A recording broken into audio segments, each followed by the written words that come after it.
story begins with our protagonist running for his life, but he tripped on something, and immediately, he started falling down the cliff. He hit the ground hard, realizing his legs were completely exhausted. Yo-woon looked up and saw a bunch of hooded figures surrounding him. He realized that they were behind everything. One of the hooded figures chuckled, saying that young Master Cheon had taken so long that he was starting to get bored. Yo-woon thought about what he could do, since he was too tired to run anymore. He asked them why they were doing this, since he had no intention of joining the academy and had no chance of winning anyway. The hooded figure replied that it didn't matter if he had given up on the academy or if his fighting skills were terrible. Young Master Cheon should already know that. The figure stated that as long as Yo-woon was a potential heir, there was no other way, and they would make his death painless because he had the blood of his holiness running through him. He couldn't believe they would slander his mother like that. Yo-woon realized they had no intention of killing him painlessly, so he wouldn't die without a fight. He wondered if guard Zhang had taught them how to fight. The hooded figure observed that Yo-woon had no idea what he was doing, but it looked like the battle marks of his holiness ran strong in him.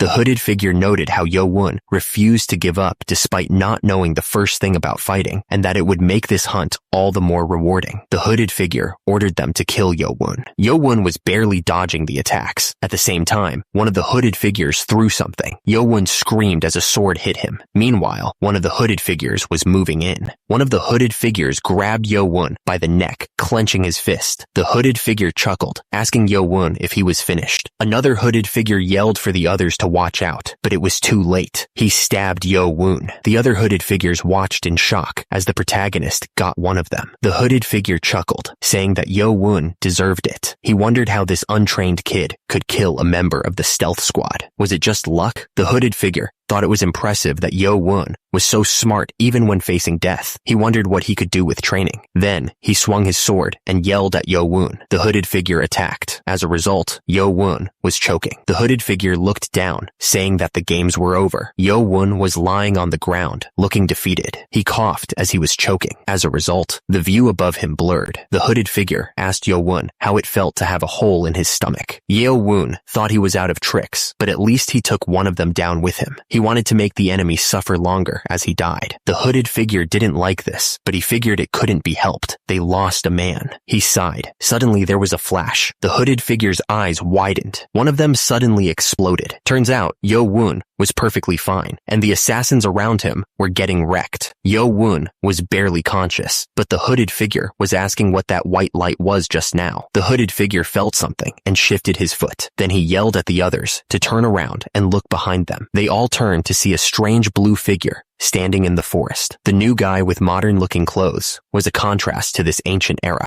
One of the hooded figures wondered what that strange outfit was. The hooded figure yelled, demanding to know who was there, but the guy smirked, and immediately there was a bright flash. The assassins went flying into the air. The assassin was completely shocked by what he just saw. He couldn't believe that the guy had disappeared right in front of them. He wondered if it was some kind of advanced martial art, or if he had turned invisible. Another assassin yelled to the captain, asking what the light was. The captain was just as confused. He wondered if it was the power of some master helping Yo-woon, but he couldn't understand why a master would help him. The captain figured that Yo-woon had lost too much blood to live. They had completed their mission. The assassins yelled to retreat and started running away. The figure's hand glowed with blue light. The last assassin also met his end. Yo-woon was grinning, saying that was excellent. The figure talked to him, saying that his noble ancestor was in a good mood, despite bleeding to death. Our protagonist wondered what the guy meant by calling him his noble ancestor. As his vision blurred, Yo-woon thought to himself that his body was getting cold, and he wondered if this was how he was going to die. Suddenly, a new guy showed up, saying he was already found. He added that he wanted to come earlier to teach him how to use it, but there was no time. The guy said he had to hurry before Yo-woon died, and he stabbed him with a syringe. He admitted that it hurt just watching the needle go in, but he was all done. He said, "All right, forefather." The guy said he hoped Yo-woon would succeed and do some good for his descendants. He told him that the nanomachines were cutting edge, so he wouldn't have any trouble using them. Then, the man disappeared in a flash of light. Yo-woon, barely conscious, wondered what the strange boy was saying. Suddenly, Yo-woon heard something strange in his head. about Skycorp and a Gen 7 nanomachine now being operational. Long ago, the warriors of China learned martial arts to defend themselves. As time went on, these martial arts changed from just self-defense into a deadly art. They wrote down the fighting forms and breathing techniques to increase their power, and these became sacred manuals. Factions started to form as warriors gathered around masters, hoping to become their students. Among these were the righteous faction, who followed the path of good, and the evil faction, who followed the path of wickedness. The leaders of these factions stood on high, surrounded by their followers. These mighty warriors gathered to build their power. Yo Woon woke up in bed, looking around with a shocked expression. He wondered if he was actually alive. He remembered getting stabbed in the stomach. Then he wondered what had happened to him and why he was so wet. As he tried to sit up, he noticed something was wrong. He started coughing, and then he noticed something sticky. He looked at his hand and wondered what the black stuff was. He smelled something awful. He jumped out of bed, asking who was there. He didn't see anyone around and wondered what was going on. Then he heard a voice telling him to calm down. User, Yo Woon, felt like the sound was vibrating in his head. He wondered if it was actually coming directly from inside him. Then he heard a voice that said, "That's right, user." He was shocked and asked, "What?"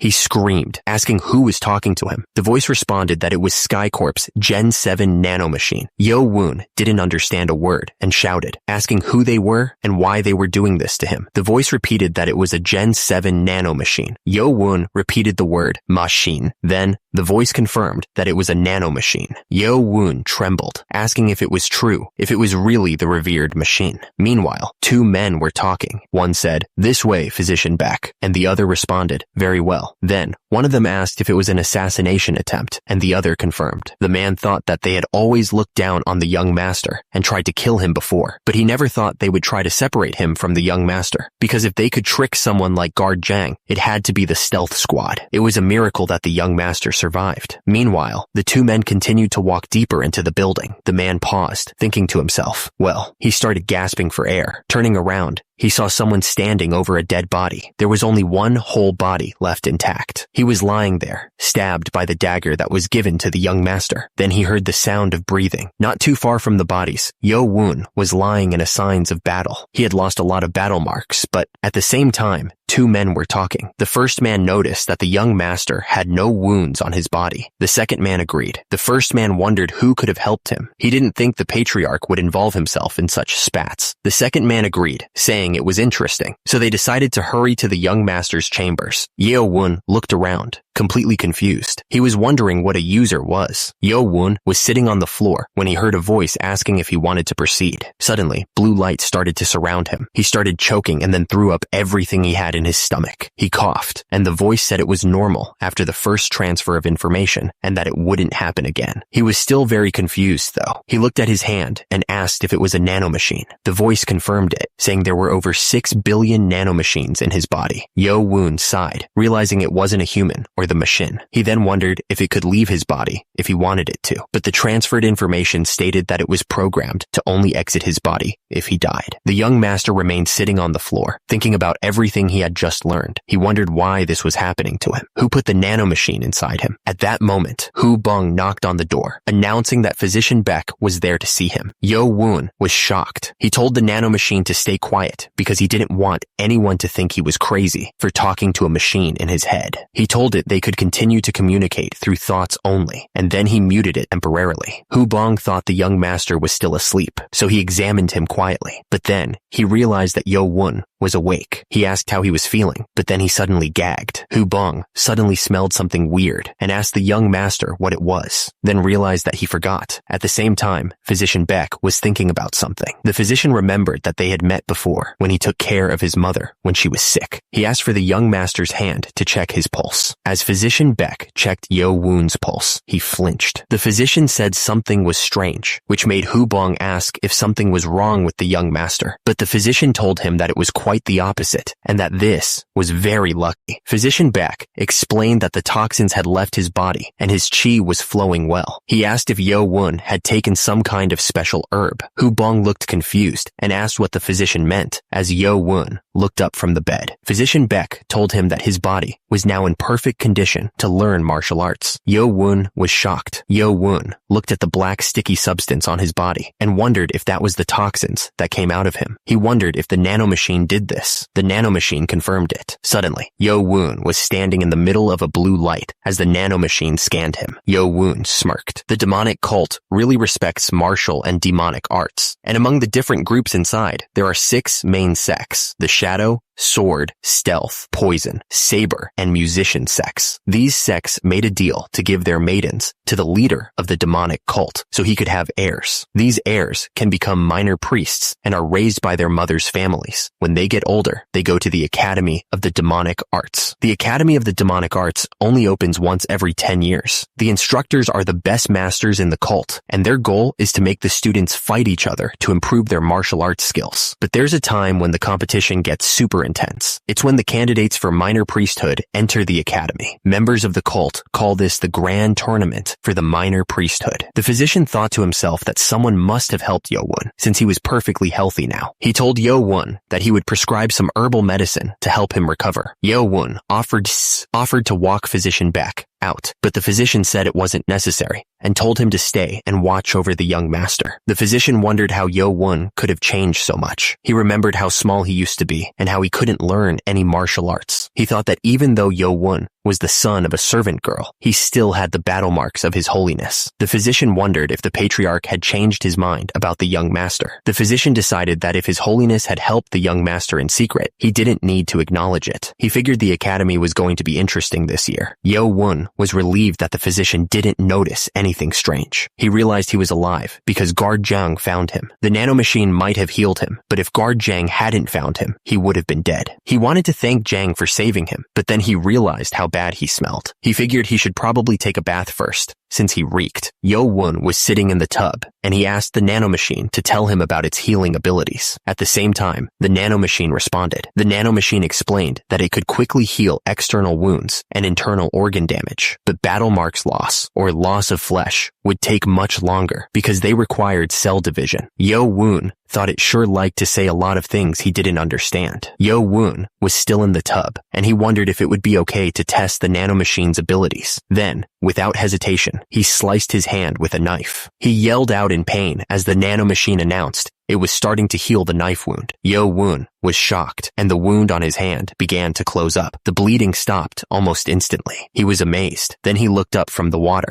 Yo-Woon couldn't believe he had just seen that happen. He knew he could heal, but he wondered if he could use all the other abilities the nanomachine had given him. He decided he would test them out as soon as he was done with his bath. Yo-Woon started flexing his pecs. Yo-Woon couldn't believe it. His muscles had grown like he had been training for years. He asked if the nanomachine had done this too. The nanomachine confirmed that it had restructured his body. The old man came in with his clothes, calling him young master. Yo-Woon replied that it was scientifically impossible to create something from nothing. He added that it wasn't hard to restructure battle marks vessels, tendons, and muscles. The old man thought Yo-Woon was talking strangely again, and that all the studying he did was a waste of time. Yo-Woon told Nano he was in the library and asked what he should do now. The nanomachine told him to hold a book in front of him and turn the pages one at a time. Yo-Woon asked if he should just skim them. The nanomachine said yes. It looked like the only martial arts books there were about acupoints and chi circulation. The nanomachine said that even if someone trained with the 3 powers breathing method for a lifetime, they probably wouldn't even reach the level of a third-rate master. It would probably be better to learn the acupoints. Yo-Woon told Nano he was going to start. At the same time, Nano told the young master to proceed. Nano announced it was done and that the acupoint text was complete. Then Nano asked if he wanted to proceed with the transfer. Yo-Woon confirmed that was correct and told Nano to proceed. Immediately, a surge of energy coursed through him. There was a whooshing sound as the contents were transferred. Yo-Woon gasped and wobbled. Yo-Woon was still gasping for air, but Nano assured him that he would adjust soon. Nano then asked if he was worried about him. Yo-Woon called him a soulless scoundrel. Yo-Woon wondered what he should do now. He thought about the information he wanted, like when he received the transfer of the instruction manual. He knew that acupoints played an important role in the meridian channels and associated vessels for chi, and that the 2 major kinds of acupoints were critical and reservoir acupoints. He realized that critical acupoints are also called paralysis points because striking them can cause one to become momentarily paralyzed. Yo Woon was shocked, saying it wasn't simply memorization and that he understood the whole text. Nano said that it had also corrected any errors in the text before transferring it. Yo Woon was shocked that there were errors. Nano confirmed that it had corrected errors regarding the acupoints based on the information stored in its database. He realized that with this ability, he could study martial arts texts faster than anyone else. Yo Woon smirked, thinking that the other 6 young masters had trained in the advanced martial arts since they were small, but because of their tact and watchful eyes, all he could learn was the 3 powers breathing method. He'd heard that the library in the Academy of the Demonic Arts held not only the demonic martial arts texts, but the texts pillaged from the righteous and evil factions as well. Yo Woon realized that he had a clear goal now. He was going to use his new ability to become the strongest at the academy. Meanwhile, this was the residence of the stealth sect's successor to the minor priesthood, located in the southeast corner within the demonic cult city walls. The guy was furious that he asked his squad to get rid of some trash, but all 5 of them died. He couldn't believe it. He figured a hidden master must have been involved, and he called out young Master Majium's name. The other guy snapped his fingers, apologizing to young Master Cheon. The man thought that someone of such low birth should be helpless, but it seemed he was hiding something. He had even separated him from his guard. He wondered if someone else was protecting him, maybe her father. The guy figured he didn't want to dirty his hands, but it looked like he didn't have a choice. Cheon Yo Woon clenched his fist, promising to kill the man himself at the Academy of Demonic Arts. The sun rose over the mountains, painting the sky with light. Turns out, Cheon Yo Woon was so nervous that he couldn't sleep at all. He was just lying in bed, wide awake. It seemed like it was still dawn, but it was finally the day for him to enter the Academy of Demonic Arts. Suddenly, a man appeared, swinging a sword right in front of the building.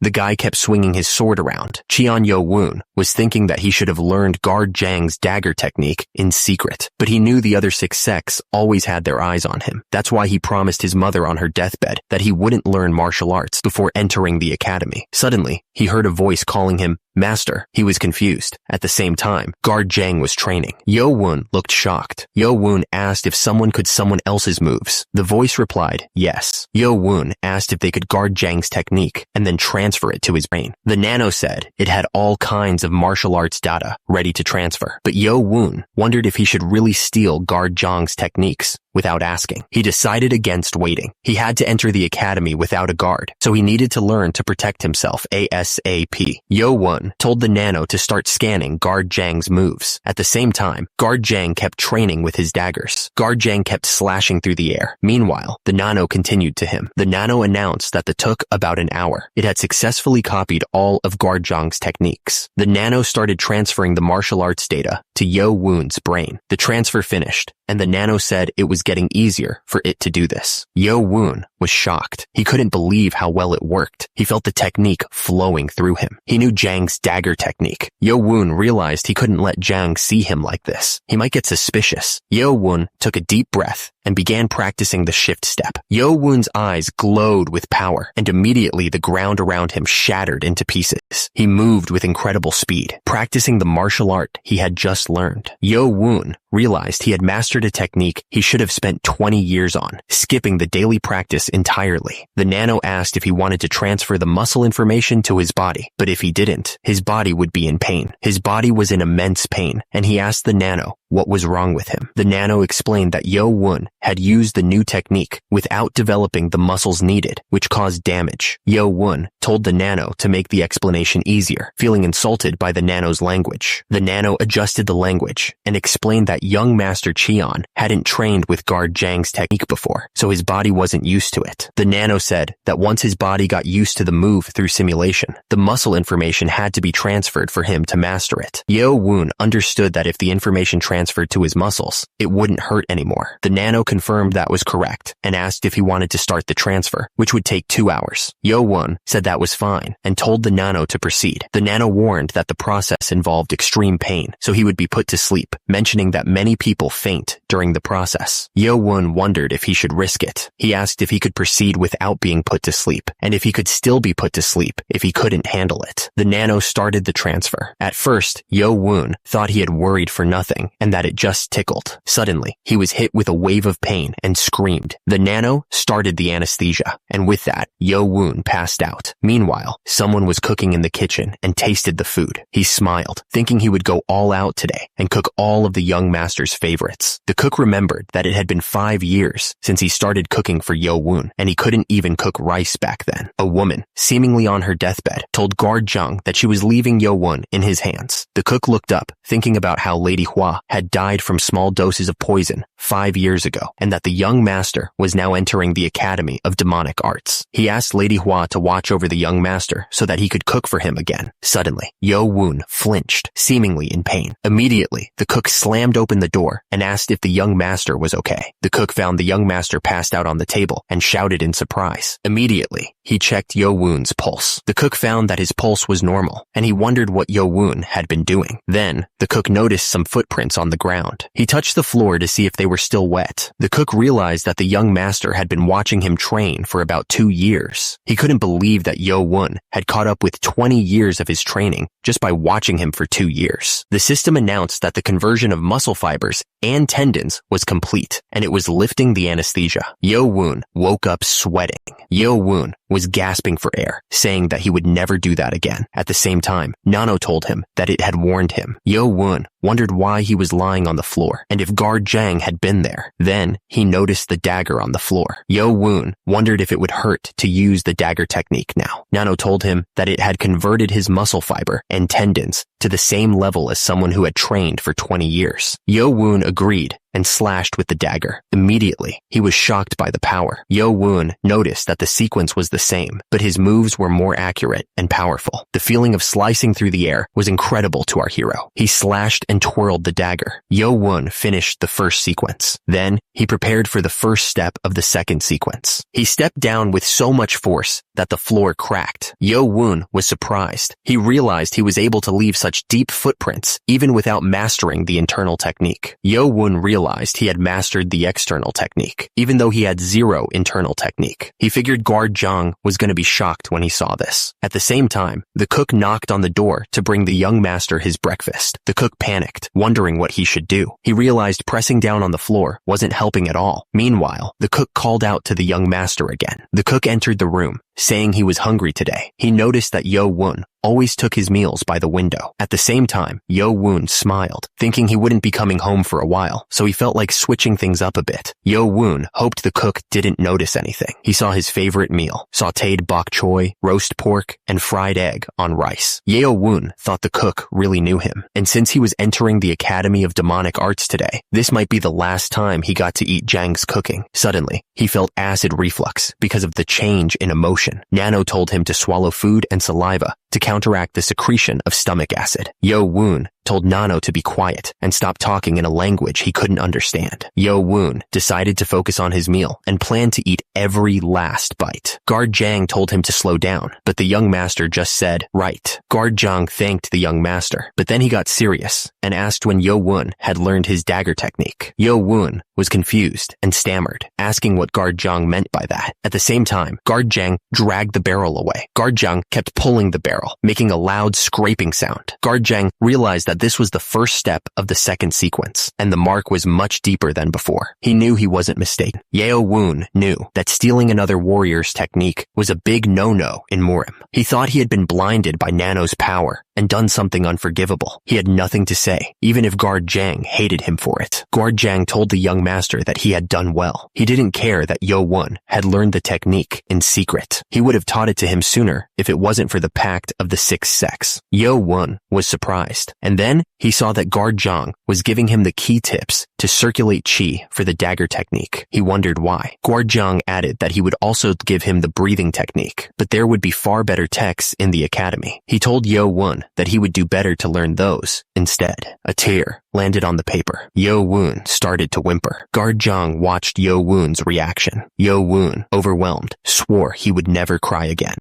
Guard Zhang thought that it had been 5 years since Lady Hua had passed away, and the young master had been very brave since then, but he was still just a kid who needed his parents. Guard Zhang continued, saying he couldn't be by his side once Yo Woon entered the academy. He suggested Yo Woon let out his tears now and become stronger from then on. Yo Woon thanked him, wiping away his tears. Yo Woon took a deep breath, promising himself no more fear and no more hesitation. He told himself that even though his mother was gone, he still had a home to go back to. The academy gate was now in sight. The crowd murmured, wondering if all the sects of the demonic cult were really here, estimating about 1,000 people. At the same time, some students were nervous now that they were actually at the academy. They knew this academy was also the grand tournament for the minor priesthood, so they had to be careful who they sided with. The new students looked excited, but Li Hemeng didn't see anyone with real fighting spirit this year. What a shame, he thought. Li Hemeng glared, warning the students that this could be the end for them. It was Li Hemeng, the right-hand royal bodyguard, one of the top 5 most powerful warriors in the cult. Li Hemeng noticed that the students in the first row looked promising. They must be the young masters from the 6 sects. The first student was Muyan Cheon from the Shadow sect. Next up was Gyeongun Cheon of the Sword Clan. Then Mujaem Cheon from the Stealth sect looked annoyed. Jongsom Cheon of the Poison sect was also present. At the same time, Yukon Cheon of the Saber sect and Wanrio Cheon of the Musician sect were also there. Li Hemeng mentioned the only female candidate in this year's grand tournament, then asked where student 7, Cheon Yo Woon, was. Yo Woon was told that they couldn't find his badge number, and unfortunately, that number was the only one they couldn't find, so he had to wait until they found it. He figured this was some dirty trick by one of the other 6 sects. Fine. He'd wait. Maybe they didn't want to be aligned with him. Whatever. Nothing good could come from causing a scene this early on. Yo Woon remembered that they were the scumbags who tried to kill him any chance they could. He was sure they'd come straight for his head if they saw him now, too. But he knew what. He survived and made it all the way here. He would become the strongest warrior here at the academy. There were so many people here, so the protagonist knew it was going to be impossible to stand in the front. The crowd started whispering about Yo Woon, who was number 7. They heard he didn't know anything about martial arts and would be the first one out. Yo Woon could already guess what they were whispering about. He just scoffed, thinking they could laugh all they wanted. Oh, there he was, looking ridiculous, standing all alone in the back. Li Hemeng watched, thinking this was how the illegitimate child was trying to get attention. How interesting. Suddenly, bugles started sounding. The crowd started chattering, saying that His Holiness was coming, and they needed to quiet down.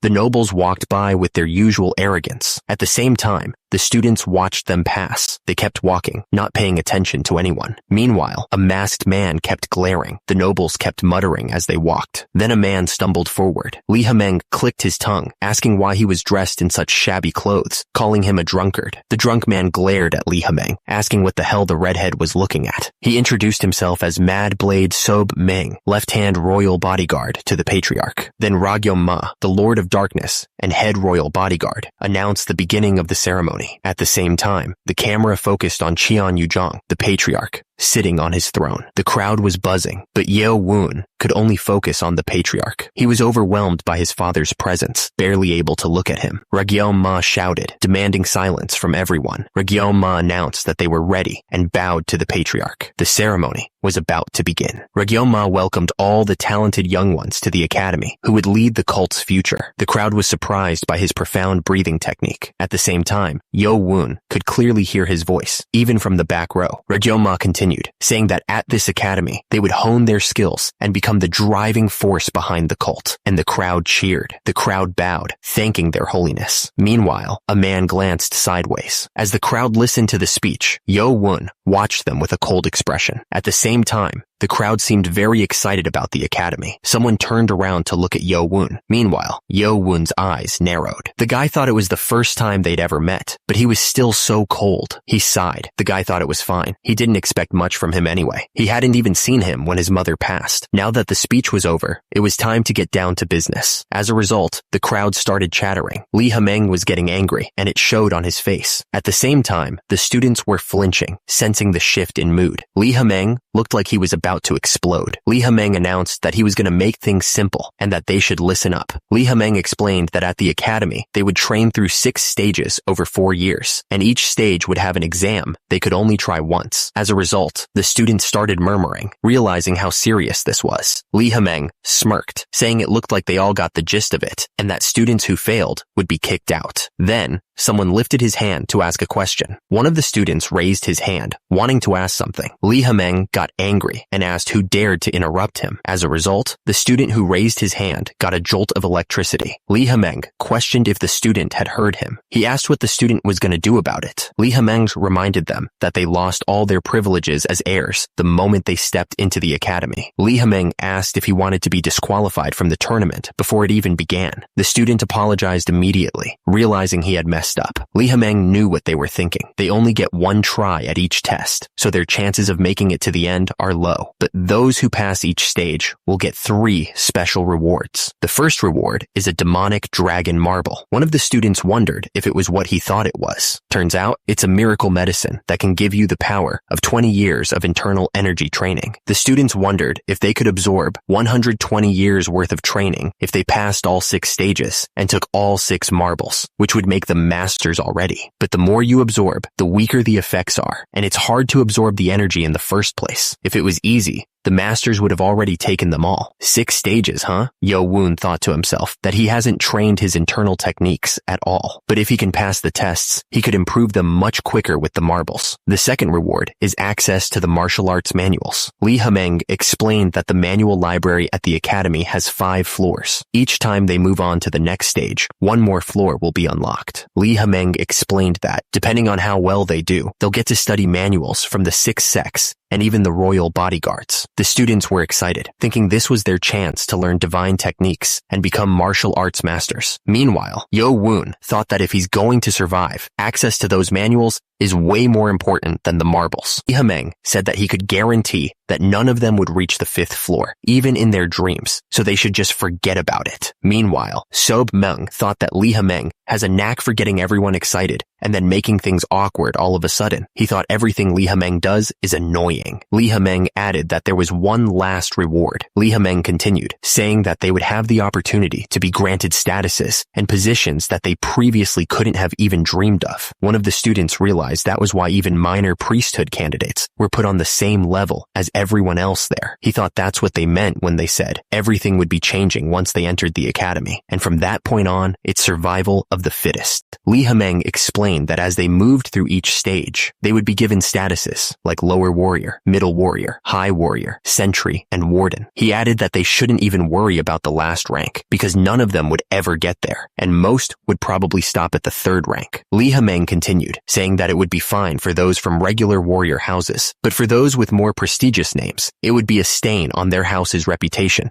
to have their careers cut short at just a measly warrior rank. He asked if they could really say there were 6 stages to the academy's training, since reaching the last stage was pretty much impossible, and that over the hundreds of years the academy had been running, less than 10 people had made it that far. Lee Ha-meng stated that if they could rise through the ranks, their value would be acknowledged at the academy. He added that they might all begin at the same starting point, but as things progressed, they would find themselves at different points within the hierarchy and would have to follow it. One of the students realized that before, just staying alive was the only thing he needed to focus on, but now he would need to beat the competition if he wanted to survive. Lee Ha-meng said that was the gist of how things would go there. He announced that they would begin the first stage examination to assign them to their dorms and groups. One of the students was shocked. The students started muttering, shocked that they were already taking the stage examination. They complained that they weren't supposed to be tested before being taught anything. Lee Ha-meng said that if they couldn't pass the examination, they would be kicked out of the academy. He added that those who failed weren't worthy of even a lower warrior title. Lee Ha-meng explained that the first stage examination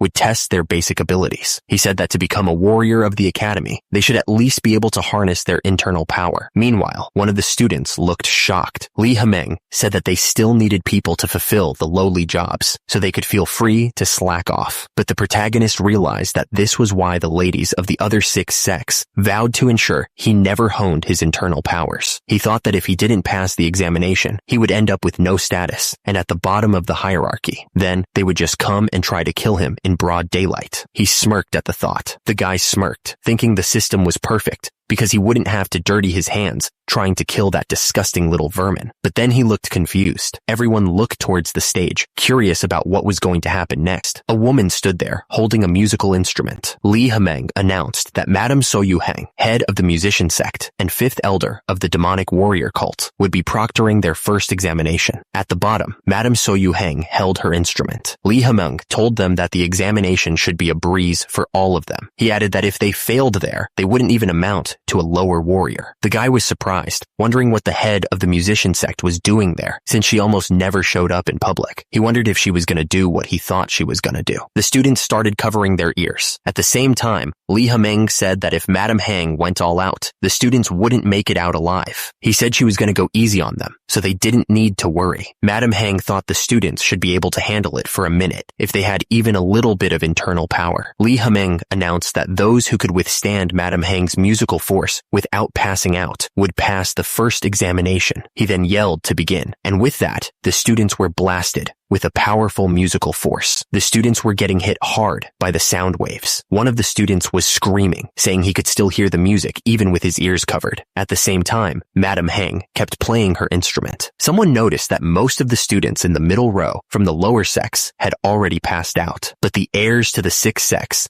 and those from higher sex were doing just fine. One of the guys thought this was pretty strong stuff. Meanwhile, Madame Hang kept playing. The guy thought that as heirs to the sixth sex, they had taken lots of medicine from a young age to cleanse their bodies and foster their internal power. He figured that trash with no internal power must be on the floor by now. The sound waves kept hitting the students, but one of them felt like something was off. He thought that something didn't feel right. Madame Hang started strumming the instrument faster and faster. The student couldn't take it anymore. He wondered why Madame Hang was doing this to them. He was starting to feel really bad. Madame Hang's eyes widened as she wondered why he wasn't fainting. It was Yo Woon Cheon who was still standing strong. Yo Woon was confused because over half the people in the drill hall had fainted. He wondered if they had all suffered internal injuries, and then he wondered how he was still fine. The nanomachines explained that the sound waves from the mandolin performance had created powerful frequencies, and emergency defense mode was activated to block the sound waves after detecting possible severe bodily injuries. Yo Woon realized that the nanomachines made sure he wouldn't hear the sound of the mandolin. Nano confirmed that he had temporarily blocked off the bodily functions that detect sounds to defend against external trauma. Yeo Woon asked how he could hear him right now, and Nano said that he was relaying the information directly to his brain. Yo Woon admitted that he still didn't understand him sometimes. Meanwhile, Lee Hamung glared with his red eyes. One of the students shivered. Yo Woon asked Nano if he could protect him from that evil gaze coming from Lee Hameng, but then he quickly changed his mind. He could tell that Madame Heng was getting impatient with her performance, and the power coming from her music was a lot stronger than before. Lee Hameng realized it must be because of Yo Woon. He had heard that the young master had no internal powers, but it didn't seem true since he wasn't even using any key adjustment techniques to keep calm. Lee Hameng thought he had never seen such an interesting outcome since he was appointed as an academy deputy, and he wondered how long Yo Woon would last. Meanwhile, some students started bleeding from their ears. One of the students realized that 20 years of tuning his internal power wasn't enough to block this music. He thought the minute should be over soon, and he had to stay calm to protect the reputation of their sect. He wondered why Madame Hang was playing so intensely, and by her face, she looked really angry too. The music was getting intense, and one of the students suddenly yelled to wait a minute. The young lady looked back, wondering what was happening. At the same time, the other students were also confused. They wondered why he looked so startled, and if something was going on behind them. Turning around, they could hear the music getting louder. The students couldn't believe that someone like Yo Woon, who didn't have any internal power, could stay so calm. It just didn't make any sense to them. Yo Woon was talking to Nano, wondering if he was just imagining things, but it looked like everyone was angry at him. He asked Nano to analyze their facial expressions. Nano showed him that the facial muscle conditions suggested emotions of absurdity, surprise, petulance, and anger. Yo Woon thought none of this felt real because he couldn't hear anything, but he could definitely see their hostility towards him. There was no doubt that they were annoyed that he was doing just fine and thought he had no internal powers. Yo Woon realized that if he made it past this first test, no one would believe he didn't have internal powers. He asked Nano if there was any way he could give himself internal injuries on purpose. Nano asked if he meant injuring his organs. Yo Woon confirmed it, but Nano didn't suggest hurting himself on purpose. Yo Woon said it was fine and that one Once her performance was over, he wanted Nano to hurt his organs and make him throw up battle marks. Nano agreed and said he was starting the forced internal damage. The minute was almost up. The woman playing the instrument wondered how the lowly trash, who couldn't be older than 15, was still standing. She refused to let it end like this. How dare he insult her like this? She would raise her powers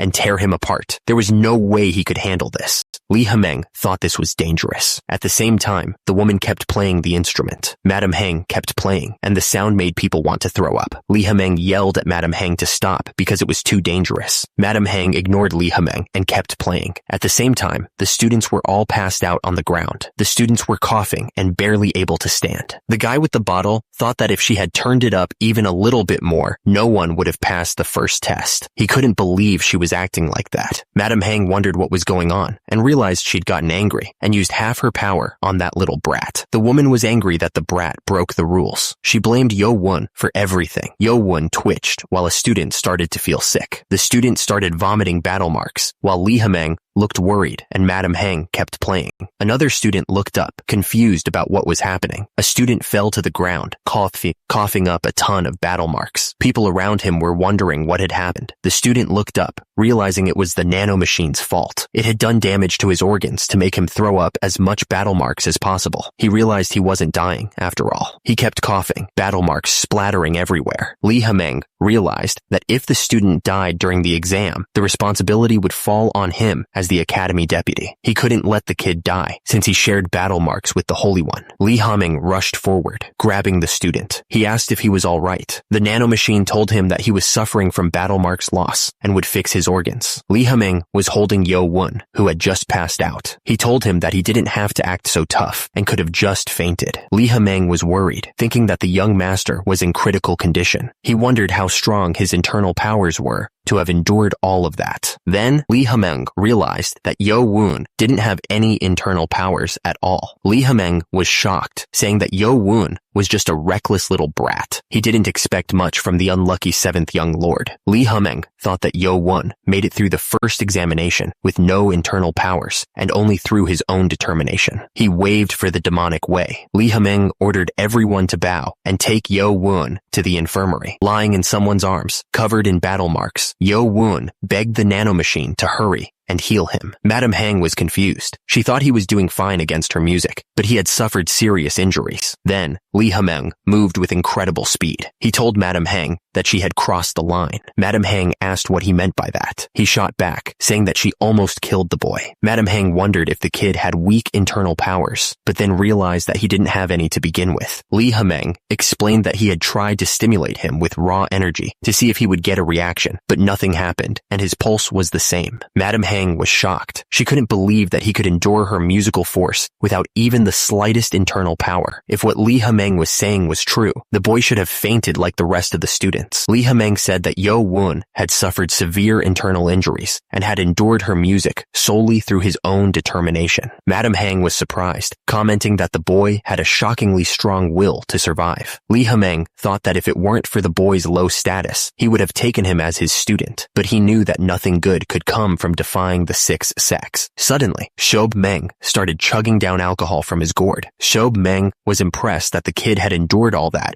just through his own will. He thought that was pretty wild. Lee Hameng told him to mind his own business and go get drunk in some lonely corner like he usually does. Shob Meng scoffed and said, screw him. He was going to leave anyway. Then he told the redhead to get lost, adding that he'd be dead in a ditch by now if it wasn't for Sir Ma. He warned him to watch his mouth. Lee Hameng shot back, saying he didn't want to hear any of that from Shob Meng's alcohol-soaked mouth. He added that if anything, Shob Meng would be the one buried in the ground if it wasn't for Sir Ma. He demanded to know what Shob Meng had said. Suddenly, the two bodyguards were at each other's throats, their energy clashing violently. At the same time, the crowd watching could feel the raw power of their attacks. The energy in the air was becoming really unstable. The left and right-hand bodyguards were really going at it. The ground was cracking and breaking under the force of their attacks. Seob Meng scoffed, saying, "Forget it." He was out of there, calling them little wusses as he walked away. Seob Meng looked at the students sprawled out on the ground, saying they had no grit these days. He grumbled that it was all because of a little mandolin playing, but he thought that one student was different. Seob Meng said he liked Yo-woon and that he had his eye on him. So, the story shifts to the Demonic Academy's main building. Inside the infirmary, Dr. Baek Jong-myung was writing in his book. Suddenly, someone shouted that there was a patient. The guy yelled again that there was a patient and punched the doctor. The doctor was shocked as two guys with a stretcher walked in, saying there was a real patient. The doctor was excited that there was a patient on the first day. He thought the Demonic Academy was the best and wondered what was up with the patient. He heard that the patient was Baek Jong-woo's student, but he seemed crazy about medical practice. The doctor told them this wasn't the time to be like this and told them to come in. The doctor looked at Yo-woon on the stretcher, wondering how hard the test could be for a person to be in this kind of condition. He asked if Yo-woon got stabbed in the stomach, but realized he was wounded internally. The doctor was surprised that this was from internal damage. He was told that since Yo-woon didn't have any nagong, the left guardian asked that he take special care of him. The doctor thought that in the 10 years he'd been his teacher's student, he had never seen so much battle marks from an internal injury. Anyway, they said that since they dropped him off at the infirmary, they would be on their way. Then they started walking away. One of the men asked the other why he was so slow when they were busy. The other guy replied that it was nothing. The man with the beard looked back and said that the kid's complexion looked a lot better than before and wondered if he was mistaken. At that moment, Yo-woon looked at his hand, which was covered in battle marks. The doctor felt Yo-woon's pulse. The young master thought to himself that he had forgotten that he was in the infirmary and almost healed all the internal damage. The protagonist thought that it still hurt a lot, but he had to endure it until the doctor was done. The doctor thought that the pulse was clearly irregular and fast, so he must have taken a lot of damage. The doctor thought that it was still very weird, and even if someone bit their tongue, they wouldn't bleed this much. The doctor figured he'd start with some acupuncture. Suddenly, the doctor got hit by a bunch of needles and screamed. The doctor was super scared and asked if the right guardian was okay.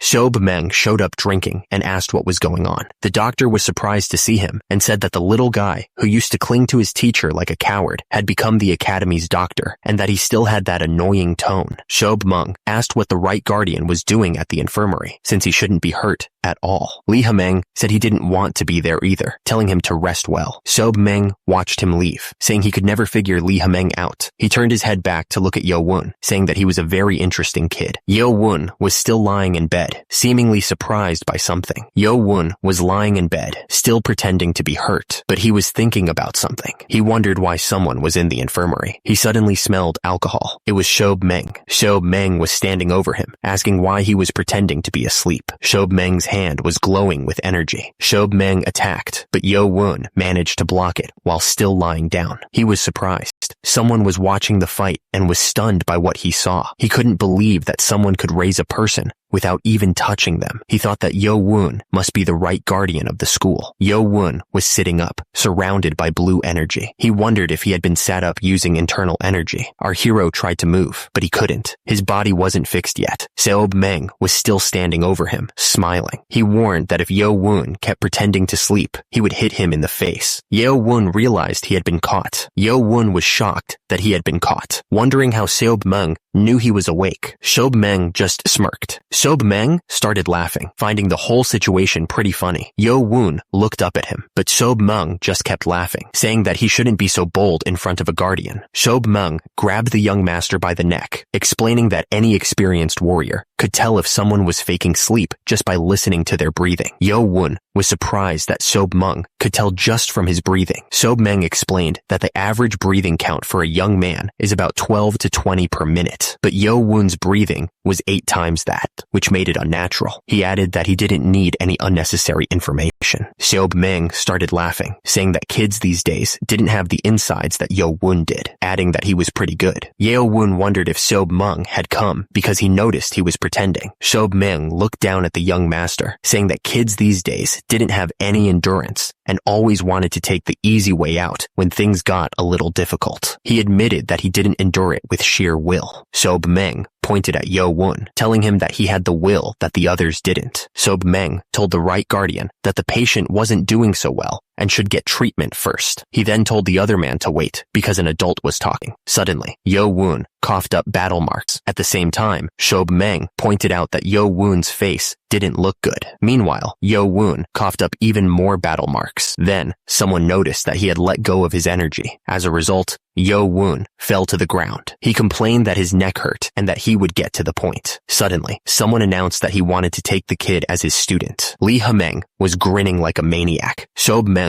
looked at Lee Hameng, confused. Yo Won was still lying on the ground, hurt. Lee Hameng didn't care and started drinking from his flask. Sob Meng was shocked, staring at him, while Yo Won was still out cold. Lee Hameng was serious. He said he wanted to take the kid as his student. Lee Hameng looked down at the kid, asking if anyone didn't know who he was. Yo Won, still on the ground, asked if the 6 clans wouldn't hate him for taking him in. Lee Hameng just laughed. He asked what they could even do about it. Lee Hameng added that they'd still have to compete with each other, with or without him. Yo Won was lying down, thinking that this was a great chance, but he wondered if it was a trap. Seob Meng was watching him quietly. Seob Meng thought that this was the famous 7th prince. He knew they'd play tricks at the academy, but making him lose so much battle marks was too much. Yo Won didn't know what to say because the offer was so sudden. He'd also have a teacher in the academy. He was worried that he'd look like he was begging to be his student. Sob Meng figured the kid had a lot of doubts, which was to be expected after the life he'd lived. Yo Won finally said that he would do it. Sob Meng was smiling, saying that if he wasn't convinced, he'd offer something that he couldn't turn down. Seob Meng stood over him. He asked what the paper was, saying it was what he needed to survive in the academy. Sob Meng smirked, pointing out that he was stuck in the infirmary as soon as he got to the academy. He asked if he wasn't worried about falling behind, even though he was able to pass the first test with sheer will. He wondered if someone without Negong like him could pass the second test. Seob Meng pointed out that anyone who wanted to be a warrior needed to think a step ahead of others, asking if he was planning on staying in the infirmary for 2 weeks and getting pushed behind from the start. He knew that while he was stuck in this place, the others would certainly move forward a lot. He couldn't deny that, but he'd have to stay here for a bit to avoid suspicion. Seob Meng took a swig from his jug, looking like he was about to start something.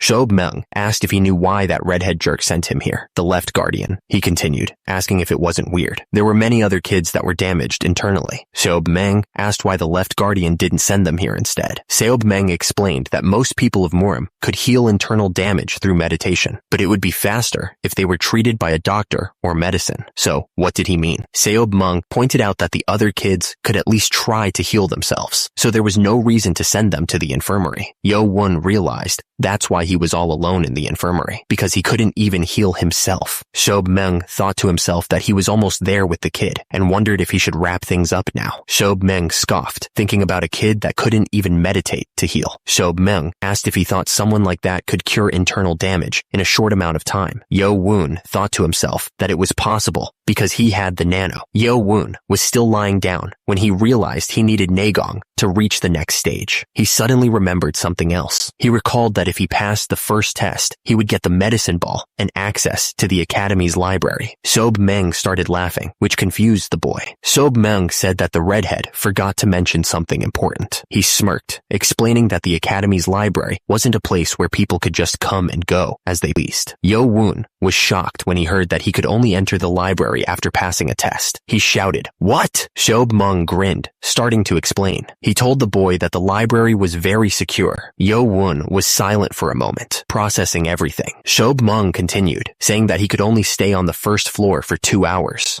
Sob Meng chuckled, saying that there were limits, and it was like crossing mountains all the time. He added that the time he got to spend there would increase as he went higher up. Sob Meng continued, explaining that he wasn't allowed to write anything down. He had to memorize everything before he left. He added that memorizing just 2 books was already a lot. Yo Won realized that this gave him a huge advantage. With the nanomachine's scanning skills, our hero thought he could probably hundreds of books in 2 hours. Sob Meng finished by saying that 4 years at the demonic academy would really test the boy's limits, especially since he didn't have any inner energy. Yo Won wondered if Sob Meng was implying that he was different from the others, since most of them had trained in their clan's martial arts, and he had neither martial arts nor inner energy to survive the threat of the six clans. Yo-won wondered if he really needed to become Lee Ha-meng's student. Yo-won noticed a paper lying next to his head. He wondered if it was the breath of Nagong. Lee Ha-meng chuckled, saying that Yo-won wasn't as dumb as he thought. He confirmed that it was indeed the breath of Nagong and offered to teach it to him right away if he became his student. Yo-won clenched his fist, thinking that even if he wasn't sure about Lee Ha-meng's intentions, he needed someone on his side. He realized this was his chance to learn the breath of Nagong, something he couldn't because of his oath with the six clans. Lee Ha-meng smirked. Without hesitation, Yo-won dropped to his knees. He asked Lee Ha-meng to accept him as a student, acknowledging him as his right guardian. Lee Ha-meng smirked, enjoying this. A student must bow to his teacher twice. Lee Ha-meng used his energy to lift the boy, telling him to get up. Yo-won looked shocked as he was lifted into the air by Lee Ha-meng's power. Lee Ha-meng declared that the battle marks of Cheon shouldn't bow to anyone other than the Lord himself. Lee Ha-meng told him to rest for the day and to memorize the points of the breath of Nagong until he got back. Lee Ha-meng told his henchmen to take good care of his new student before hitting him on the head. Yo-won was still lying down, but Lee Ha-meng was already leaving with a smile on his face, but his breath stank as always. Baki asked if our hero was okay, saying it was as chaotic as if a storm had passed by. Baki congratulated the boy on becoming the right guardian's student. Yo-won thanked him for that. The man checked his pulse, saying that his internal damage had messed him up pretty bad and that he would be back with acupuncture tools soon. Yo-won just said okay as he lay there. He thought about how many opportunities he'd been given, thanks to Nano and the right guardian. In the middle of all these enemies at the academy, he thought about his mother and guard Zhang. He realized that for once, there was someone on his side. The demonic academy's practice field was vast, full of students. At the same time, some people were sitting, probably waiting for something. Meanwhile, another group was standing and looking in the same direction. Lee Ha-meng told the left guardian that he would report the results of the first test. Hao Jinchang reported that 415 people passed, including Cadet 7, who was taken to the infirmary. Lee Ha-meng thought that was 200 less than the first test from 10 years ago, and that Elder Hang's energy waves were too much. Lee Ha-meng figured that the ones who failed probably didn't think it was fair. One student yelled that he didn't pass out, and he shouldn't be kicked out just because he had bubbles coming out of his mouth. He said it wasn't fair. Another student asked if they didn't understand. He asked if they thought they could live their whole lives in service or farming, and how he was supposed to live a life like that. A man said that it seemed like they couldn't accept the results. He agreed with them and said there was no other choice. He commanded that the rebelling ones be kicked out of the demonic academy. A dude yelled as he got punched right in the face. He coughed, and then another man punched him. The force of the punch sent the guy flying backwards. A man with white hair clicked his tongue, saying that the ones in front had great skills, and the ones who were kicked out wouldn't be able to beat them. He figured that because they were being stubborn, they wouldn't learn anything.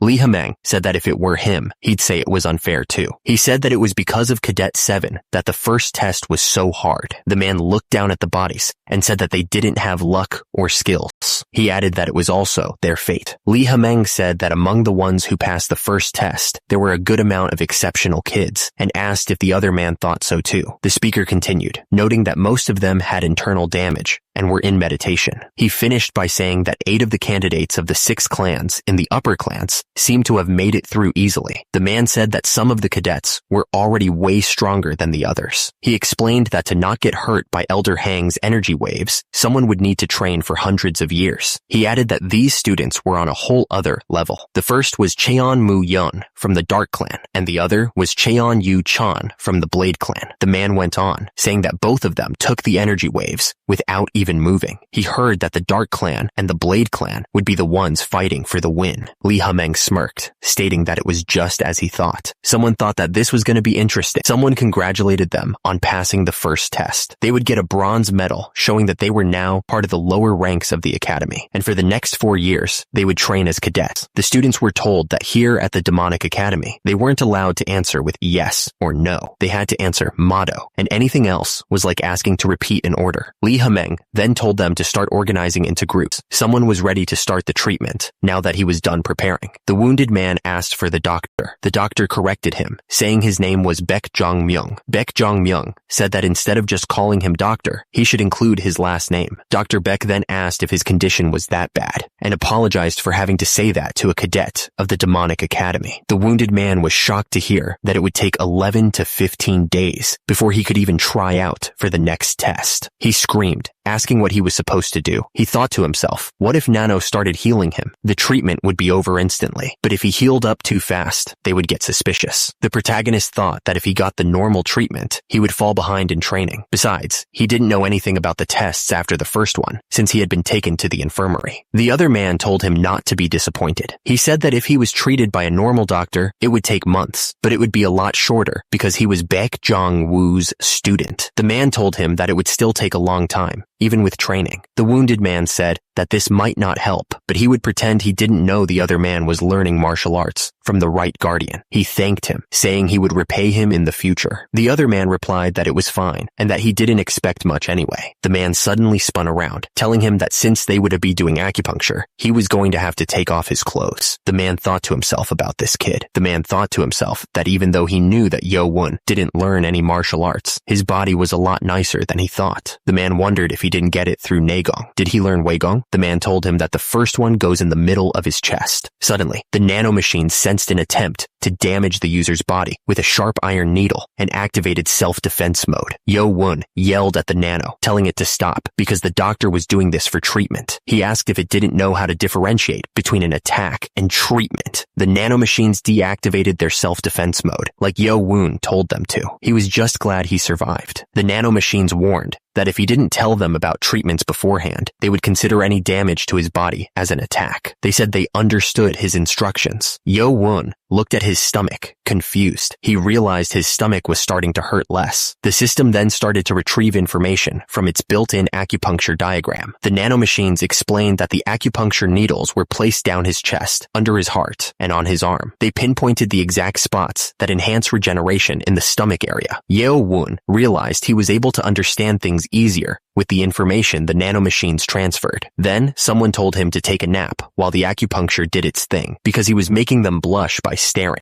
He said that, but he couldn't sleep with the nanomachines explaining everything. He was lying down, thinking about toes, under the knee, and shins. Suddenly, he gasped. Yo-won wondered if the nanomachines could treat his internal injuries. The treatment would go faster, right? But he realized if he got healed too quickly, they'd get suspicious. Yo-won asked if he could be healed, but still look wounded. Turns out, after the treatment, it's possible to mess with his pulse to make it look like his organs are damaged. Yo-won said he was only asking just in case, but he was glad it was possible. If he could fool Dr. Baek for a couple of weeks, he'd have a chance to learn from the right guardian. Yo-won told the nanomachines to heal him now and fool Dr. Baek when he comes to check on him. He understood, Master. The nanomachines confirmed they were starting self-recovery mode as commanded by the user. The sun was setting over the mountains. Suddenly, a man yelled for the cadets to pay attention. He then ordered them to get in line. Lee Hameng spoke to the cadets. Lee Hameng announced that he was going to explain their next test. Lee Hameng explained that until the third test, all cadets would take the test at the same time. To become a mid-level warrior, they needed to know tactics and strategies. He then told them they only had 20 days. The cadets started freaking out, saying 20 days wasn't enough time to learn all those tactics. Lee Hameng asked if they were curious why there were 20 groups. He said that in 3 weeks, only 10 groups would move on. The cadets realized that half of them would be kicked out. One of them complained that they didn't have any top cadets in their group. The cadets knew that the 6 clans probably had an advantage in the tests. Lee Hameng said that this was the first and last test that required them to work together. So if they wanted to compete, they could just fail together. He was still a man that was good at making people feel bad. Lee Hameng then announced that today's schedule was done and they could return to their rooms and rest. He added that starting tomorrow, they would be taught by the staff standing in front of them, and they'd be teaching them tactics and techniques very kindly. The cadets questioned if they were really going to be kind. mind, since they were the ones who beat up the rebellious cadets. And just like that, the instructor dismissed everyone. The cadets started to head back to their rooms. It was Group 8 instructor Im Pyong. Im Pyong noticed that one of the cadets was still around, so he asked him why he was still there. It was Spring Clan candidate Cheon Moo Kum, and he said that he had a question for the instructor. Im Pyong reminded him that he couldn't answer questions related to training. Cheon Moo Kum understood, so Im Pyong asked what he wanted to know. He answered that he was pretty sure he'd be the leader of Group 8. Im Pyong explained that the selection for team leaders was supposed to happen tomorrow, but the 6 clans always found the rules ridiculous. Cheon Moo Kum then pointed out that Cadet 7, who was assigned to their group, was in the infirmary. Im Pyong asked what that had to do with anything. Cheon Moo Kum said that with one person missing from a group test, he didn't want their whole group to fail.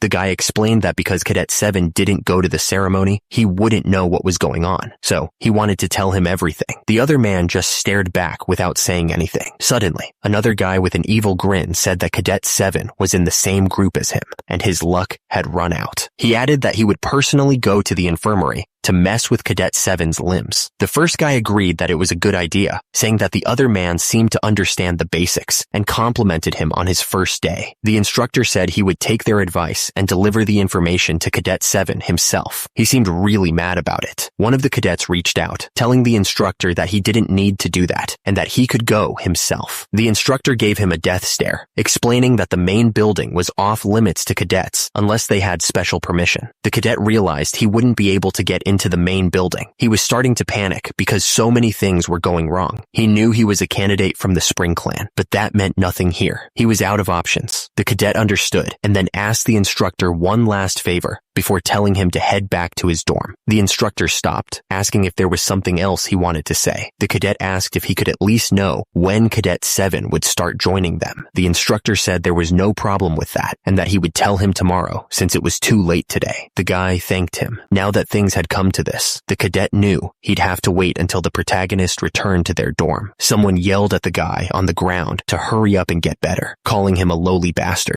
The guy looked down with a nasty grin, promising to make the loser feel so much pain that he would wish for death. It was night at the Demonic Academy's main building. Turns out, the guy with the head bandage was going to be stuck in the infirmary for 14 days. The man confirmed it, saying that the internal damage was so bad, he would have to stay for at least 14 days. One of the men sighed, saying that if he stayed there that long, it would be hard for him to get to the top level. He then asked if there was anything that could make it go faster. The other man replied that that's what he was asking, saying that if only Cadet 7 had Nagong, but Cadet 7 had none at all. The man said that since he didn't have it, there was no other option but to take a long time, adding that the second test was in only 3 weeks. The man couldn't believe that he would have to be hospitalized for 2 weeks. He didn't want his group to be eliminated just because of that one guy. Meanwhile, another man appeared, asking if he could speak to Cadet 7, saying that he had a lot to tell him. The man thought that he was sleeping right now, so it would be hard to do. He wondered if he should wake him up, but decided not to, saying that he'd come back tomorrow, since he'd be here tomorrow anyway. And with that, the man said goodbye and left. A man watched someone, thinking about how he only barely managed to pass the first test. The man clicked his tongue, not impressed. He walked into the room, thinking this must be the end of the guy's luck. Inside, Yo Woon was sleeping soundly. Outside, the moon shone brightly in the night sky. The night was dark, and the wind was blowing. Someone was moving fast through the forest. They were moving so fast, it was almost hard to see them. The figure stopped in front of a building. The curtains inside were blowing in the wind. Yo Woon's expression was serious. Suddenly, someone got kicked hard. The protagonist was sent flying, crashing through the paper wall. A man laughed, announcing that the student's teacher had arrived. Yo Woon looked up, shocked, and asked if it was the teacher. Turns out, Sob Meng was right behind him, breathing pure alcohol fumes right into Yo Woon's face. The guy took another swig from his bottle, hiccuping as he asked if Yo Woon wasn't going to greet him. Yo Woon turned around and greeted his teacher good morning. Sob Meng seemed satisfied and asked if he'd finished the homework he gave him yesterday. Yo Woon looked confused, wondering what homework he was talking about. Sob Meng asked if he was talking about the breath of Nagong, reminding him that he told him to memorize it all before he came back. Yo Woon thought back, remembering that he was taken to the infirmary and treated just yesterday. Sob Meng looked annoyed, asking if he possibly didn't memorize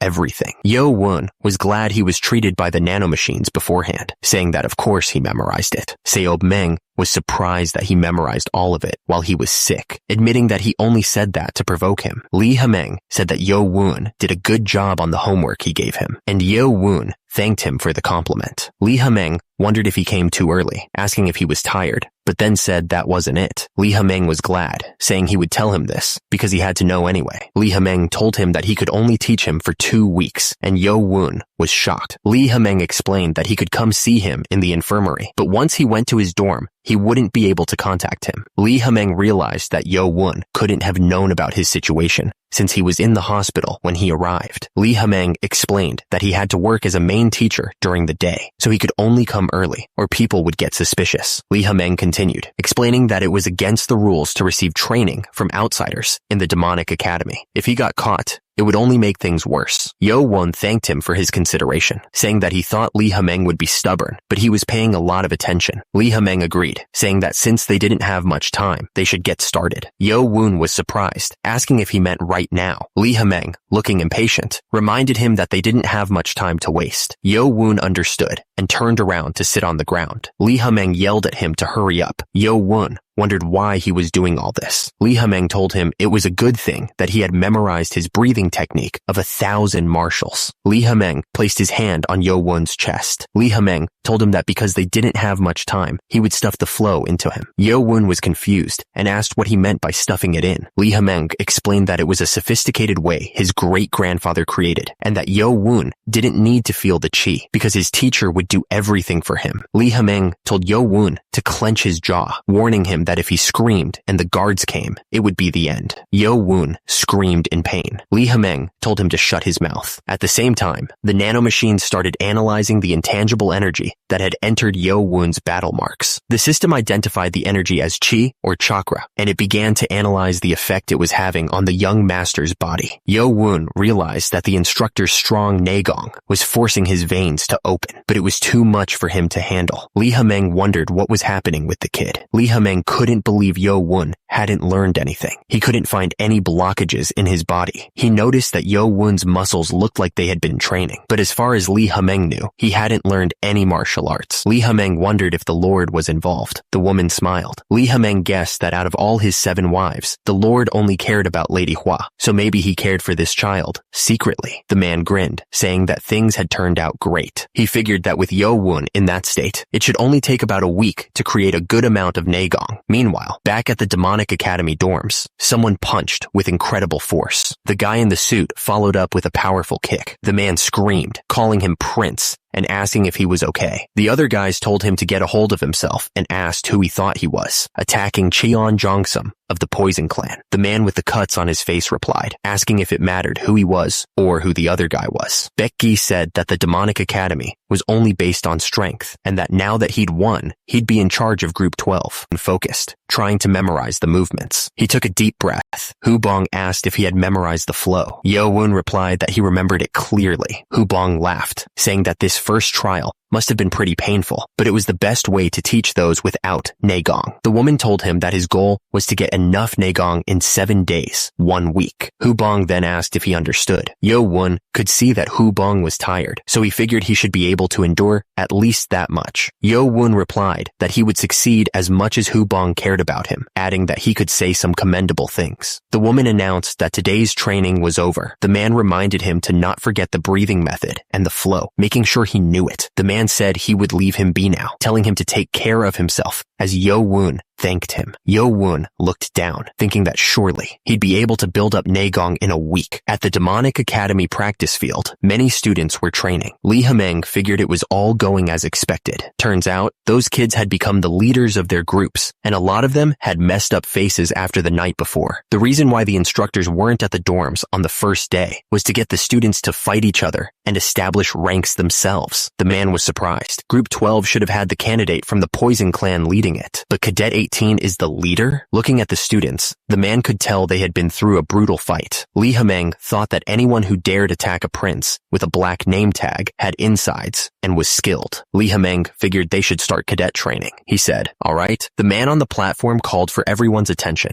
The man announced that for 7 days, every morning, they would learn basic tactics and strategies in the auditorium. Then in the afternoon, they would train at the practice field.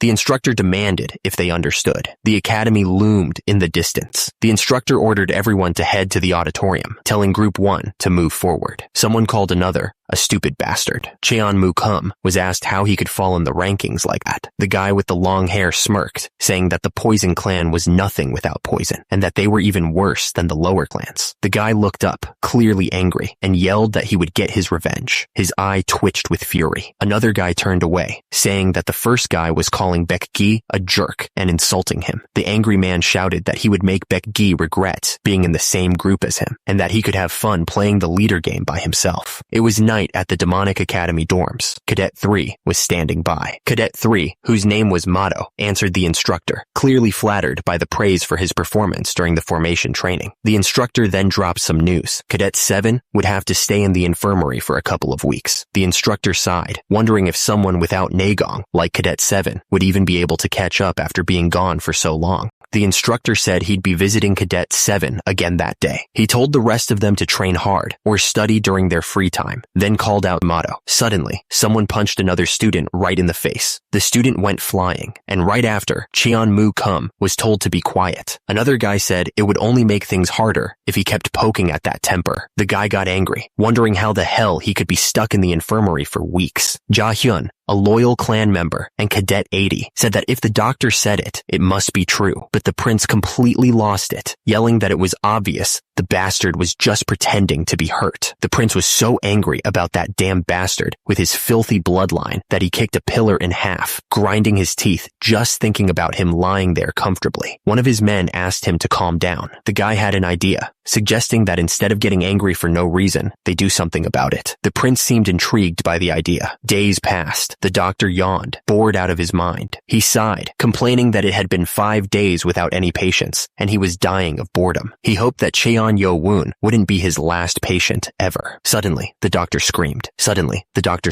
Wondering what the hell had just happened. An instructor, Pyung, rushed in, carrying a cadet who'd been hurt during training with real swords. He explained that he didn't pull out the sword, not wanting to make things worse. The doctor's eyes sparkled. He told the instructor to move the cadet to a bed, happy that a patient had finally arrived. The doctor was impressed that the treatment was almost done and said it was expected from the student of the best. He added that it was all because the instructor didn't pull out the sword. The doctor checked the kid's condition. Fortunately, the cadet hadn't injured any vitals and was very lucky. The instructor pulled back the curtains, stepping into the room. He chuckled, saying it seemed like the doctor was worried for no reason. He added that he was responsible for the students until the second test and that 2 of them were already in the infirmary. The doctor explained that he had stitched the wound, but it was deep, so the cadet would need to be hospitalized. He seemed surprised that the cadet would need to be hospitalized. The doctor said that it wouldn't be as long as it was for Cadet 7. Just 3 days should be enough. The instructor sighed. The instructor said he'd be back after the afternoon training was over and asked the doctor to take care of Cadet 23. The instructor thought to himself that it was bad timing for this to happen as soon as they started training with real swords, and that he was going to have to write a lot of apologies. Nearby, a candle burned in the darkness. The light revealed Yo-woon sleeping in his bed. He was covered in bandages from his recent fight. The protagonist stared intensely at the knives and tools laid out before him. The hand gripped the knife tightly, and the person holding it wondered if he should start by making sure the guy couldn't walk. Nearby, a man peeked through the curtains, looking worried. He looked down at the foot he was holding and said that he was only doing this to survive. He brought the knife closer and told the person not to blame him.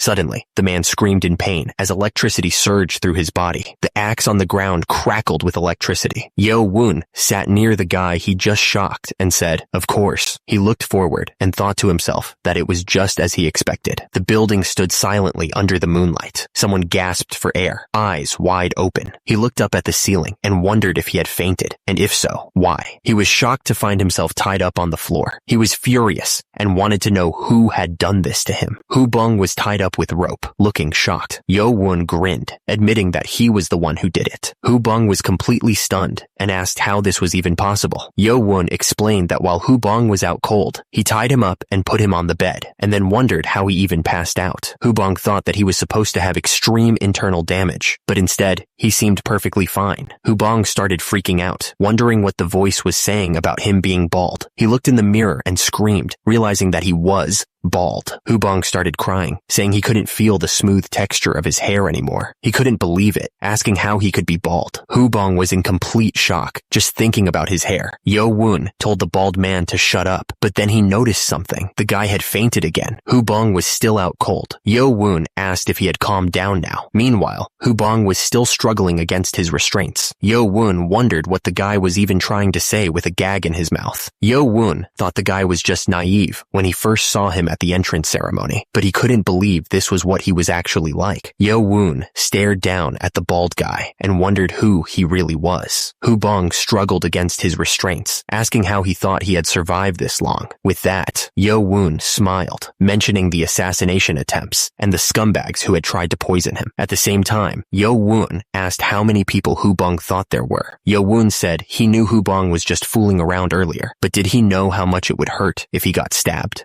He could even die. Yo-woon held the knife to the bald guy's throat, demanding he talk and tell him who made him do this. The guy struggled against the gag, unable to speak. Hubong screamed in pain. Yo-woon asked if he was alright and told him to talk. Yo-woon repeated his question, demanding to know what he was talking about. Hubong claimed he didn't know what Yo-woon was talking about. He pointed out that if he stabbed him in the infirmary, Yo-woon would be blamed. Hubong, tied up, reminded Yo-woon that students can't hurt others outside of training and duels at the demonic academy. Hubong figured that he wasn't going to tell him anything easily. He said that even if Yo-woon tortured him, he wouldn't open his mouth. Hubong laughed, wondering what Yo-woon thought he could do. He probably didn't expect Hubong to be this tough. Yo-woon smiled and said that they would just have to see if he opened his mouth or not, and then paused, wondering what to do. Hubong was then gagged, unable to speak. Yo-woon told him to wait right there. Hubong noticed that where Yo-woon used to live, there weren't many things, but there were so many things here. He wondered what Yo-woon was going to do with those needles. Yo-woon just smiled. Hubong was terrified. Yo-woon grabbed Hubong's hand tightly. Hubong was scared and noticed his hands were clenched. He couldn't believe someone with no martial arts training could be this strong. Hubong wondered why Yo-woon was trying to open his hand and what he was going to do. Yo-woon told him it was going to hurt a little, and then he stabbed the needle into Hubong's hand. Hubong screamed as loud as he could, but the gag in his mouth stopped the sound. Yo-woon told him to stop overreacting. Hubong kept kicking his feet, trying to get away. Hubong begged him to stop. He said he wouldn't talk even if he was tortured. Yo-woon told him to just think of it as revenge. The screams echoed through the building. Hubong was still trying to scream, but he couldn't. He was tied up and passed out. Yo-woon asked if it hurt a lot, mentioning that Hubong had fainted twice. Yo-woon wondered if they should do the other hand. Hubong could only scream again. Yo-woon asked if he finally felt like talking. He added that Hubong should have done that at the beginning. Hubong thought that this guy was crazy and that he would have died or gone crazy after enduring that. He decided he should just tell him now. It was Cheon-mu-goom, wasn't it? Hubong asked how Yo-woon knew. Yo-woon smiled, asking if he was curious as to how he knew, and confirmed that he was right. Hubong explained that thanks to Cheon-mu-goom's consideration, the instructor came every day to give him lessons. Yo-woon smiled, saying that he knew in great detail what group he was in and who else was in it, but he wanted to hear it from Hubong's own mouth. Hubong, looking terrified, said, "Cadet 23, Heo-bong." Hubong was sweating bullets, wondering who had said that this guy was nothing. Hubong thought that Yo-woon was a monster hiding his strength and acting like he didn't have any, and he couldn't even imagine how strong he would be once he got even stronger. Hubong said he got some good information, and he needed to sleep, so they should end it there, asking if Yo-woon really wanted to stop. Hubong promised he wouldn't tell anyone what had happened earlier. Hubong begged him to take his anger out on him. Yo-woon didn't say anything and just pointed his finger at the tied-up Hubong, and with a swift strike, Yo-woon knocked him out cold. Hubong was shocked, realizing that Yo-woon had used Jom-hyul, a technique that neutralizes an enemy by targeting a certain spot of battle marks in the body.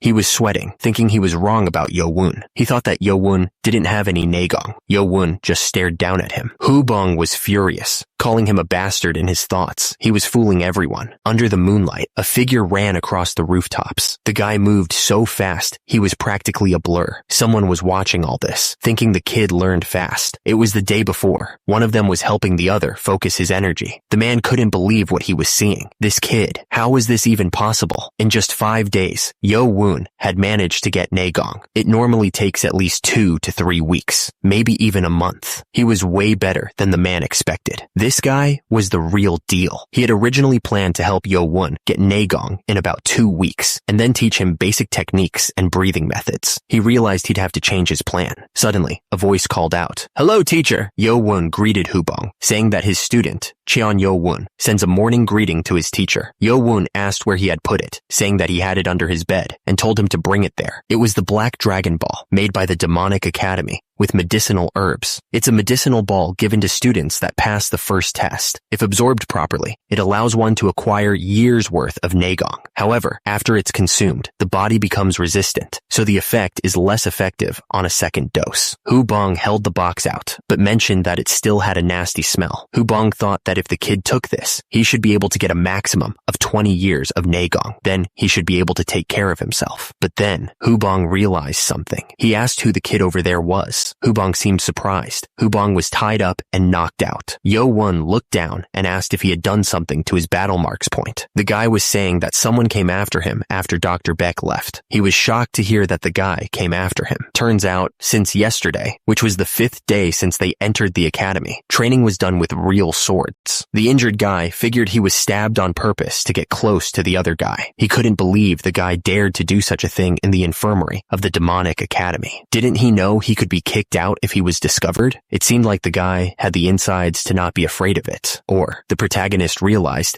this could mean that someone ordered him to do this. Yo-woon figured that Hubong knew who was behind the attack and asked him to spill the beans. Hubong said it was a scumbag from the loyal clan who was in the same group as him. He added that he had never seen any good people from that clan. Hubong continued, saying that it was a tough family with a lot of troublemakers, but he couldn't say anything against them. Yo-woon said that it seemed like Hubong had a pretty tough life, but he was used to it. Hubong looked at Yo-woon, thinking that it was because he said it like that it made it sad. Yo-woon smacked Hubong to wake him up. Hubong explained that if someone used less than a year's worth of internal energy to poke his battle marks point, it would only last a couple of hours. Yo-woon said that it would take at least 10 years of internal energy to do it properly, and demanded if he understood. Hubong said that he would keep that in mind. The guy opened a small box. Yo-woon held the Black Dragon Ball, asking if he should just swallow it. Cheon Mukium told him no, he should chew it first to make sure the medicine works better. Yo-woon could already tell from the smell that it was going to taste awful. He ate it anyway, but the taste was so bitter that it paralyzed his tongue and made him want to throw up. Cheon Mukium told him that now that he had swallowed it, he should start using his breathing techniques. Cheon Mukium told him that his teacher would help him absorb the medicine well. Yo-woon replied that they should start, and asked Cheon Mukium to take care of him. Our hero started meditating. Cheon Mukium explained that a substance that helps energy activity had entered his body, and it was reacting to the energy inside him. He was then asked if he would accept the absorption by speeding up the cycle. Yo-woon didn't know what he was talking about, but figured he wanted to help, so he agreed. It would stimulate the metabolism of his body. Cheon Mukium was shocked, wondering how this could be happening. Cheon Mukium realized that the young master was born with the body of a war god, and it was absorbing all of the medicine and amplifying it. He should only be absorbing up to 80% of it. Cheon Mukium was relieved that he had been nervous for no reason. At the same time, the sun was setting on the buildings. Yo-woon didn't say anything. Seob Meng asked how the Naegong felt. Seob Meng smiled, saying that Yo-woon did well, and that he was pretty sweaty this time too. Seob Meng said that Yo-woon was able to get 1.5 times the amount of Naegong. Yo-woon was shocked, asking if that meant 30 years. Seob Meng said that was just a rough guess. He added that the other students would be absorbing the medicine on their own, so they might not even be able to absorb half of it. Yo-woon was speechless. Seob Meng was super thankful. He said it was all because of Yo-woon and wouldn't have been possible without him. He added that he was very lucky. Yo-woon smiled, saying that his luck must be Nano. He thanked Nano, and Nano replied that it was programmed to help him. Yo-woon looked at the sky and realized it was getting late. He figured he had to head back right away. Seob Meng called out to Yo-woon, asking what was wrong. The man asked his teacher if he could teach him his blade skill formation, starting tomorrow. The teacher agreed, saying of course he could.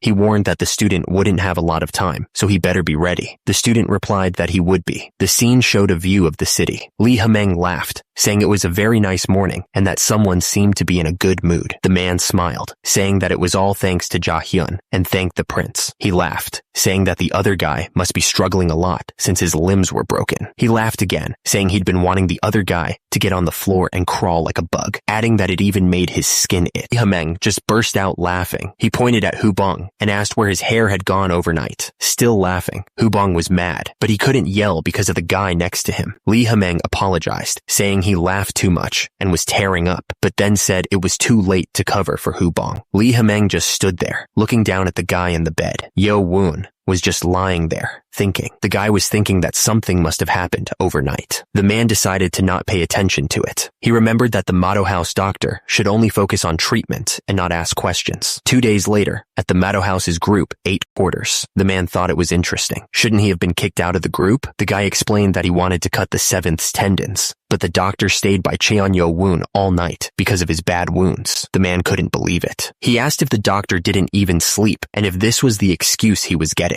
The guy nervously explained to the prince that he moved at night like he was ordered, but the doctor woke up too. The prince's eyes narrowed with anger. The prince yelled, asking how bright a doctor's ear could be. The man got kicked right into the ground. The prince was furious and called the man a piece of trash for failing such a simple task. The man told the prince to wait a moment and asked what was wrong. The prince asked if the man knew the name of the doctor in the clinic. The man, lying on the ground, said that he heard the doctor's name was Baek Jong-myung. The prince repeated the doctor's name, Baek Jong-myung, asking if the man on the ground knew him. The bald man realized that the doctor was probably a student of Dr. Baek Jong-woo. He explained that Baek Jong-woo used to be part of the Poison Clan, but he focused on medicine and became the Lord's personal doctor. He was even ranked in the top 30 of the demonic cult. The bald man said that if their doctor was Baek Jong-woo's student, his martial arts skills might be amazing. The prince got angry, saying that sending the other man was a waste, and then kicked him. The man was crying, realizing he wouldn't get any support for his clan. He couldn't believe what he was hearing. The guy with long hair smirked, asking Haobong if he would do something for him. The smirking man told Haobong not to worry because he was the heir of the Spring Clan. The injured man on the ground told them to keep hitting him. He wanted to see if they could keep it up when that guy arrived. The man was still on the ground, defeated. The man demanded to know why the bald guy was wearing that bandana. The bald guy looked shocked. The man kept kicking him, asking if he thought shaving his head and pretending to feel sorry would make things okay. He was not happy. The other guys thought things had calmed down for a bit, but now the quarters were getting noisy again. One of the men said he felt like trash and told Jahyun they should leave. As they walked away, he cursed. Someone was really angry and shouted that Cheon Mukum and Cheon Yo Woon could all go die. Meanwhile, someone wondered if Dr. Beck could use martial arts too, but the doctor said he only knew medicine.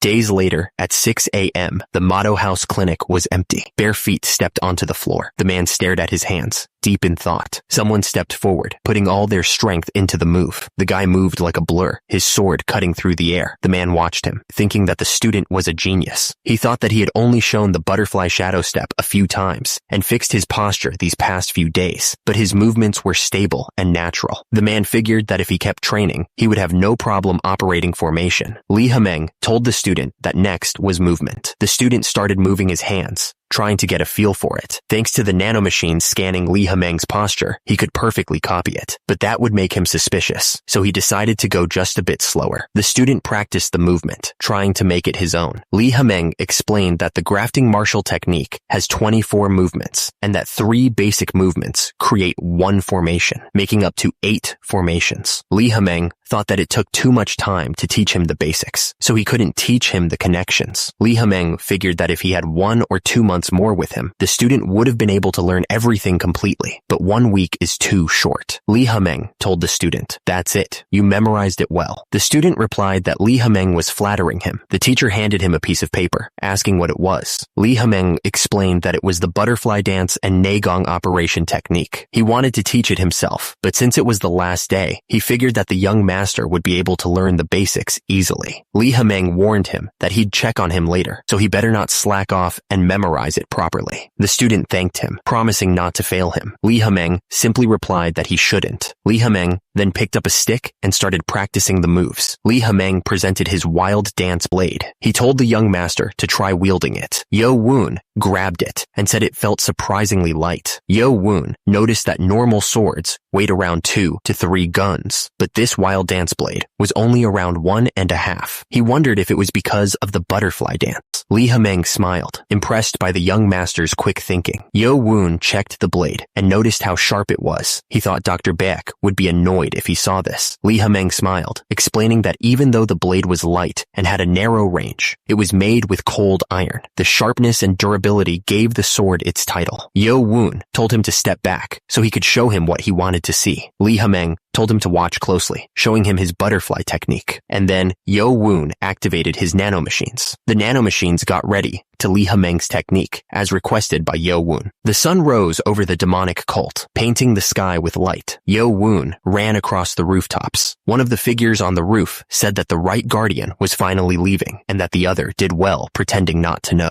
Li Hemeng asked how he could go against his orders. He was happy he didn't have to watch him coming in and out of his mouse hole. The man suggested that they should reassign guards to the second floor hall, since they would have had plenty of rest. Li Hemeng said he was leaving, but Li Hemeng asked what was the reason for his concern for the 7th prince. The other man said it was because that was fair. Li Hemeng chuckled, asking if he was saying that the 7th prince had a chance because he was of royal battle marks. The man replied that he shouldn't question the sky. The man figured that, as expected of the Wind King, you never knew where he went. If he decided to run away, it'd be impossible to catch him. Anyway, Li Hemeng wondered if 10 days would really make everything fair. The man looked at something with a puzzled expression. The man noticed that Yo Woon was still sleeping, even though he was always up when he came for work, and wondered what was up. The man thought this was the last time Yo Woon could rest peacefully like this. Once he was released, he'd go through a lot. Yo Woon was told to sleep a little more. The nanomachines then started to work on his muscles to simulate the butterfly technique's starting expression with 80% completion to data goal, and changed to veins with 75% completion. The nanomachine said there was 1 hour left until 100% completion. An hour later, the guy was still sleeping at the table. Suddenly, the guy woke up and started throwing up everywhere. He was confused, asking what was happening. Yo Woon kept on vomiting. The man asked why he was suddenly vomiting and shivering so much, wondering if he was okay. The man told Yo Woon to just let it all out. The man told Yo Woon to lie down and rest, since it looked like he had calmed down a bit. His body was still shaking. The man was confused, wondering how someone who had been lying down the whole time could have a pulse like that. His pulse was running as if the body was completely overworked, but the body's response to the body evolution had stabilized. Yo Woon was still breathing heavily. The man was confused. He couldn't believe how stable Yo Woon had suddenly become. The man admitted he'd never heard of something like this from his teacher. The man shrugged it off, deciding to just leave Yo Woon to sleep. It was almost lunchtime, so he figured he'd just go eat. But Yo Woon's eyes snapped open. Someone sat on the floor, meditating. The man opened his hand, ready to start training. Yo Woon clenched his fist, feeling the power. He could feel the strength in his hands, so different from just 6 hours ago. He figured he now knew how much training the teacher went through. If Li Hemeng somehow found out that he had earned this body in just 6 hours, he'd be scared, right? Yo Woon was really thinking about how scared Li Hemeng would be. The young master focused his energy. Yo Woon unleashed all that power, sending waves of blue energy blasting outwards. Yo Woon unleashed all that power, sending waves of blue energy blasting outwards. The student was shocked by the show of power. He thought it was amazing that he could create that much pressure without even using Nagong. Yo Woon asked the nanomachines if they had scanned everything, and they confirmed that they had. Li Hemeng turned to the student and asked if he watched properly. The student confirmed that he did. Li Hemeng said it was a shame, and that he should have taught him formations properly. But today was the end. Li Hemeng told him that if it was him, he'd be able to learn the butterfly dance just by watching. He thanked him for everything and told him to keep at it. Yo Woon replied to the teacher, saying that it'll be very hard once he returns to the motto house. Li Hemeng told the student not to lose. Yo Woon realized that there was at least one person who cared about him. He decided he should live up to his expectations. Yo Woon asked the nanomachines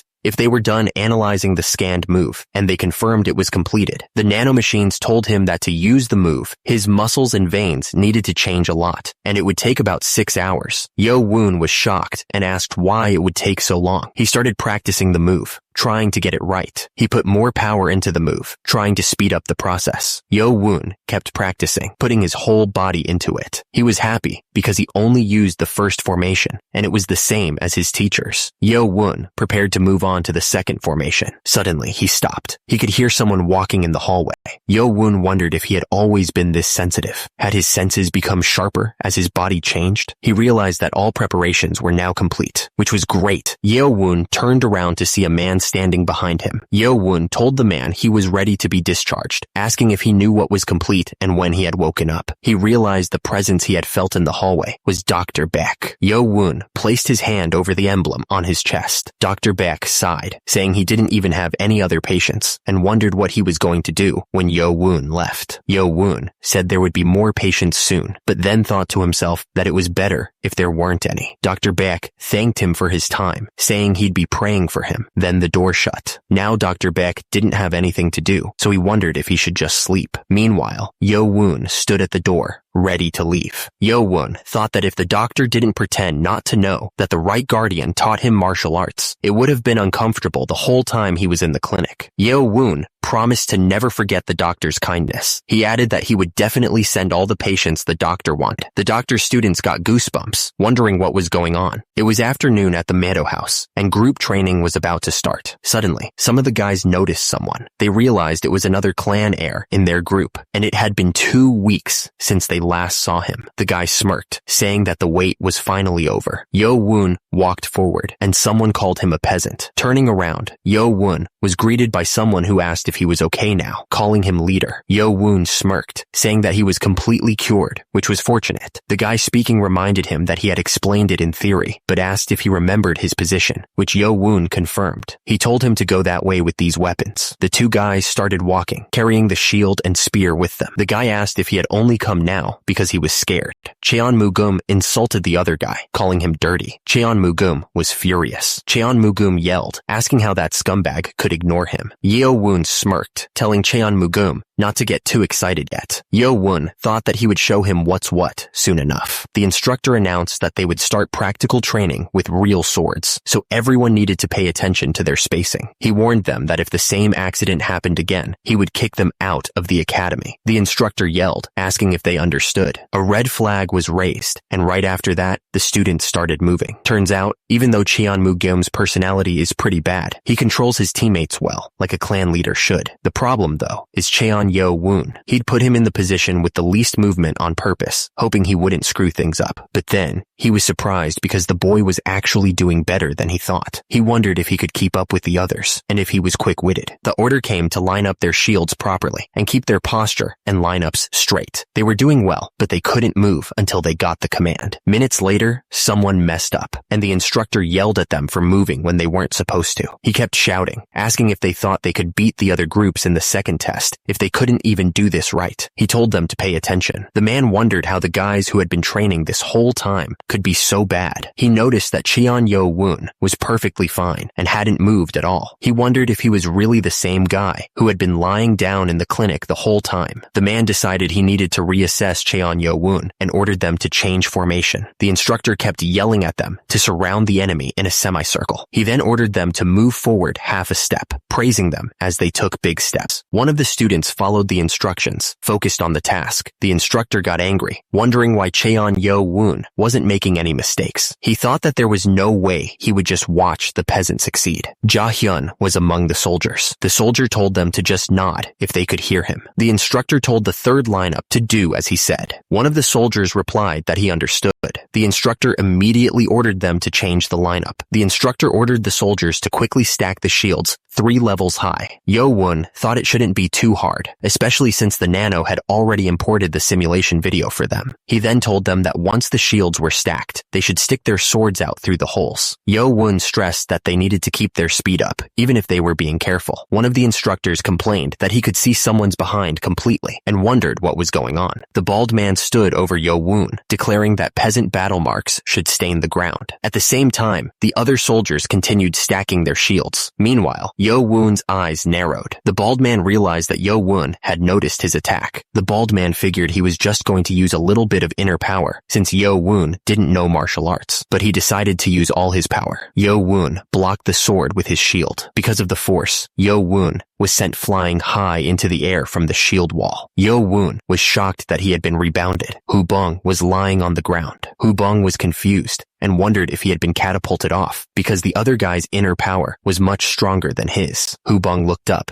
still trying to understand what just happened. Yo-woon saw that it was the same guy from before and asked what he was doing back here. Hubong, who was still on the ground, yelled out, calling him leader, and immediately a foot landed on Hubong's face. Hubong was still feeling the pain in his ankle. The men with shields were sweating, knowing they were in trouble. Yo-woon was smiling like a boss. The guy looked angry, asking how a peasant dared to laugh at him. Yo-woon saw Hubong grinding his teeth and asked if he couldn't come to his senses. Hubong tried to say something about his butt. Yo-woon looked furious, saying that this kid was completely gone, and then punched him hard. Yo-woon asked if he was also the one who stabbed number 23 in the back last time. Yo-woon told him that he wouldn't be having any free time for the next 4 days, and that until bedtime, he would be receiving hell's training with his leader. The guy looked angry, saying that this piece of trash was still making excuses. The guys were saying that he deserved it, acting all high and mighty, with Cheon Mugun backing him. Someone was clenching their teeth in anger. The guy looked furious. Someone shouted the name Cheon Yo-woon. The guy told him that he wouldn't have any free time for the next 4 days, and he would be receiving hell's training with their leader. The guy yelled, saying that the trash was still making excuses. Someone noticed that Cheon Yo-woon's power was stronger than he thought. He wondered if the right guardian taught him, but it was still weird. Lee Hameng thought that the bald guy should have around 30 years of training worth of power since he took the medicine ball, so he wondered if Cheon Yo-woon's power exceeded that. Cheon Mukeum thought there was no way that the drunkard Xiao Bemeng taught him properly. The guy wondered if Cheon Yo-woon had a body that could naturally take in the full power of the medicine ball. Lee Hameng thought that was the only way to explain it. He figured that even if he was a half battle marks, he was still the son of a tiger. Someone noticed the standoff between 2 possible heirs in the same group and thought things were about to get interesting. The scene changed to the Grand Armament Great Hall. Everyone started eating at Motto. The food looked really good. Our hero thought the chicken marinated in soy sauce was delicious. He was happy to finally be eating something other than white porridge after 2 weeks. Anyway, he wondered if Cheon Mu-gyum was going to keep glaring at him during the entire meal. He decided to just enjoy the food for now. Yo-woon said he didn't know why they hated him so much, but he couldn't forgive the 6th clan's actions either. He added that they wouldn't know what it felt like to watch their mother die without being able to do anything. He would trample over all of them from now on. At that moment, an announcement rang out, declaring that mealtime was over and Friday's schedules were wrapped up. Everyone except number 80 was dismissed. The man shouted for everyone to leave. Then he told number 80 to come with him. Yo-woon smirked, already planning his next move. He started walking towards the building where the trainees were staying. As he walked, he thought that Group 8's quarters were in room 8 on the 1st floor, which was easy to remember. Suddenly, someone shouted at him, asking where he thought he was going without permission. It was Baki, leaning against the wall with a confident smirk. Baki watched Yo-woon walk by and thought that the guy didn't disappoint his expectations. Another guy wondered if he wanted to act like a master wherever he went. The crowd whispered that it was the Spring Clan's heir and asked who the guy in front of him was, before answering that it was the 7th heir from all the rumors, and that this should be fun. A woman wondered if it was Cheon Mu-gum and Cheon Yo-woon. Someone else noted that many had gathered, and asked if they should start. Cheon Yo-woon walked forward, passing by a group of people. One of the guys spat out that he had peasant battle marks. Yo-woon asked if it was easy to just lie on a bed in the clinic. quick. The other guy asked if he was annoyed and if that peasant battle marks was insulting the Lord. The man looked surprised and asked what he meant. The man asked if calling him peasant battle marks was insulting the Lord, but he didn't understand what was going on. Yo Woon asked if his status was so high that he could insult the Lord, who was like a god to them. The man looked around at the crowd and stammered, asking when he had ever done that. The man was furious that he was supposed to crush Yo Woon, but instead, he was the one receiving that treatment. The woman smirked, thinking that the Spring Clan were really stupid. The man watched the scene unfold. Cheon Kyung Woon thought the guy was making a big deal out of nothing and called him a dull scumbag. Suddenly, someone got punched hard. The guy was furious and said that he was going to crush that arrogant mouth, and then he got punched again. Yo Woon was ready to beat someone else up. Yo Woon asked what the guy was trying to say about crushing Kwek. The guy coughed up battle marks. The guy was furious that a peasant dared to do that. Then a blast of energy came out of nowhere. Yo Woon used Spring Clan's fist technique. The guy swung his sword, but Yo Woon kicked him off the ground, and the guy shouted that Yo Woon was a bastard. Yo Woon jumped away, and someone shouted, asking if he was running. The guy was surprised and asked how Yo Woon could be weightless, calling him a peasant bastard. The other guy started yelling at their teammate to get that trash. Yo Woon didn't wait around. He just ran. The guy was pissed that Yo Woon punched him and ran away. He thought that if he let him go, he wouldn't be considered a man. He chased after him through the forest. The others were surprised at how fast Yo Woon was. The guy chasing Yo Woon realized something was weird. It was like he was running just fast enough for them not to catch up. The man started yelling at the others for hesitating and called them slow. He said he'd go by himself. The guy yelled that he'd catch Cheon Yo Woon, crush his face, and destroy all the bones in his body. Yo Woon kept running through the forest, moving fast. Our hero suddenly stopped and crouched down, ready to fight. The guy yelled, calling Yo Woon a fucktard and asking if he was done running. Yo Woon smirked and asked if he was talking about running. The man stepped forward, saying it was a joke, but then he looked shocked. At the same time, Yo Woon grinned, thinking there was no reason to show the others yet. Yo Woon attacked the man with a crazy amount of power. The man was shocked by the crazy power. Yo Woon didn't stop there. He kept attacking with everything he had. The man struggled to block, saying that even though he used the 7-star defensive skill, he was still getting pushed back. He realized that the young master's defensive skills were strong. He looked at Yo Woon suspiciously. Yo Woon smiled and asked how he knew martial arts. The man thought about it and realized that Yo Woon's movements were fast. He remembered that the young master had no inner power in the first test and wondered what was happening. Yo Woon smirked, happy that the man was getting nervous, just as he expected. The man kept up his attacks with everything he had. Suddenly, one of the man's teammates shouted a warning about their prince. Yo Woon used the butterfly dance's second formation, with light butterfly circular movements. The young master's eyes widened in shock as he tried to understand what was happening. The man couldn't believe it, he shouted out, wondering how Yo Woon avoided his attack. Turns out, Yo Woon was already preparing his next move. Yo Woon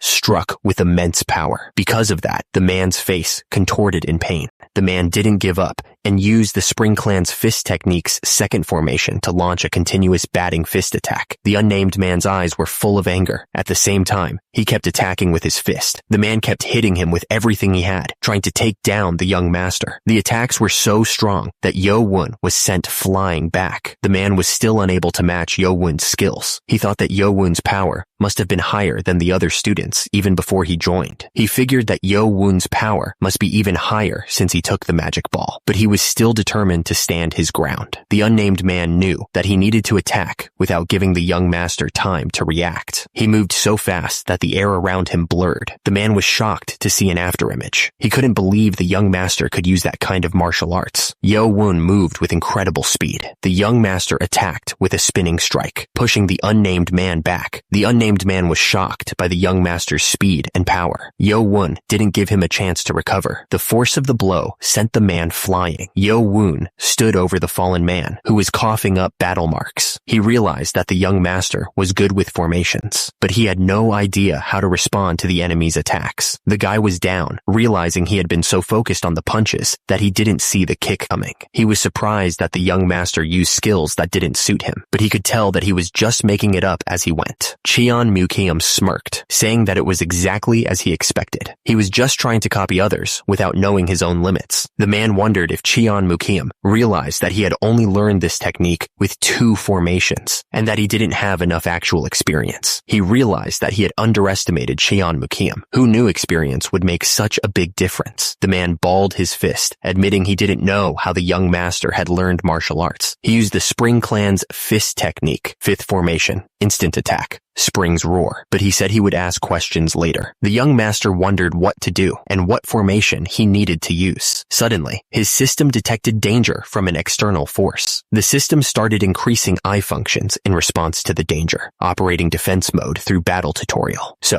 the system showed him exactly where to hit. The young master punched with everything he had, and immediately, the guy's face exploded from the force. Yo Woon kept attacking, not giving the man a chance to breathe. The man's face was getting destroyed. The protagonist didn't stop, keeping the pressure on. The man couldn't believe it. He asked how this could not be a technique. Yo Woon looked just as confused. He wondered what was happening. The system then explained that it was using the optional built-in self-defense martial arts, battle tutorial type defense style, boxing. The system continued, saying this indicated independent teaching and that they had created results through analysis of the opponent's movements for every 0.01 seconds. Yo Woon didn't know what that meant, but he asked if it was saying this was boxing. He then asked if it was possible to use the butterfly dance instead of boxing. The system asked if he would accept, and Yo Woon agreed immediately. The man was furious, accusing Yo Woon of learning fist techniques and hiding a card up his sleeve. But the man declared that it wouldn't work anymore and charged forward. The system announced it was changing the defense mode from boxing to butterfly dance. Yo Woon realized he could now see where the man would attack. Yo Woon was just too fast for him, dodging every attack. The man was furious. He couldn't believe the young master had avoided all his attacks. He screamed, "This scumbag! He avoided all of my hits," but Yo Woon didn't care. He launched a savage counterattack. The man was getting pummeled, battle marks splattering everywhere. Now he was crying, tears streaming down his face as he realized he was completely outmatched. The man, covered in battle marks, told Guum to do his best. He continued, saying that if he did well, his father would leave that trash and come back to her. The woman put her hand on the child's head, telling him that he needed to win everything. The child looked up at his mother and said, "Yes, mother." She yelled that it was because he couldn't do it right. The woman cried, saying it was all because he was bad at everything and because that dirty woman showed up. She kept crying, saying it wasn't her fault and that he couldn't do anything right. The woman cried even harder as she was choked, saying it was all because he was a mistake. He remembered that memory and was not happy about it. Yo Woon looked to the side, wondering if he had. The man was bleeding and could not believe it, asking if he could actually lose. He tried to stand his ground. The man shouted that he would never lose to a peasant bastard like Yo Woon. Yo Woon didn't care and punched him in the face. Our hero hit him again with a devastating blow. The man coughed up battle marks, completely defeated. The leaves fell from the trees in the forest. Yo Woon stood over the fallen man, looking down at him. The man said he couldn't believe he was losing to a peasant bastard like Yo Woon. The man was lying on the ground, unable to believe what had happened. The man on the ground heard Yo Woon tell him that he brought all of this on himself. The guys watching couldn't believe that Yo Woon beat Cheon Mugun, someone they couldn't even take down together. They whispered to each other, saying that Yo Woon had no inner power just 10 days ago and wondered what they should do. Yo Woon turned around and asked if they wanted to try him too, and then ordered them to take the defeated guy away. The defeated man was being dragged away as he asked if the prince was alright, saying that they would help him. He thought to himself that if he had more authority, everyone would obey him like that. He yelled at them to let go of him, saying he would walk by himself, but they kept calling him Prince. The guy that Yo Woon defeated was still on the ground, complaining that Yo Woon didn't finish him off properly. He went on, saying that if the second test wasn't a group task, he would have cracked Yo Woon's head open, calling him a peasant. Yo Woon warned that he would really do it if he kept coming at him like that. The other guy yelled back, telling him to do it, even though he couldn't even get up by himself. The guy kept yelling insults as he was being carried away, but said he was leaving. He was still mad about what happened. The night was dark and the forest was quiet, but strange symbols floated in the air. Yo Woon realized that last fight was dangerous and that he would have lost if it wasn't for the nanomachine. Even though he learned martial arts faster than anyone, he couldn't just ignore experience. He knew he couldn't become like his teacher just because he had mastered the butterfly dance. Yo-woon knew that if he wanted to reach a higher status, he needed internal energy and experience, but the 6th clan wouldn't leave him alone while he was trying to build on it. The protagonist decided that he needed to learn exactly how to use what he could right now. The nanomachine responded to Yo-woon's thoughts, confirming that it was checking the user's records. The nanomachine announced that he had only used 3% of all of its functions, which made Yo-woon wonder what that meant. The nanomachine corrected itself, stating that he had used 3/100ths of its functions, and that he hadn't exceeded 3/10ths of the nanomachine's functions, according to the records. Yo-woon realized that there must be more functions that he could make use of. Yo-woon asked Nano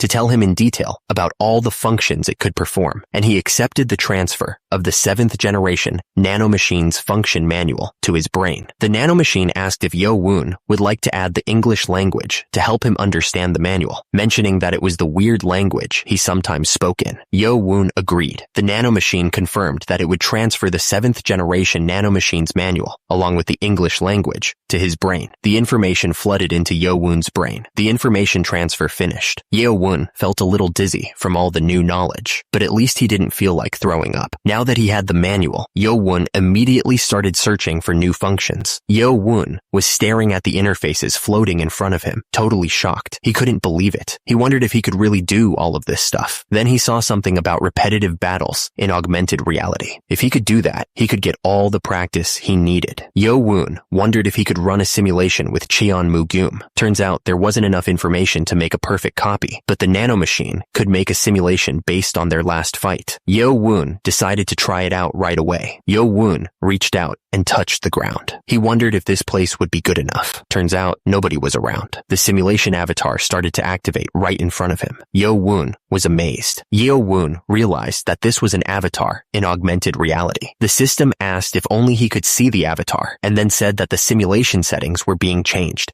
and that he needed to set the avatar's impact percentage on the user. The system then explained that the impact percentage was the amount of impact he would receive from the avatar's attacks. It told him to set it to 100 for the same amount of impact as normal, or lower if he wanted less. Yo-woon wondered how much it would hurt anyway, and then decided to set the impact to 100%. The system then said that the simulation would be started with 100% impact. The avatar immediately trash-talked him, calling him peasant battle marks and telling him to come at him. Yo-woon wondered why this stupidity was part of the simulation, as the avatar taunted him, asking if he was scared. Yo-woon was thrilled that he couldn't crack the avatar's head open earlier because of the test, but it didn't matter anymore since it was just an avatar. The avatar then taunted him, saying that it would come to him if he didn't come to it. The screen showed the Spring Clan fist techniques, Spring's roar formation. Yo-woon was shocked to see that the simulation was exactly the same as the real thing. Yo-woon didn't waste any time and immediately attacked with the Spring's roar formation. The avatar's face was being scanned and analyzed. The avatar mocked Yo-woon, asking if he really thought that kind of sloppy attack would work on him. But Yo-woon didn't listen and kept attacking with the Spring's roar formation. The avatar was suddenly shocked, wondering why he could feel pain. The nanomachine had given him the same amount of pain that he felt earlier, using the information that was collected. The avatar asked if he wanted to change the impact percentage, but said it was fine and they would continue like this. The avatar taunted Yo-woon, telling him to come at him. Yo-woon was getting annoyed. The avatar was about to strike, and Yo-woon shouted his name. It was now nighttime. Yo-woon was lying on the ground, breathing heavily. He asked the nanomachine what time it was. Yo-woon was pissed because he had to fight that avatar 15 times before he finally won. The first fight ended in only 5 formations, and he couldn't even defend himself properly, so he just used his body. Yo-woon realized that if he fought with Cheon-mu-geum properly, he wouldn't even get close and would just lose right away. The nanomachine told him that his skills would increase with experience and training, and the nanomachine added that the frequency of him using formations of the butterfly dance was increasing. Yo-woon was pissed that he lost to a guy who was just using the same 3 formations and basic moves over and over. He grinned, saying that Cheon-mu-geum's avatar would be nothing to him in 7 days. He was sure that the next time, he would completely destroy that avatar. The scene changed to the Mado House student quarters. Yo-woon was standing in the room, wondering which bed was his. The students were shocked and whispered to each other as Yo-woon entered the room. Yo-woon thought to himself that he just beat a clan heir, and now They were clearing the path for him. Suddenly, one of the students called him Prince. The guy told him that his bed was this way, and Yo-woon was surprised. The other students wondered why he was acting like that. The guy asked Yo-woon why he was acting so different. The man said he had already been abandoned by Cheon-mu-gum, so he had nothing left to lose. He figured he was probably gonna die anyway. He figured he might as well take a gamble. The man, Cadet Hyo-bong, declared that he wished to serve Prince Cheon Yo-woon as his master. Hyo-bong was basically shouting, asking if he was really offering loyalty to the 7th prince, who didn't have any power. Yo-woon looked at him, asking if he really wanted to serve him as his master. Hyo-bong said he still felt bad about what happened before. He begged Yo-woon to take him in as a servant and let him serve him as much as he could. Yo-woon thought to himself that this guy wanted to be his servant, even though he's always had a hard time trusting others. Hyo-bong kept begging. Yo-woon was thinking that someone actually wanted to become his servant, even without being forced to become his guard by the Lord's orders. The protagonist smiled faintly, looking at Hyo-bong. Hyo-bong was super grateful and said he would do his absolute best. Suddenly, someone interrupted, saying he had only left for a little while, and this stupid thing was already happening. The guy yelled at Hyo-bong, asking who he was showing his loyalty to. Hyo-bong was thinking that Cheon-mu-gum and Ja-hyun were scary, but he couldn't show his fear. Hyo-bong yelled, asking who the guy was to call someone else's servant an insect. Yo-woon said that the guy was the insect for kissing up to someone's butt. Hyo-bong stammered, asking what Yo-woon had just said. Yo-woon smirked, asking why he was stuttering. The guy was furious, asking if they were scared and calling them names. He charged forward, calling them a peasant scumbag. But Yo-woon didn't even flinch. He blasted the guy with a powerful strike. The force sent him flying backwards, while everyone else watched in shock. Yo-woon smirked, thinking that the guy was nothing compared to the avatar he had fought. The guy on the ground was gasping for air. Hyo-bong was thinking that he had made the right choice. Yo-woon turned to him and asked if he wanted another go.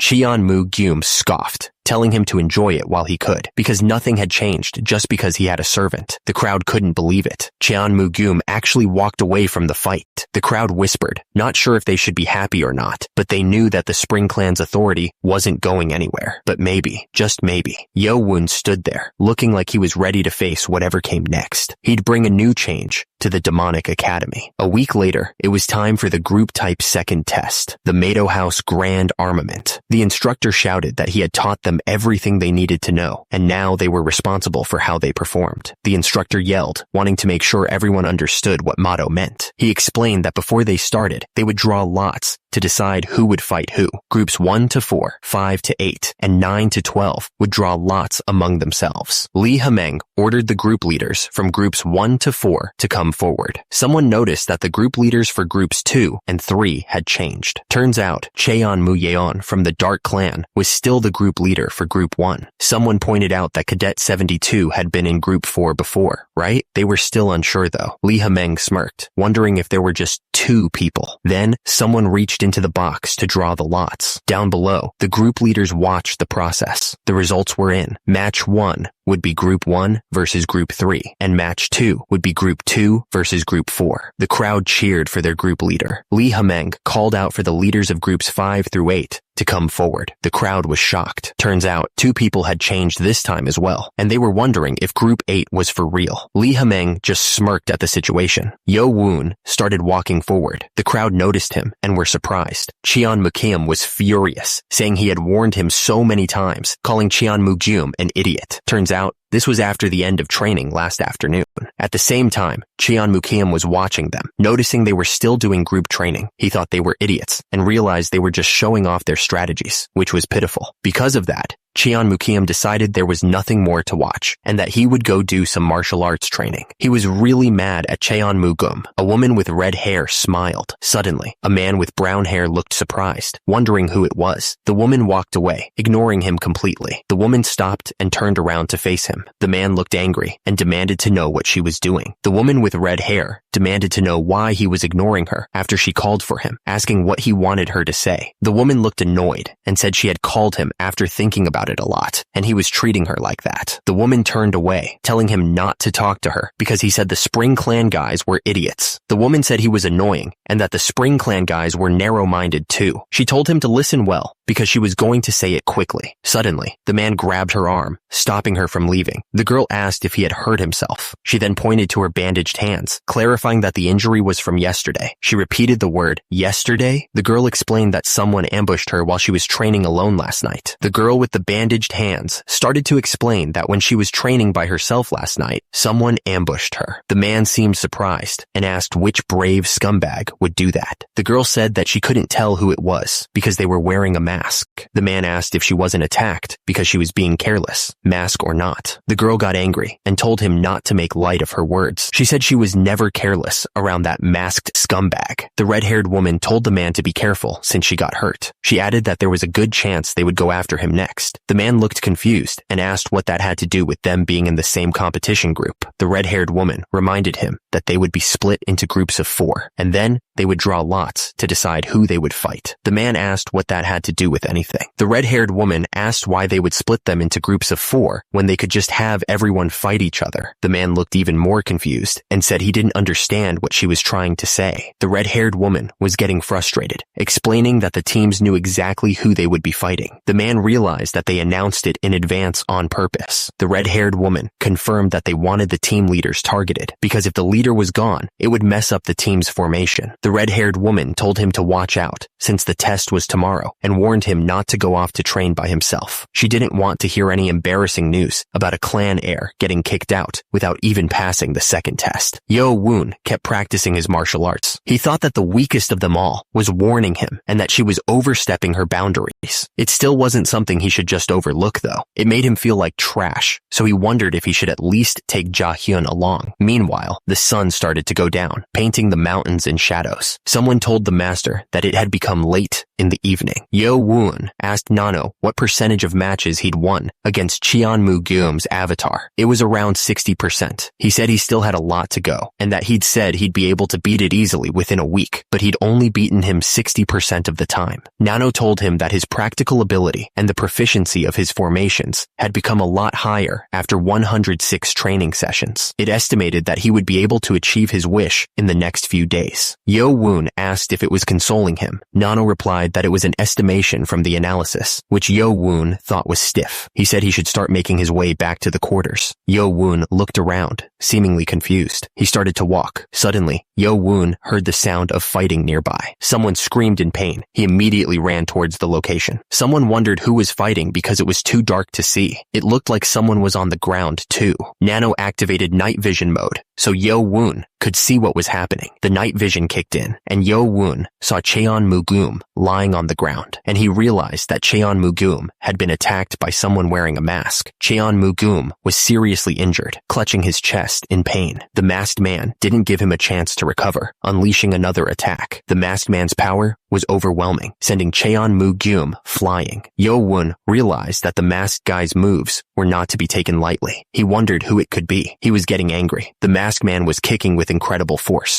Yo-woon screamed as he felt the power. The masked man was ready to attack again. The masked man kept attacking, not giving Yo-woon a chance to recover. Someone thought to himself that he didn't want to help Cheon-mu-geum, but he couldn't let the team leader get hurt right before the test. Suddenly, someone screamed at the top of their lungs for them to stop. The guy with the sword jumped in to attack the masked man, but the masked man was able to block the attack with ease. The masked man jumped, kicking out with incredible force. The masked man realized that he had increased the distance between them right before the attack hit, and he knew he was dealing with an expert. The masked man's eyes narrowed as he stared intently. The masked man stood tall, while Yo-woon fell to the ground, defeated. The masked man looked up at the moon, deciding he should give up chasing after him. The man cursed, realizing he had been defeated. He asked if the other man was okay. The man angrily refused to accept help from someone like him, saying he'd rather be left behind. The scene shifted to the Mado house quarters. The men inside looked shocked. They saw a man carrying another man, and they exclaimed in surprise, recognizing the prince. The men were worried and asked what happened and if the prince was all right, but the prince told them to treat the injured men first. Another man asked if the master was hurt, but Cheon-mu-geum said he was fine and not to worry. The nanomachine scanned Cheon-mu-geum's injury, identifying a 4-centimeter stab wound that was only 2 millimeters deep. Cheon-yo-woon realized that the injury wasn't that bad. One of the men noticed that Cheon-mu-geum was bleeding. As a result, Cheon-yo-woon looked furious, knowing who was responsible for the prince's injury. The man was bleeding and pale, barely able to speak. Hu Bong yelled for someone to call the leader right away. Someone quickly started to bandage the wound. The men asked the leader how he was doing, explaining that they had done what they could with the available supplies. Cheon Mukiam looked at the injured man with concern, wondering what was wrong. The injured man was told that he wouldn't be able to walk normally for a while. The injured man was in a lot of pain. The other men started to panic, realizing they were screwed now that their leader couldn't walk. Suddenly, blue energy shot into the injured man's head, starting to heal him. Someone told the injured man to sleep for a bit, promising to take him to the infirmary, and that there was one more injured person that needed help. One of the guys offered to carry the injured man, but Yo Woon said he would go himself. Someone shouted for the leader. Another guy ran up, carrying someone else who was hurt, saying that Cadet 80 had also hurt his head, though not as bad as Cadet 4. The leader said he knew, and that he figured someone would bring the injured guy over somehow. Someone replied, saying so he wasn't dumb, and that he left the guy so someone would follow him. The leader asked what the reason was, explaining that it wasn't much, but that only their team had the vibe that this setback would make them fail the test, and that it was a surprise to see that this one was hurt. The guy carrying the injured man said that was all he wanted to say, and demanded they give him the injured man. The man told him he should go back now, because he already knew he couldn't walk around at night. He understood. He told him that if he didn't have teeth, he needed to learn to use his gums. The man looked confused, wondering what the heck he just said. The guy turned around and walked away, leaving leaves falling behind him. The voice wondered if something like this had happened to other teams too. The voice thought it was just a loophole in the testing method, but now he realized there was a hidden purpose behind the second test. Yo Woon looked serious as he considered the implications. The ants surrounded the injured ant. The voice said that aiming for the team leader meant they were trying to make it easier to beat that team in the test tomorrow. Yo Woon suddenly realized something. He understood that the reason they were split into groups that would fight each other was all part of the plan. Lee Hameng grinned, knowing they made this situation happen on purpose. Yo Woon realized that this was the heavenly demon god sect, so they wanted them to act like demons without being held back by rules. Someone in Team 8 thought that if this was all they were capable of, it was over for them. Someone suddenly spoke up, asking how long they were going to act pitiful just because their team leader got hurt. Another guy, looking angry, asked who he was calling pitiful. The first man argued that sitting around complaining without even thinking about choosing a new leader or making a plan was definitely pitiful. Someone else chimed in, saying that only Prince Cheon Mu-gyum had leadership training and could take command. The first guy looked at them with a surprised expression, asking why they thought like that. Down below, someone smirked. Suddenly, one of the guys shouted that they had their master right there, Prince Cheon Yo Woon. The crowd in the room was shocked by this sudden announcement. As a result, all they could say was, 7th Prince? The others looked just as confused. Someone raised his hand. Cadet 38 agreed with the decision. He figured that since Yo Woon didn't back down from a fight with Cheon Mu-gyum, suddenly, the others agreed to the decision, wondering what they should do next. One of them said that since Prince Cheon Mu-gyum wasn't around, they should just agree for now, because passing the second test was more important. The man then asked if everyone agreed with him becoming the team leader. He grinned, satisfied with the outcome. He then mentioned something he had thought about during their formation training. It was midnight. Back at Team 8's quarters, one of the guys was sleeping like a log, but then someone started walking around. Suddenly, Yo Woon activated his night vision mode.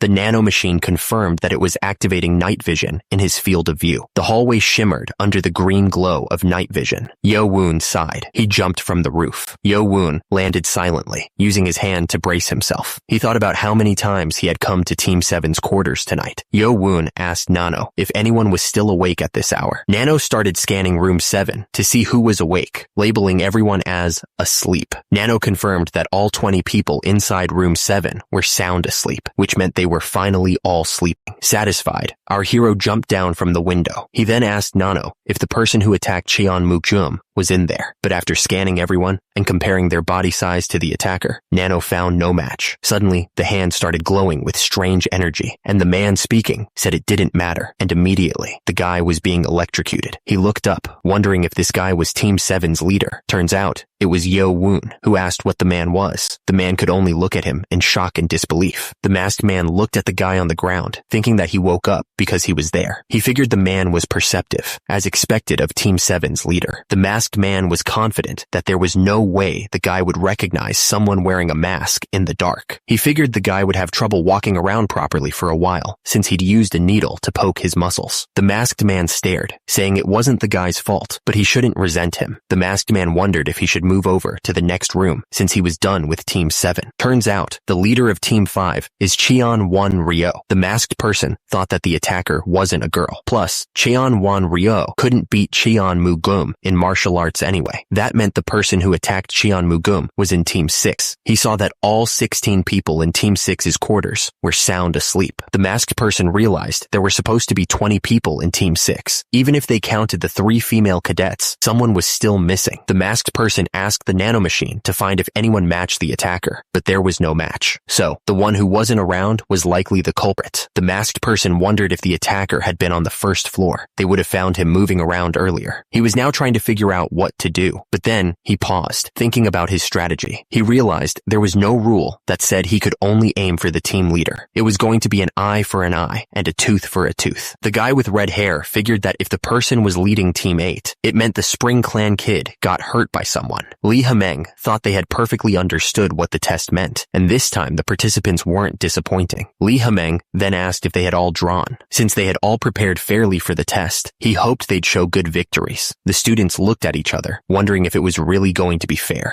The guys from Team 8 walked down the stairs. Then, on the ground, the students were getting ready. Yo Woon stared at one of the guys and thought the eyes looked familiar. Yo Woon immediately ordered the nano to the guy. The system started scanning the guy's body. They came back, saying it was a 100% match based on height and body shape. The guy smirked after that. The second test round was about to begin. Team 1 versus Team 3, with the winning team being the one that suppressed the other. Lee Hameng yelled for the match to begin. At the same time, the fighters charged at each other, screaming. Cheon-mu-yeon, Team 1 leader from the Dark Clan, shouted that they were starting from the right. Someone noticed their diagonal formation and wondered about it. The panel showed diagrams of a normal formation versus the diagonal one. The two teams clashed, swords meeting shields in a brutal fight. The group advanced, pushing forward with their shields, and immediately, a massive explosion of energy erupted. The soldiers were getting pushed back, struggling to hold their ground. They screamed for their teammates to resist. One soldier managed to stab another. As a result, battle marks spilled from the soldier's mouth. Another soldier yelled, trying to get his teammates to come to their senses and get back in the fight. The soldier coughed up battle marks, clearly in pain. He fell to his knees, unable to stand anymore. The flags waved, symbolizing that it was their loss. The enemy stood over him, telling him to surrender. The soldier finally admitted that he lost. Lee Hameng thought the fight was pretty boring, since the other team wasn't that strong. The announcer congratulated Team 1 for winning and passing the second test. Then, it was announced that Team 4 had also won against Team 2, and the next teams were called forward to compete. It was finally Yo Woon's team's turn to fight, but the enthusiasm of his teammates had dropped, which wasn't good. Yo Woon noticed that his teammates looked nervous, so he asked if they were. He knew they were anxious because the team leader had changed, and he admitted he was nervous too. Yo Woon explained that if they didn't win, they'd be kicked out of the academy, and it was too early for that. He was also angry, and didn't want to lose to the scumbag who tried to make them face problems by attacking their team leader like a coward. Yo Woon told them that if they all felt the same way he did, they couldn't afford to lose. The team raised their swords, ready to win. Lee Hameng watched them, thinking that encouragement alone wasn't enough to guarantee victory. The guy thought they'd soon find out if Yo Woon was a panther or just a stray cat. The signal was given. The team that overpowers the opponent wins, and the fight could begin.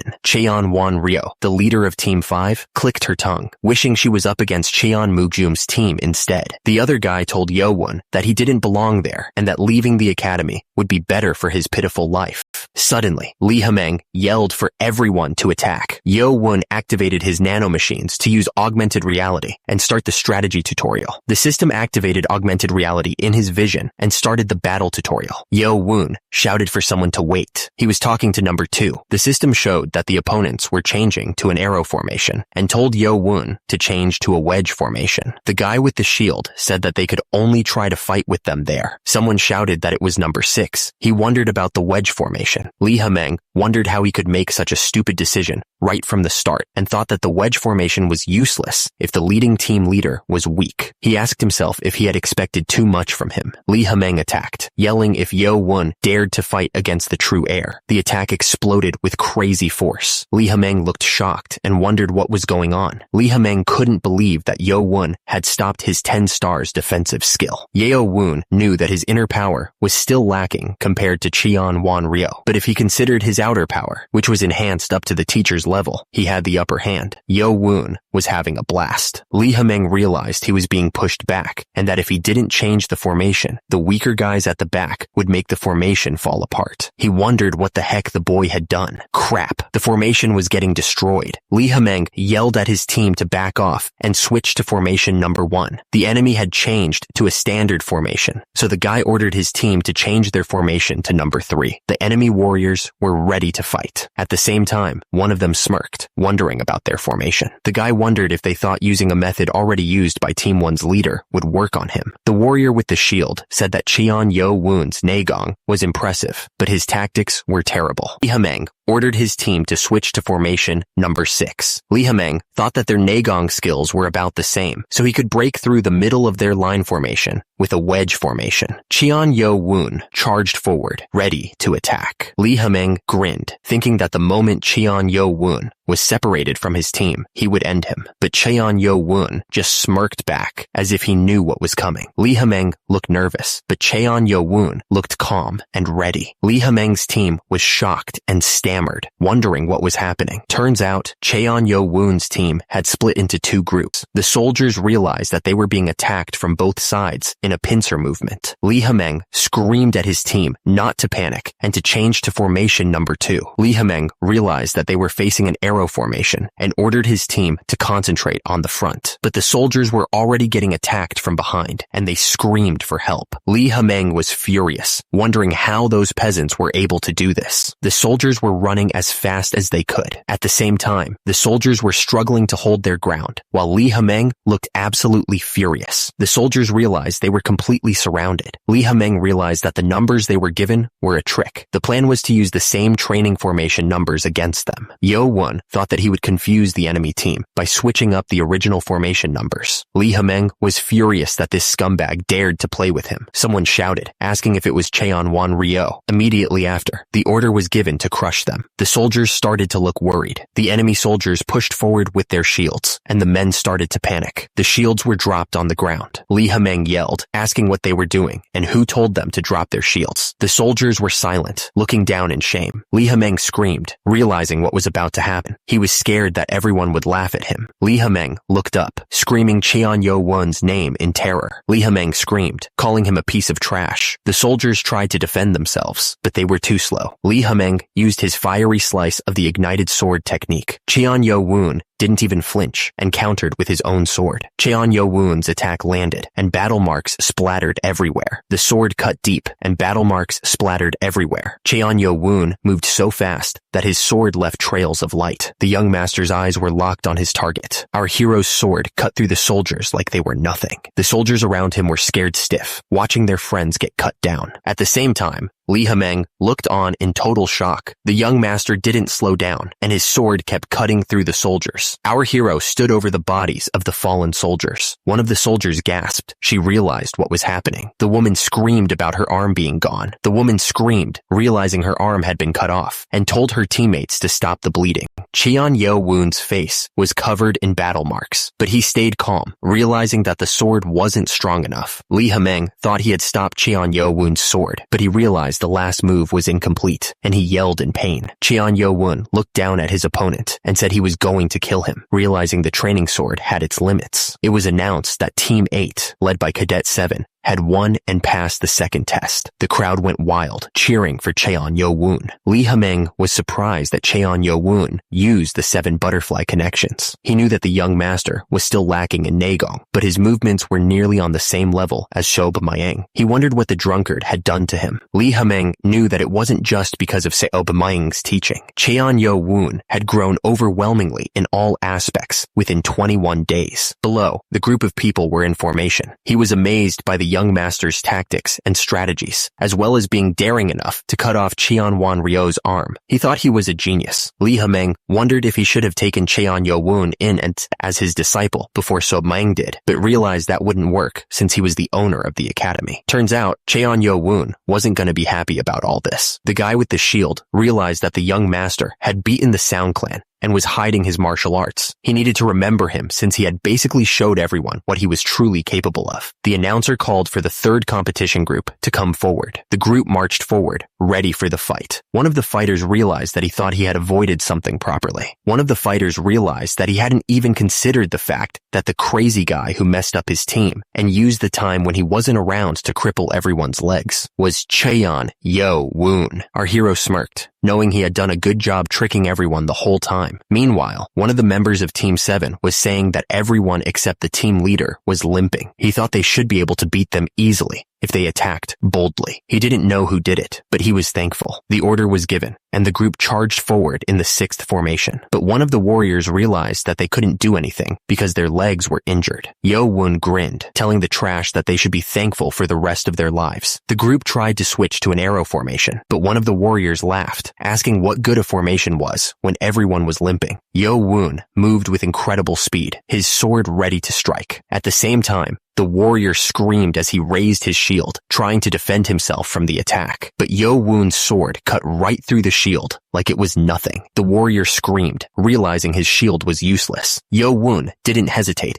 and brought his sword down on the warrior. The warrior coughed up battle marks, his eyes wide with shock as he realized what had just happened. He screamed as he was pushed back, the force of the blow almost unbearable. The warrior was sent flying back from the sheer power of the attack. He stammered in shock, unable to believe what was happening to them. Another warrior screamed that they were being pushed back, fear in his voice. Another warrior screamed as the sword pierced right through his neck, killing him instantly. The warriors were ordered to suppress them all and not let anyone stand back up. Lee Hameng watched the scene unfold, muttering in disbelief. Yo-woon continued his assault, striking another warrior. Yo-woon stood tall among the fallen, his presence overwhelming. Yo-woon, covered in battle marks, warned that someone was next. Suddenly, a warrior shouted Cheon Yo-woon's name. Yo-woon smirked, realizing he'd made an annoying enemy. The announcement rang out. Team 7 had won the 3rd round. Back at the Mado House's main hall, back at the academy owner's office, a group of men sat around a table. Lee Hameng announced that he had the list of everyone who failed, including their grades up to Team 5. Another man noted that a lot of people failed this time and asked if Lee Hameng was talking about the higher clans. Lee Hameng explained that those without clans just wanted to be guards, so it didn't matter. But the higher clan's heirs might feel wronged since they would have made it to the 3rd round if it wasn't for the group test. The man replied that something like this wouldn't have happened if they had used the same rules as the old demonic academy guide, but there was nothing they could do about it. One of the men at the table argued that if they didn't reassign the failed participants positions and duties based on their performance, the higher clans would protest. Lee Hameng chimed in, saying that the higher clan's heirs would grow well with their own martial arts, but it was unfortunate that the middle and lower clans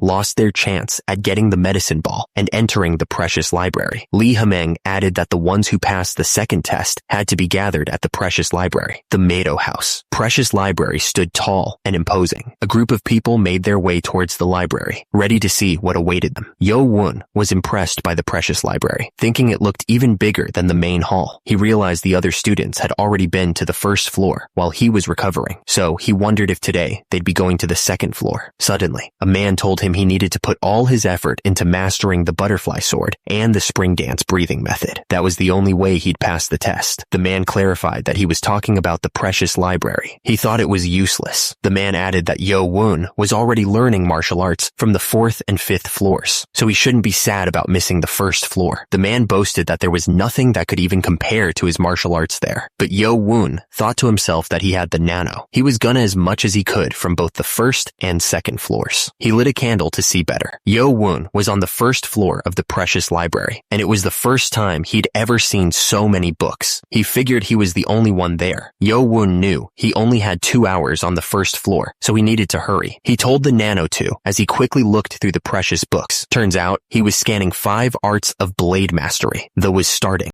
The was complete. The was complete. Yo-woon asked the nano how much time he had left. The nano told him he had 1 hour left, and he had scanned 55 books, including sword mastery and breathing techniques. He told the nano not to send those to his brain yet, since he had only looked at the outer border books. Yo-woon wondered if he should check the inner shelves too. Yo-woon then looked at a giant rock in the room. The warrior wondered if the young master was an expert, and if he was the one who protected the first floor of the library. Yo-woon wondered why there was a gravestone in the middle of the library. The warrior stared intently. The warrior's shirt had a strange symbol on it. The warrior explained that the gravestone was left by the main academy's founder, the heavenly demon ancestor. Yo-woon was surprised to hear about the heavenly demon ancestor. The warrior explained that the words were carved into sapphire. It looked like there was a poem written on it. He wondered what it meant. Yo-woon was shocked. He realized that the writing was carved with a finger. The warrior thought it was amazing that the ancestor focused his energy into his finger to write on the sapphire, something that's hard to scratch, even with a sword and large amounts of energy. The warrior explained that people usually try to read the books and don't pay attention to the carving, but Yo-woon found the ancestor's trace because he's his bloodline. He admitted that he almost missed it too. Yo-woon said that was to be expected. The warrior continued, saying that no one would pay attention to a gravestone with a poem when there are so many books around. He's been protecting this place for over 20 years, but no one has ever noticed it. He added that includes the descendant of the heavenly family. The warrior apologized for taking up so much of Yo-woon's time and told him to keep doing what he was doing, saying he understood. Yo-woon suddenly noticed something strange. He wondered what it could be. Turns out, there were marks from sharp objects on the back of the gravestone, like someone was hiding something. Yo-woon ordered Nano to analyze the traces. Nano started analyzing the surface of the gravestone, and the analysis was quickly completed. According to the analysis, the traces were left by the sharp blade of a sword. Yo-woon wondered why there would be sword marks there. Yo-woon was shocked that someone would do this to the heavenly demon ancestor's gravestone. According to Nano's analysis, it looked like 2 people made those marks. He couldn't believe it. Yo-woon looked closely at the marks on the gravestone, but he couldn't tell anything just by looking. So, Yo-woon ordered Nano to show him the sword traces in 3D. He instantly noticed a huge difference in the strength and angle of each sword. It was easy to miss that 2 different people made these marks. Yo-woon wondered if someone tried to hide the original scarring by making even more messy scars on top of it. Maybe. Yo-woon asked Nano if it could tell the difference between the 2 people's sword traces, and then ordered it to get rid of the sword traces, except for the ones that were there first. Nano got to work, analyzing the sword traces.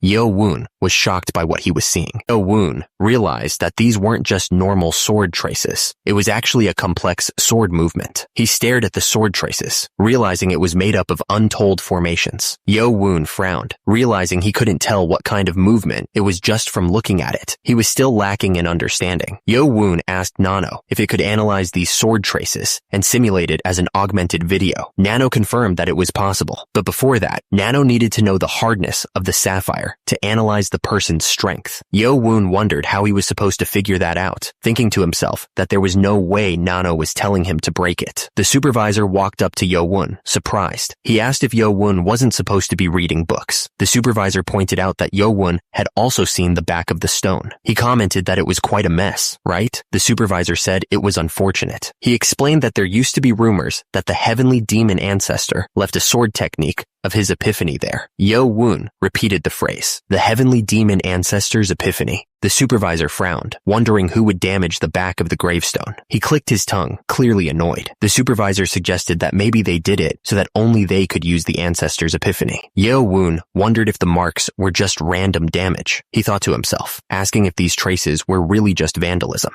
The supervisor told Yo-woon that he was leaving to make rounds. He added that Yo-woon should look around before he left. Yo-woon thought to himself that, fortunately, the supervisor was leaving. Nano explained that the hardness of the sapphire could be measured by placing a hand on the surface. Yo-woon acknowledged, realizing he could do that now. He placed his hand on the gravestone to measure the hardness of the sapphire. Yo-woon touched the surface, activating Nano's analysis. He groaned, annoyed that it was loading. Nano announced that the investigation into the stone's hardness was complete. With diamond at a hardness of 10, the sapphire was a 7. Yo-woon was impressed, saying it was really hard. Yo-woon stared at the gravestone, wondering who could have ruined the original sword traces with their own. Using the analysis of the stone's hardness, the sword traces were now being simulated as an augmented video. The augmented video simulation was starting. Yo-woon started to ask who did this, but Nano cut him off, saying that conversation was not supported. The sword trace simulation was starting. The augmented video simulation showed the first sword movement. A golden figure swung a sword with incredible speed. The golden figure moved with impossible speed. The sword flashed, leaving trails of light. Yo-woon was stunned by the complexity of the sword movements. The simulation continued to play out as Yo-woon watched, completely absorbed. Yo-woon was determined to understand every single movement. Yo-woon called out to Nano in shock. Yo-woon asked if this was one movement. Nano responded that the analysis showed all the formations connected. According to his martial arts knowledge, it was one movement. Yo-woon's eyes widened. There was no way. He thought back to the butterfly sword technique, which was made up of 8 formations. Even that had taken him half a year to master, but this couldn't even be compared to that. He realized that it was impossible to annul this technique. Yo-woon couldn't believe his luck. He hadn't expected anything from the first floor of the library, but he had stumbled upon a real opportunity. He told Nano to save the movement so he could transfer it later. Nano confirmed that he understood. Yo-woon realized he could have easily missed this treasure because of the messy sword traces. He figured that whoever left these marks must be quite evil, but then he thought that maybe he should be thankful. After all, only he had earned this movement. Nano began to explain the analysis of the sword traces after removing the mess. Movements that were interconnected had been found. Nano explained that 45 movements had been carved according to time. Yo-woon was shocked. They weren't sword traces to cover the technique, but were all sword movements instead. Yo-woon thought about it for a second. Maybe. He ordered Nano to simulate the sword movements in order as an augmented video. Nano confirmed. Nano showed the first sword movement. The simulation continued, displaying the 2nd, 3rd, and 10th movements. The 20th and 30th movements flashed before his eyes. Yo-woon watched as the movements were becoming more and more perfect. Nano announced that the augmented video simulation had finished. Yo-woon looked a little surprised as the augmented video simulation finished. He snapped back to reality. Yo-woon asked Nano if it could make the initially saved sword movement and the 45th sword movement fight against each other through augmented video. Nano confirmed that it was possible. A wide grin spread across Yo-woon's face. Nano activated battle mode in augmented video.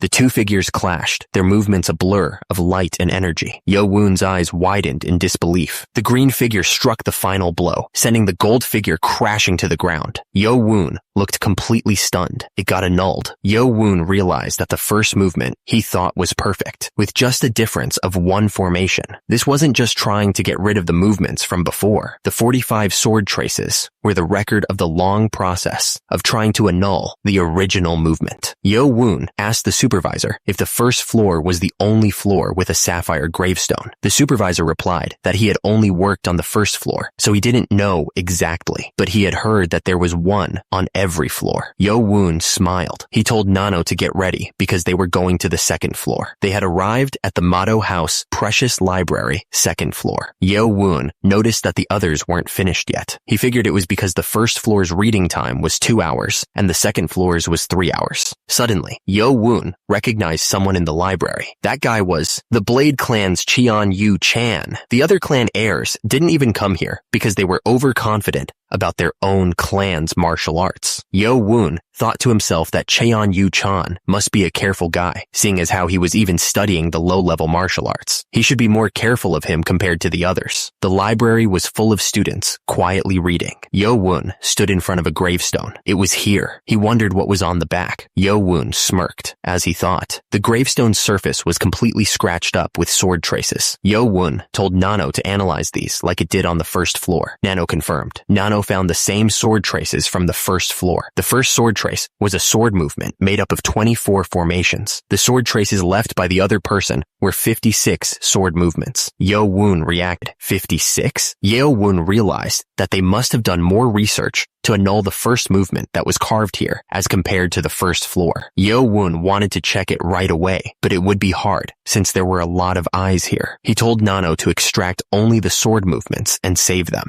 Nano confirmed. Yo-Woon thought to himself that he had earned 4 incomparable movements. He was looking forward to when he could transfer it to his brain and body. Yo-Woon told Nano to start the scan. Someone slammed their book on the table in frustration. The students continued to pore over their books, trying to decipher the ancient texts. Cheon-Yu-chan muttered about what that bastard was doing. He couldn't believe it. Cheon-Yu-chan complained that it was hard to learn anything, even if you read the words one by one. But that guy was just flicking through everything. Cheon-Yu-chan told himself that he needed to focus. There was no time to pay attention to that bastard. They only had an hour left. Yo-Woon looked satisfied as he held the book. Nano announced that the scan had been flipped through the book, his expression unreadable. He seemed to be searching for something specific, his eyes scanning each page intently. A student watched him from the background. Nano announced that a total of 156 books had been scanned so far. The AI then told Yo-Woon to analyze all the books that were scanned today and save the data to the program's data. Nano confirmed that it understood the instructions. It added that this should be enough. Now, there was only one thing left. The fighter stated that he was confident that the original butterfly sword technique was among the main academy's top 10 martial arts. However, he cautioned against overconfidence, no matter how good someone's martial arts were. The fighter continued, saying that understanding was exceptional, but to master martial arts properly, one needed to practice formations and movements hundreds and thousands of times. A voice emphasized that experience was the most important thing. It seemed that the speaker was about to explain how to get that experience. The man explained that his student had to go through many hardships and difficulties fighting enemies to understand martial arts. That was why the academy was a great place to build experience, by fighting with those of different clans and those without clans there.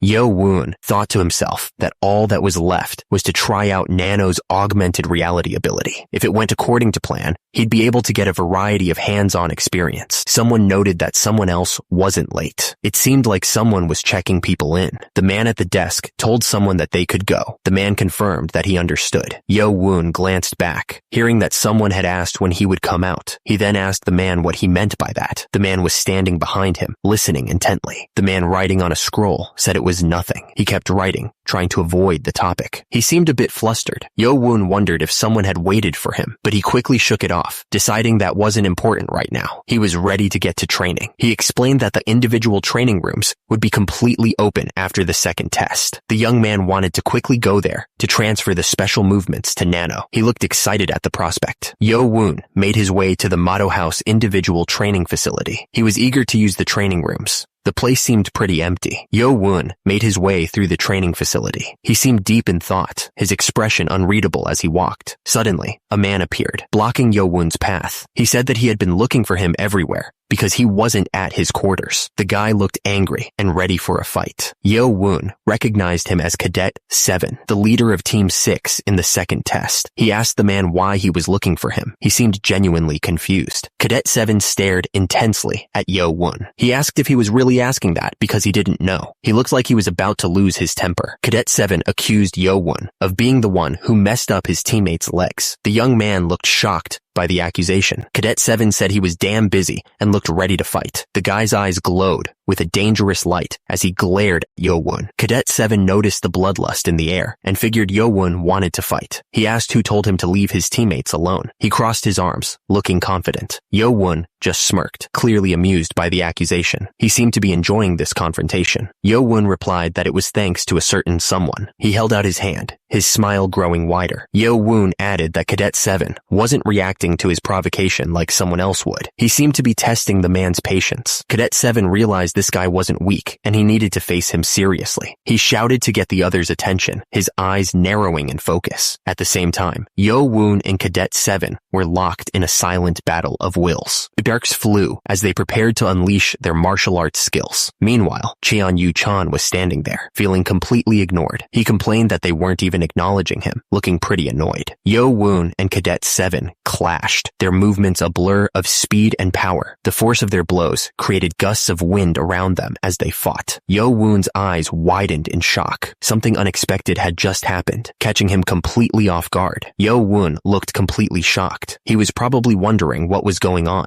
Cheon-Yu-chan laughed, identifying himself as from the Blade clan. He added that both of them had great focus, as expected of team leaders who passed the second test. Cheon-Yu-chan was still smiling as he spoke. He apologized for the wait, but asked if he could have the other guy first, saying it would only take a moment. Cheon-Yu-chan bowed his head slightly as he made the request, and immediately, Cadet 7's expression changed. Cadet 7 was furious and demanded to know what he meant by letting him have him first. The guy had been looking for this scumbag all day, so he told Cheon-Yu-chan to get lost before he got angry. Cadet 7 was thinking what he should do, since he had waited to see the guy. He was clearly expecting a fight. Cadet 7 was getting angry. He thought the other guy was a total scumbag. Cadet 7 attacked with red energy. He couldn't believe the guy dared to look down on him like that. Cheon-Yu-chan was still smiling. He thought the other guy was pretty feisty, but Cheon-Yu-chan wasn't worried. He was clearly about to attack. Cadet 7's eyes glowed with intense focus. He was determined to win this fight, no matter what it took. Cheon-Yu-chan blocked the attack with a smile. He clearly wasn't taking the fight seriously. Cheon-Yu-chan looked at him and asked how he liked that. He seemed to be enjoying himself. Cadet 7 was shocked. He realized that Cheon-Yu-chan had stopped his move with a simple stance, and he wondered if the other guy's skills were really that advanced. Cadet 7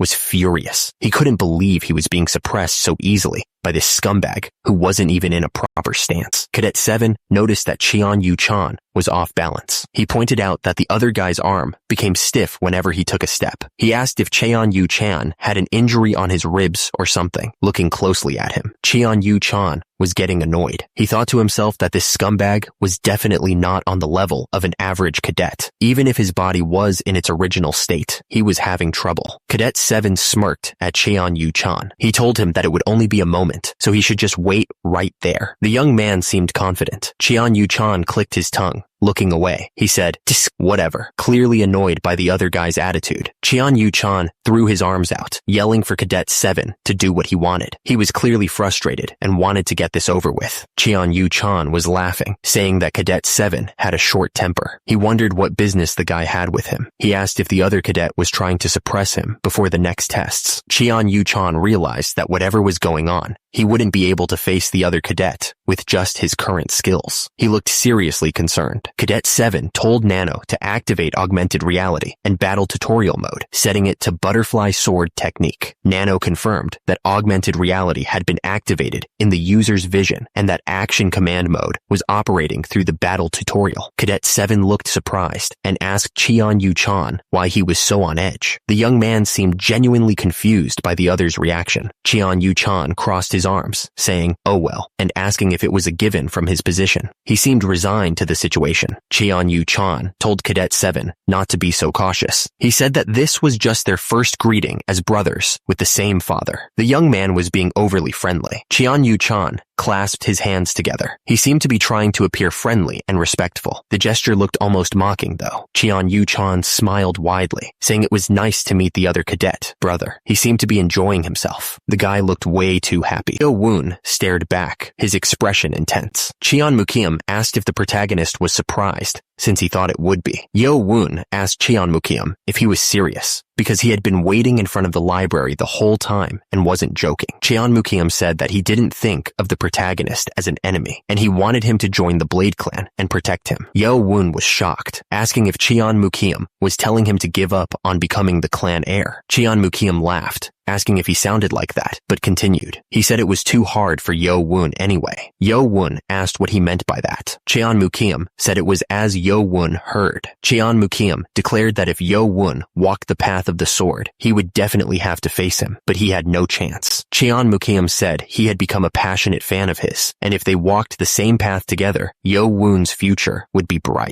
Yo Woon looked at him, confused. Yo Woon decided he would just ask for something else. Yo Woon warned that Cheon Mukium wouldn't be able to handle him, so he shouldn't block his way. He'd at least let him keep his life then. Yo Woon and Cheon Mukium stood facing each other in the courtyard. Cheon Mukium's expression changed, his eyes glowing with power. The nanomachine analyzed Cheon Mukium's movements, warning that he was focusing a lot of energy into his right hand. Yo Woon realized this was the beginning of a fight. Cheon Mukium's hand shot out towards Yo Woon with incredible speed. Yo Woon stared at Cheon Mukium, his expression unreadable. Cheon Mukium suddenly burst out laughing, the energy he'd been gathering just fading away. Turns out, he wasn't gonna attack after all. Cheon Mukium admitted that he got angry for a moment, but then he thought about it and found it funny. Cheon Mukium thought it would be kind of cool if Yo Woon didn't get in his way. Yo Woon looked at him, a slight smile on his face, but something felt off about it. Cheon Mukium looked down at Yo Woon and thought that it was a waste of effort. He said that they would meet again since they were walking the same path. However, Yo Woon could sense a strong energy being focused on his enemy's right hand. Cheon Mukium didn't waste any time and launched a powerful attack. Yo Woon was shocked by the sudden attack. It turns out that Cheon Mukium was using blade chi. Cheon Mukium smirked, saying that Yo Woon wasn't strong enough to be a threat to him. Yo Woon realized that Cheon Mukium must have mastered his skills, since he was able to diffuse blade chi with his bare hands. He knew that the rumors about Cheon Mukium fighting Cheon Muyeon for the clan heir position were true. Yo Woon smirked, realizing that they were on different levels. Cheon Mukium turned to leave. Cheon Mukium looked back, telling Yo Woon that he'll see him next time. Yo Woon clenched his fist, thinking that he thought he was on the same level as them after having beaten Cheon Mugum and having Cheon Wan Ryo expelled from the academy. But then he heard someone say not to rush himself. The voice continued, saying that the goal isn't to catch up to them, but to reign over them. Yo Woon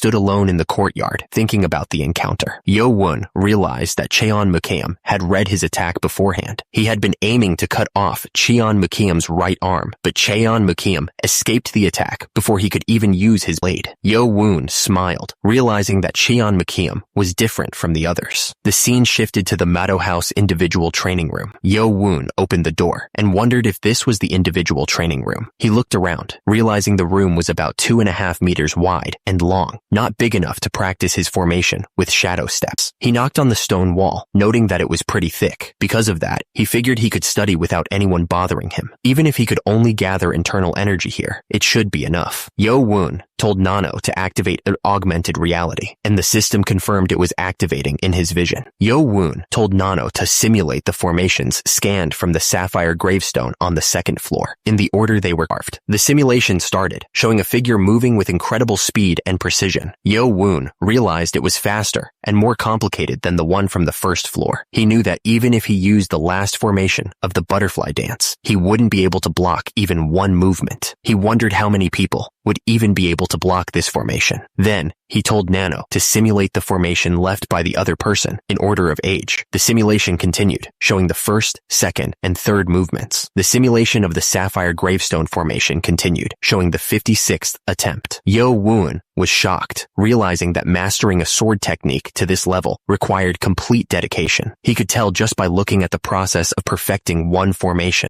Yo Woon was getting a shiver down his spine, seeing how the awkward and unnatural formation became so perfect by the 56th attempt. So, he told Nano to have the originally carved formation battle with the other 56 formations in order. The clash of swords was like a storm of pure energy ripping through the air. It was a brutal dance of power, and neither side was giving an inch. The fight ended as suddenly as it had begun. Yo Woon sat there, looking up, still surrounded by the echoes of the battle. Yo Woon looked completely confused. He wondered out loud what had just happened. Yo Woon was sure he'd been focused on the fight. He asked himself if he had fallen into a trance without without realizing it. Yo-woon stared down at his hand, feeling something was off. He said that there was no way this was happening. Yo-woon closed his eyes, feeling the energy flowing around him. He focused all his energy, trying to understand what was happening inside him. Suddenly, Yo-woon's eyes snapped open. He was clearly shocked by what he was feeling. Yo-woon stared at his hand, which was glowing with power. He realized that his internal energy had suddenly jumped from 30 to 40 years worth. He wondered if he had finally gained a true understanding. Yo-woon lay there, thinking about what had just happened. He realized that he had gained a deeper understanding without Nano's help. Those formations were really worth their reputation as Murum's best martial arts. Yo-woon smirked, feeling the new power flowing through him. He felt like he could use the butterfly dance better than ever before. Yo-woon felt a surge of power as he moved. The way he was cutting through the air was different, he realized. His newfound understanding wasn't just about the increase in his internal energy. There was something more. Suddenly, Yo-woon stopped, looking completely shocked. He couldn't believe what was happening. Yo-woon stared at his hand, a strange blue energy forming around it. Had he just materialized chi? He was starting to understand the full scope of his new abilities. Yo-woon realized he couldn't form a proper sword shape just yet, since he didn't have enough internal energy. But he knew that would change soon. Once he got his hands on that medicine ball, he'd have 60 years worth of internal energy. When that happened, the gap between him and Cheon Yu-chan would shrink dramatically. Yo-woon turned his attention to Nano, asking how long he'd been in that state. Nano responded that it was 2 hours. 2 hours? Yo-woon was shocked that so much time had passed without him even realizing it. Yo-woon figured it would be hard to transfer everything over to his body, since he needed to head back to his quarters. He told Nano to transfer the formations that were carved on the sapphire gravestones on floors 1 and 2,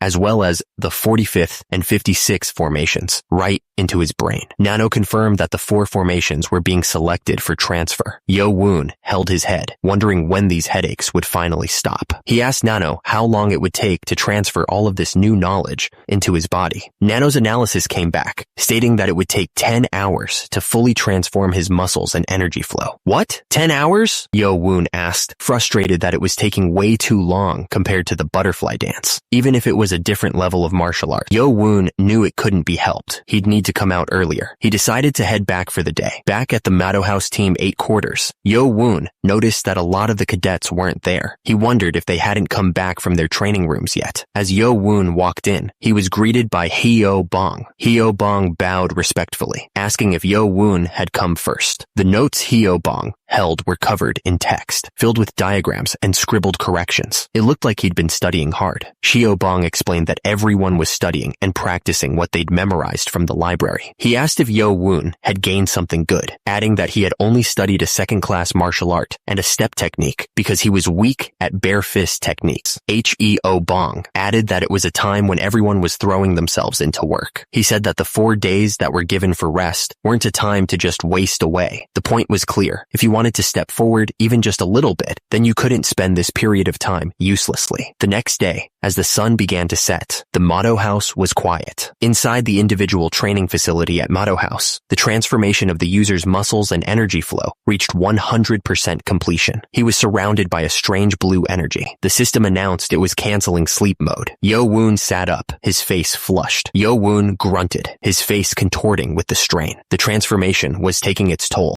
Yo-woon collapsed back onto the floor, exhausted. The system announced that it was proceeding with the stabilization of the body's biological reaction to the transformation. Yo-woon sat up, panting hard. He said that he could finally live now that the transformation was over. Yo-woon looked down at his hands, clenching them into fists. He admitted that he couldn't get used to the transformation, no matter how many times he went through it. He focused his internal energy, feeling the power surge through his body. The energy crackled around his fist, ready to be unleashed. Yo-woon stared at his fist, his eyes wide with surprise. He realized that the strength he could put into his hand was on a completely different level. It felt like he'd become much stronger than when he mastered the butterfly dance. Yo-woon lowered his head, thinking about his new strength. He was now stronger than ever before, and he had no idea what he was going to do with all this power. Yo-woon stared at his own body, eyes wide. He thought that he was blessed to see such muscles, even though it didn't quite feel like his own body for some reason. Yo-woon turned away, looking at the training room wall. He could feel the power humming beneath his skin, a constant reminder of how much he had changed. Yo-woon focused his energy into his hand, feeling it gather like a storm.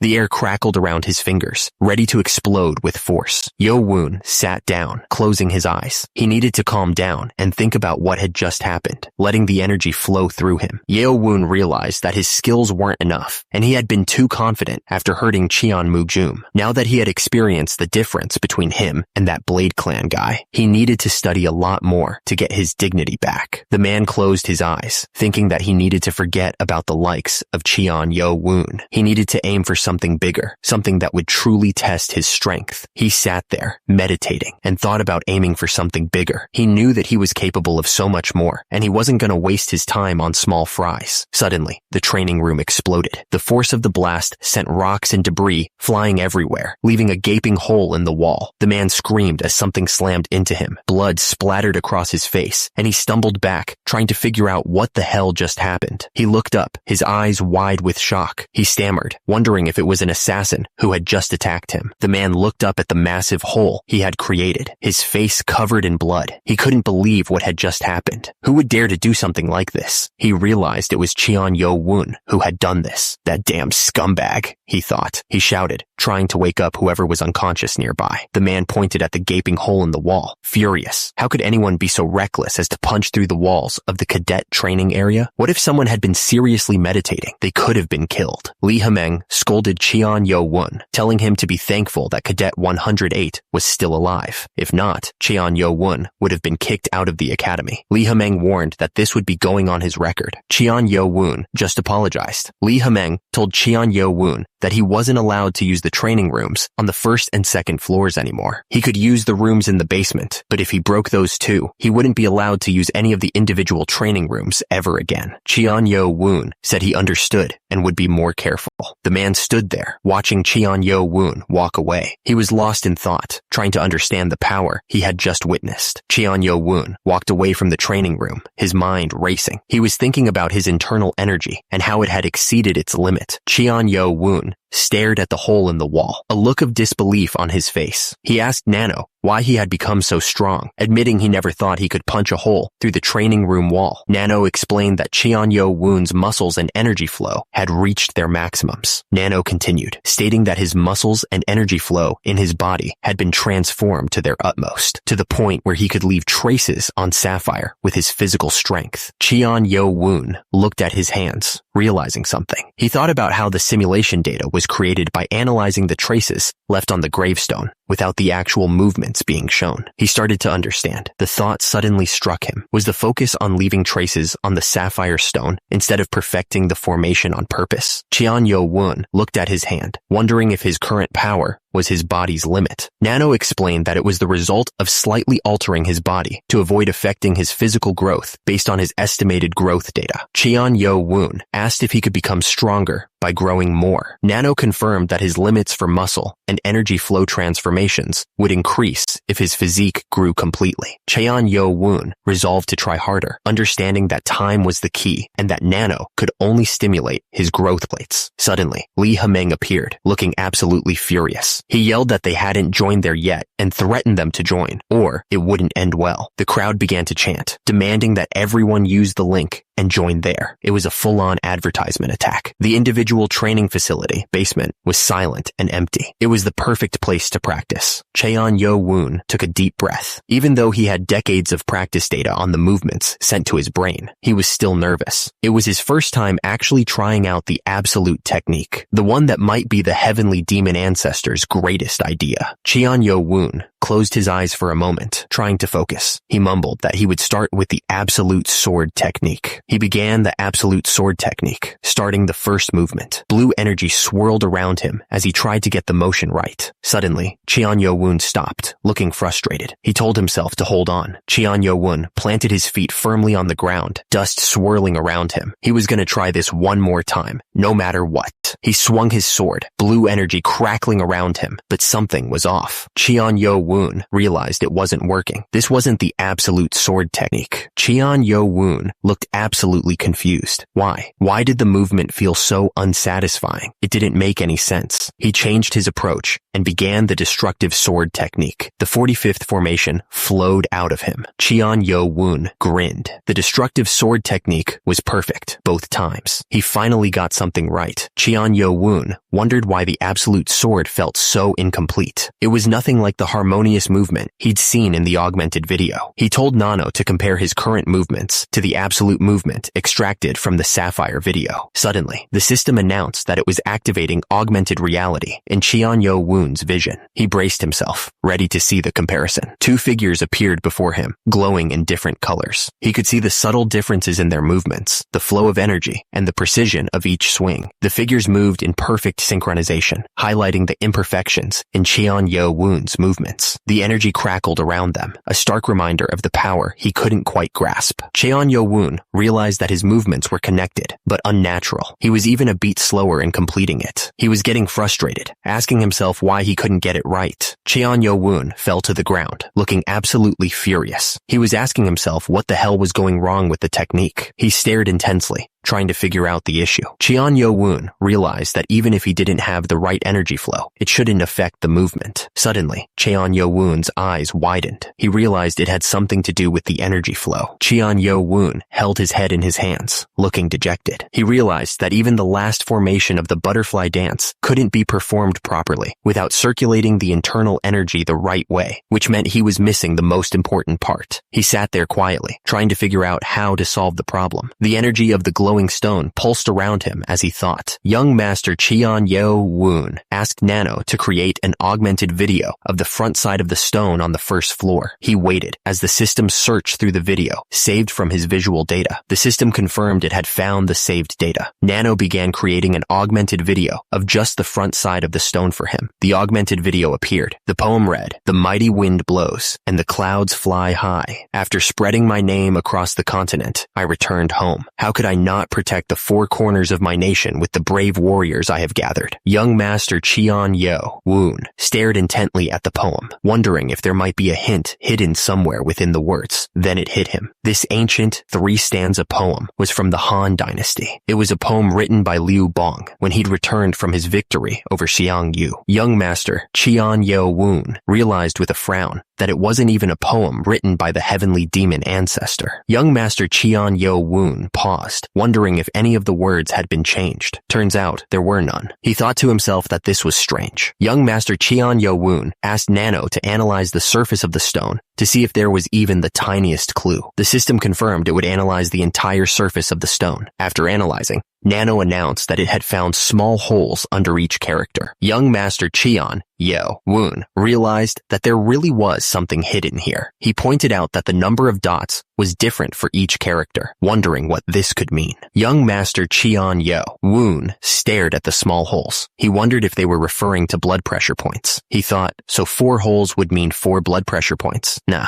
what would they mean? Young Master Cheon Woon suddenly remembered that the first book he had Nano was about blood pressure points. He recalled that that book had a number and a footnote for each blood pressure point. Young Master Cheon Woon muttered that the 4th blood pressure point would be the solar plexus point, located in the stomach. He realized that the energy flow should start from the dantian, but that would mean 7 dots. Suddenly, he had an idea. Young Master Cheon Woon realized that the character for big had 3 strokes, so if he added the 4 dots, it became 7. He was definitely on the right track. Young Master Cheon Woon continued, noting that wind had 9 strokes and the dots below it were. Young Master Cheon Woon looked up, realizing that the last one was the 23rd blood point. He was figuring it out. Young Master Cheon Woon grinned, finally understanding. He had figured it out. Young Master Cheon Woon threw his fists up in the air, shouting that he had figured out the hidden energy flow. He looked absolutely absolutely thrilled. Young Master Cheon Yo-woon laughed like a maniac, declaring himself a genius. Nearby, one of the guards tilted his head, looking confused by the sudden outburst. Miles away, the wind blew through the mountain peaks. The birds flew under the clouds. Back at the main building, people bustled around. The place was always busy. Young Master Cheon Yo-woon, having just finished a large dinner, decided he should quickly head to the individual training facility. He was going to try out the absolute technique using the proper energy flow. Young Master Cheon Yo-woon paused, looking stunned. He hadn't expected to be interrupted. The guy stepped forward, introducing himself as Yumpa, the 200th cadet. He asked young Master Cheon Yo-woon if he would be willing to duel. Young Master Cheon Yo-woon looked at him suspiciously, asking why he should even bother. He didn't see any reason to fight a stranger. Yumpa realized he hadn't thought things through. He admitted that he was only thinking about himself. Yumpa offered a deal. If young Master Cheon Yo-woon could beat him, he'd give him a gift and intel on the third test. He looked pretty confident. The two figures stood in the clearing, surrounded by trees. The air was still, almost like the forest itself was holding its breath, waiting to see what would happen next. Yumpa looked confused. He asked what reason young Master Cheon Yo-woon had to act so foolishly as to request a duel with information on the line. Yumpa admitted that if he had to explain himself, it would be to check young Master Cheon Yo-woon's qualifications. He looked at Cheon Yo-woon, waiting for a reaction. Yumpa smiled, looking pretty confident. He said it might not be as impressive as the technique that young Master Cheon Yo-woon used to cut off Ryo's arm, but he was going to show him the technique that the Moon Energy Blade clan prides themselves on. Yumpa gestured, telling young Master Cheon Yo-woon to come at him. He looked ready to fight. His eyes narrowed. Yumpa started gathering energy, the air around him crackling with power. Cheon Yo-woon was still on the ground, trying to get back on his feet. Yumpa unleashed the technique, a burst of pure energy aimed straight at Cheon Yo-woon. The force of the attack was so strong that it kicked up dust and debris everywhere. Everything seemed to slow down. Cheon Yo-woon's eyes widened, realizing he was about to get hit hard. At the last second, Cheon Yo-woon managed to raise his arms, trying to block the attack. The impact was still brutal, every muscle screaming in pain. The force of the blow sent Cheon Yo-woon flying backwards, blood splattering from the wound. He hit the ground hard, gasping for breath. Yumpa stared down at the dust cloud he had created. He started to say something, but he couldn't find the words. Yumpa realized he might have put too much power into that last strike. He was sweating now, and he asked himself if Cheon Yo-woon was still alive. Yumpa lay on the ground, spitting out blood. He couldn't believe he had lost so easily. He thought that after seeing Cheon Yo-woon fight against Cheon Wan-ryo, they would have at least traded a few dozen techniques. Yumpa stared at his trembling hand, feeling the shock of the fight. He wondered if Cheon Yo-woon had been hiding his skills. He thought it was amazing. Cheon Yo-woon stood over Yumpa, not even breathing hard. Yumpa coughed, acknowledging that Cheon Yo-woon was as strong as expected from someone with heaven's lineage. Cheon Yo-woon looked down at Yumpa suspiciously. He said that he thought Yumpa only had the skills of an advanced martial artist. Cheon Yo-woon reminded Yumpa that he promised to give him the information. But first, Cheon Yo-woon wanted to know why he had requested a duel, since he should have nothing to gain, win or lose. Yumpa laughed, his face bruised and brutal. He said that Cheon Yo-woon didn't trust him. He said that he simply wanted to check the qualifications, just like he said earlier. Cheon Yo-woon listened suspiciously. Yumpa asked if he was talking about his own qualifications. Yumpa clarified that he was also talking about his own qualifications, because it was for the third test. Yumpa then asked what the duel had to do with the third test. Yumpa smiled cruelly, revealing more of his plan. He said that there was a high chance that the third test would also be a group stage. He seemed to be enjoying this. Cheon Yo-woon looked absolutely shocked. He asked what Yumpa was talking about. He reminded Yumpa that the academy head himself said that there would be no more group tests. Yumpa smirked, revealing that it would be nothing like the second test. He said that the third test would place a premium value on an individual's strength. Yumpa continued that the objective of the third test was to select high-ranked warriors. Only advanced martial artists, which possess advanced martial arts and at least final class sword skill, can become a high high-ranked warrior. Yo-woon considered the information. He pointed out that among the cadets that passed the second test, only about 20% could be considered advanced martial artists. So, in order to make up for the lack of internal energy, they'd have to take the Black Dragon medicine ball. Yunpa explained that when the medicine balls were handed out, the cadets would suddenly gain 30 years worth of internal energy. But he warned that there was still a bigger problem. Yo-woon looked up. His eyes narrowed. He asked if the issue was advanced martial arts. Yunpa confirmed it. He explained that since the second floor of the library only had intermediate martial arts, many cadets would fail. Yunpa revealed that they would also be given a secret book for an advanced martial art.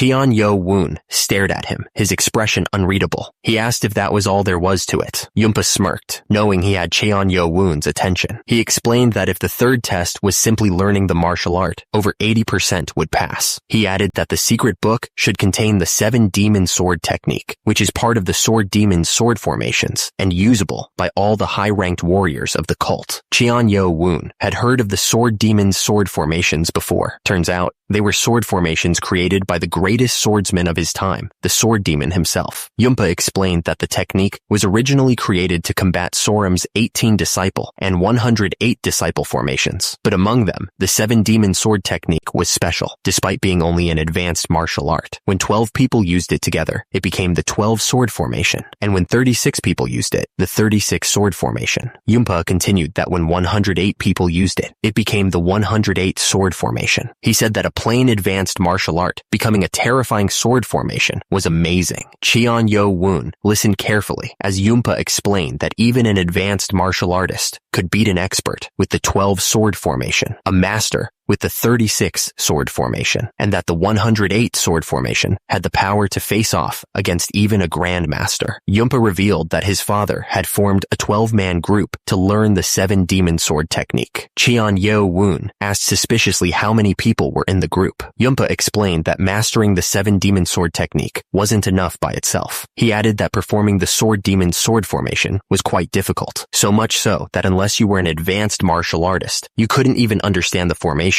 Yo-woon asked if that was why Yunpa had tried to test his skills through a duel. Yunpa admitted that was exactly the reason, explaining that he couldn't judge Yo-woon after having seen simply one technique. Yunpa said that he needed to confirm Yo-woon's skills to know if he could request him for the test. Yo-woon looked confused and repeated the word request. Yunpa realized he had forgotten to mention something important. He said that the cadets were expected to take the lead on the third test, from learning the martial arts to everything else. Yunpa added that he had heard that the group leaders were decided from the results of the second test. Yo-woon asked if that meant the group leaders would pick their group members. Yunpa confirmed that was right. He added that a cadet could refuse to join a group. Yunpa assumed that the third test was more for the 6 main clans and the young masters rather than for ordinary cadets. Yunpa clarified that from now on, the Sons of the Lord would be working under the name of Son of an Important Household and had nothing to do with royalty. Young Master Yo-woon considered the situation. So, the third test was another part of the Battle of the Heirs. It would mean immediate disqualification if he couldn't gather men and master the 7 demon sword technique and the sword formation. But the rules of the test became clearer. As mentioned, the cadets could refuse to join a group, but did the normal cadets really have any choice but to rely on the group leaders in order to pass the test? Yunpa gestured, explaining that gathering members and mastering the sword formation was just the beginning. He added that it was obvious to desire a leader with both skills and leadership to pass the test. Yunpa grinned, saying that he told young master Yo-woon that he'd give him a gift, and that gift was him. Yo-woon stared back coldly, thinking that no one had asked for him. Yunpa shrugged, dismissing any possibility that young master wouldn't be chosen as a group leader. He insisted that he was positive that young master Yo-woon would be selected. He added that someone as skilled as him would be better than a half-assed cadet for the young master to pass the test. Young Master Yo-woon listened closely, but he couldn't shake the feeling that something wasn't right. He thought to himself that Yunpa had enough skill to be a group leader himself, so why pick him? He decided he'd have to use that to figure out what was going on. He asked Yunpa why he picked him when there were other Vice Lord candidates and group leaders who had passed the second test. Yunpa explained that he didn't want to sour the young master's mood, but he had already made an offer to the young masters of the Dark Clan and Sword Clan. He admitted that he was rejected because they already had all their seats filled. Young Master asked if he was Yumpa's backup plan. Yumpa replied that he was, and that they shared the path of the blade. Young Master stared back, asking if that was so. Yumpa clarified that he wasn't asking to be accepted as a subordinate. He was simply asking for Young Master to use him in order to pass the third test. He begged Young Master to please accept him. Young Master Cheon Yo Woon stared back at Yumpa, a slight smile creeping across his face. He seemed to be enjoying Yumpa's desperation.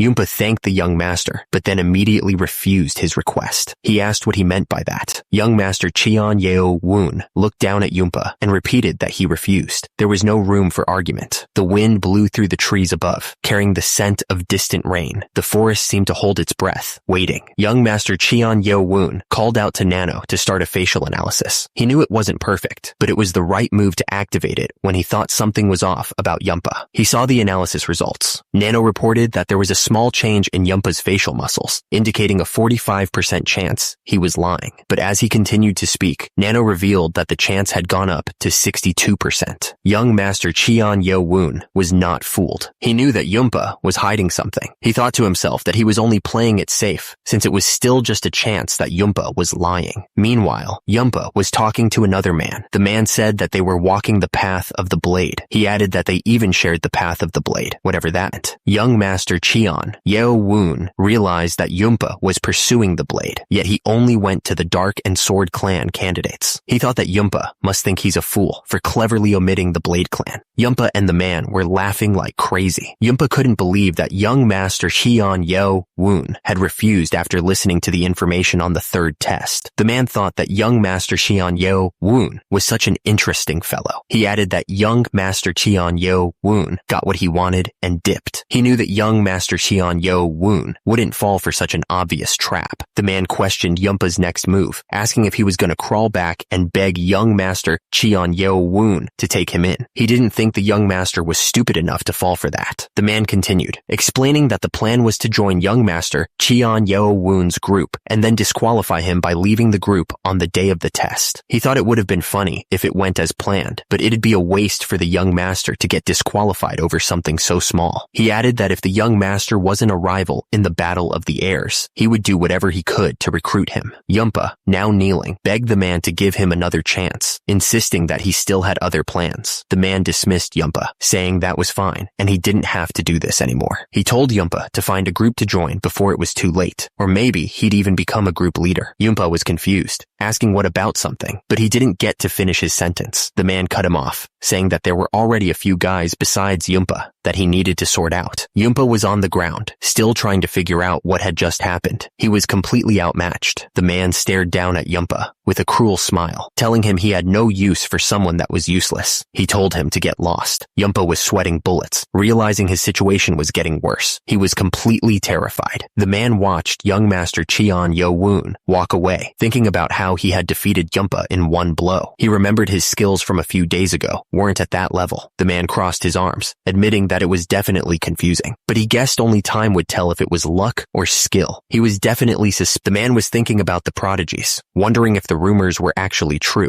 He knew some people in Group 8, but it wasn't enough, and there was no guarantee they'd even listen to him. He stared at his hand, thinking he should just finish his training for the day. He figured he could think about it more back at the dorms later. The man asked Nano if it had finished analyzing the martial arts books they scanned yesterday on the first and second floors of the library. Nano confirmed that it had completed the analysis of the 55 beginner martial arts books on the first floor and the 56 intermediate martial arts books on the second floor. He then asked Nano if it would be possible to make a hologram of a specific person after analyzing their QI and body movements, and then make the hologram reenact martial arts. Nano responded that it was possible if he selected the person as an avatar and specified the martial arts. He thought for a moment, deciding to go with the 5-art sword mastery for the martial arts. He wondered who he should use as the person for the hologram. The system was constructing a hologram of a martial artist, analyzing their movements and QI. It was almost time to test his skills. The hologram of Cheon Mugyum appeared, pointing a knife at him. He shouted at him, calling him a bastard commoner, and demanding he come at him. Cheon Yo Woon thought to himself that the insult was going to be stuck in his head all day. Cheon Mugyum's hologram lunged forward, screaming that he still didn't know his place and needed to die. He was really going all out. Cheon Yo Woon barely managed to block the hologram's attack. Sparks flew as their weapons collided. Cheon Yo-woon struck back with a powerful blow, sending the hologram flying. The hologram coughed, clearly damaged by the hit. Cheon Yo-woon looked completely shocked. He couldn't believe it. Cheon Moo-gyum's avatar had died from a neck fracture. What the hell? The system confirmed that Cheon Moo-gyum's avatar couldn't take the full force of his attack. Cheon Moo-gyum's hologram laughed, saying that 4 days ago, he would have only been pushed back. He added that Cheon Yo-woon would regret this. Cheon Yo-woon wondered if he had surpassed Cheon Moo-gyum because of this realization. He thought to himself that this wasn't what he had in mind. He figured that even if he assigned an intermediate martial art to the avatar, it wouldn't make much of a difference. He stared ahead,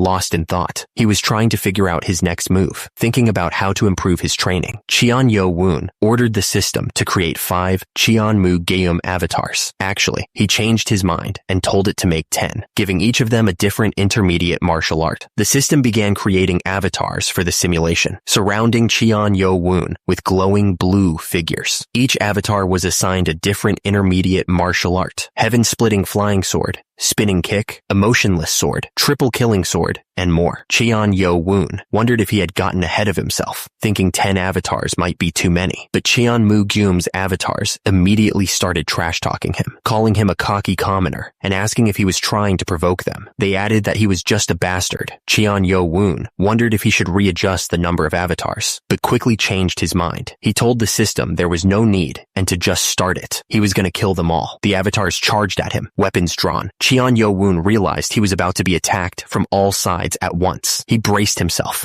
knowing this was going to be tough. Cheon Yo-woon managed to block the first wave of attacks, deflecting blades and kicks. But as he prepared for the next attack, he looked surprised. Something unexpected was coming. Cheon Yo-woon came down hard, his kick aimed right at the avatar's head. The force of the blow sent the avatar crashing to the ground, the impact shaking the entire training room. The system announced it was temporarily suspending augmented reality. Cheon Yo-woon fell hard, the sudden shift throwing him off balance. Cheon Yo-woon groaned, feeling the pain from the fall. He realized he'd forgotten just how small the training room was, without the augmented reality making it seem bigger. Cheon Yo-woon looked up, his eyes widening at the sight of the cracked ceiling. The room was a mess, a clear sign of the battle that had just taken place. Another man stumbled into the room, holding his head in pain. He asked what the hell had happened to the ceiling, clearly not happy about the damage. The instructor scolded Cheon Yo-woon, reminding him that he had been warned. He declared that Cheon Yo-woon was banned from the individual training facility from now on. Cheon Yo-woon could only apologize, feeling a little embarrassed. The instructor turned and started walking, gesturing for Cheon Yo-woon to follow. Cheon Yo-woon followed quietly, wondering where he was being led. They walked for a few minutes, arriving at another building. The system noted that the building appeared to be about half the size of the individual training facility, but the width of the door was much larger, which was weird. The instructor gestured towards the entrance and told Cheon Yo-woon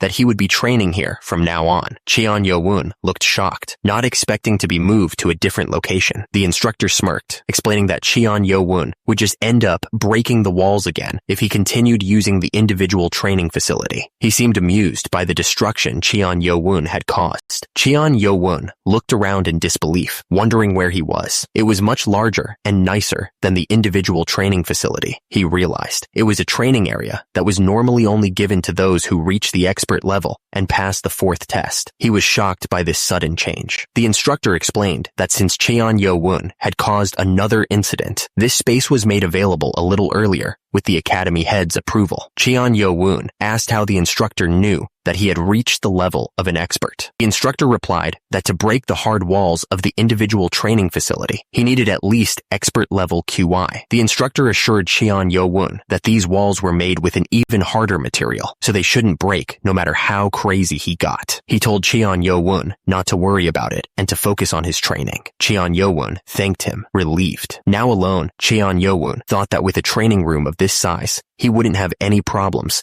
using augmented reality. He asked Nano what time it was. Nano replied that it was a little past 8 p.m. He realized he still had time to train. Cheon Yo-woon wondered if he should continue dueling against 10 Cheon Moo-gyum avatars, since a single advanced martial artist was too weak. Suddenly, an idea sparked in his mind. Cheon Yo-woon wondered if he could duel against Sob Maeng Sensei's avatar. He asked Nano if it was possible to create one based only on the movements of the butterfly dance that Seob Maeng had shown them in the infirmary. Cheon Yo-woon figured that even with limited data, Seob Maeng would be more helpful than Cheon Mugum. Nano initiated augmented reality in Cheon Yo-woon's vision, asking him to select a martial art. For now, Nano would use the butterfly dance and create an avatar for the simulation, targeting Seob Maeng. Even though it was just an avatar, Cheon Yo-woon felt more tense than when he fought Seob Geum's avatar. Suddenly, Seob Maeng's avatar appeared, pointing a finger at Cheon Yo-woon. The avatar called him a rookie, asking if he was now revolting against his sensei. The avatar laughed, saying that Cheon Yo-woon was beyond laughable. Cheon Yo-woon asked Nano to mute Seob Maeng, finding him annoying. Nano acknowledged. The system also informed him that Seob Maeng was among the top 10 martial artists within the demonic clan. Cheon Yo-woon knew he was no match for Seob Maeng in terms of martial skill. He decided to aim for Seob Maeng's weakness with a preemptive attack, but the avatar blocked his techniques with ease. How could he block them so easily? The avatar's attack slammed into Cheon Yo-woon with incredible force, sending shockwaves through the air. He winced in pain as blood trickled down his face from the impact. The avatar of Seob Maeng didn't let up, pressing the attack. It moved with blinding speed, each strike carrying the full weight of its martial skill. The avatar's attack sent Cheon Yo-woon flying back, slamming him against the hard floor. He coughed, feeling the pain shoot through his body. Cheon Yo-woon lay on the ground, spitting blood. He thought to himself that he knew he would be no match for the avatar, but he didn't think he'd be taken down with a single technique. Cheon Yo-woon stared at the blue outline of the avatar. So, this was the skill of one of the top 10 martial artists in the demonic cult. He realized. The system asked him if he wanted to change the martial arts of the avatar. Cheon Yo-woon shouted, denying the offer. The system announced that combat was resuming. The Seob Maeng avatar asked if he wanted to try again, chuckling at the thought. The Seob Maeng avatar grinned, ready to finish the fight. He shouted that he was going to try out his absolute technique, asking if Cheon Yo-woon was even ready for it. Cheon Yo-woon stared intently, his eyes narrowed. He was trying to process the technique, to understand the flow of energy. Cheon Yo-woon raised his hands, trying to block the incoming attack. The force of the avatar's technique was overwhelming, and he could feel the pressure building. The avatar moved with impossible speed, striking from every direction. Cheon Yo-woon was desperately trying to keep up, but he was being pushed back further and further. Cheon Yo-woon's eyes widened as he felt something click into place. He realized that it was working, that he was starting to understand the technique. Cheon Yo-woon prepared to unleash everything he had. He knew this was the final movement, the last chance to turn the tide. But even as he moved, the Seob Maeng avatar was faster. The avatar's attack landed with brutal force, sending Cheon Yo-woon flying. Cheon Yo-woon crashed to the ground, coughing up blood. He could feel every bone in his body aching, every muscle screaming in pain.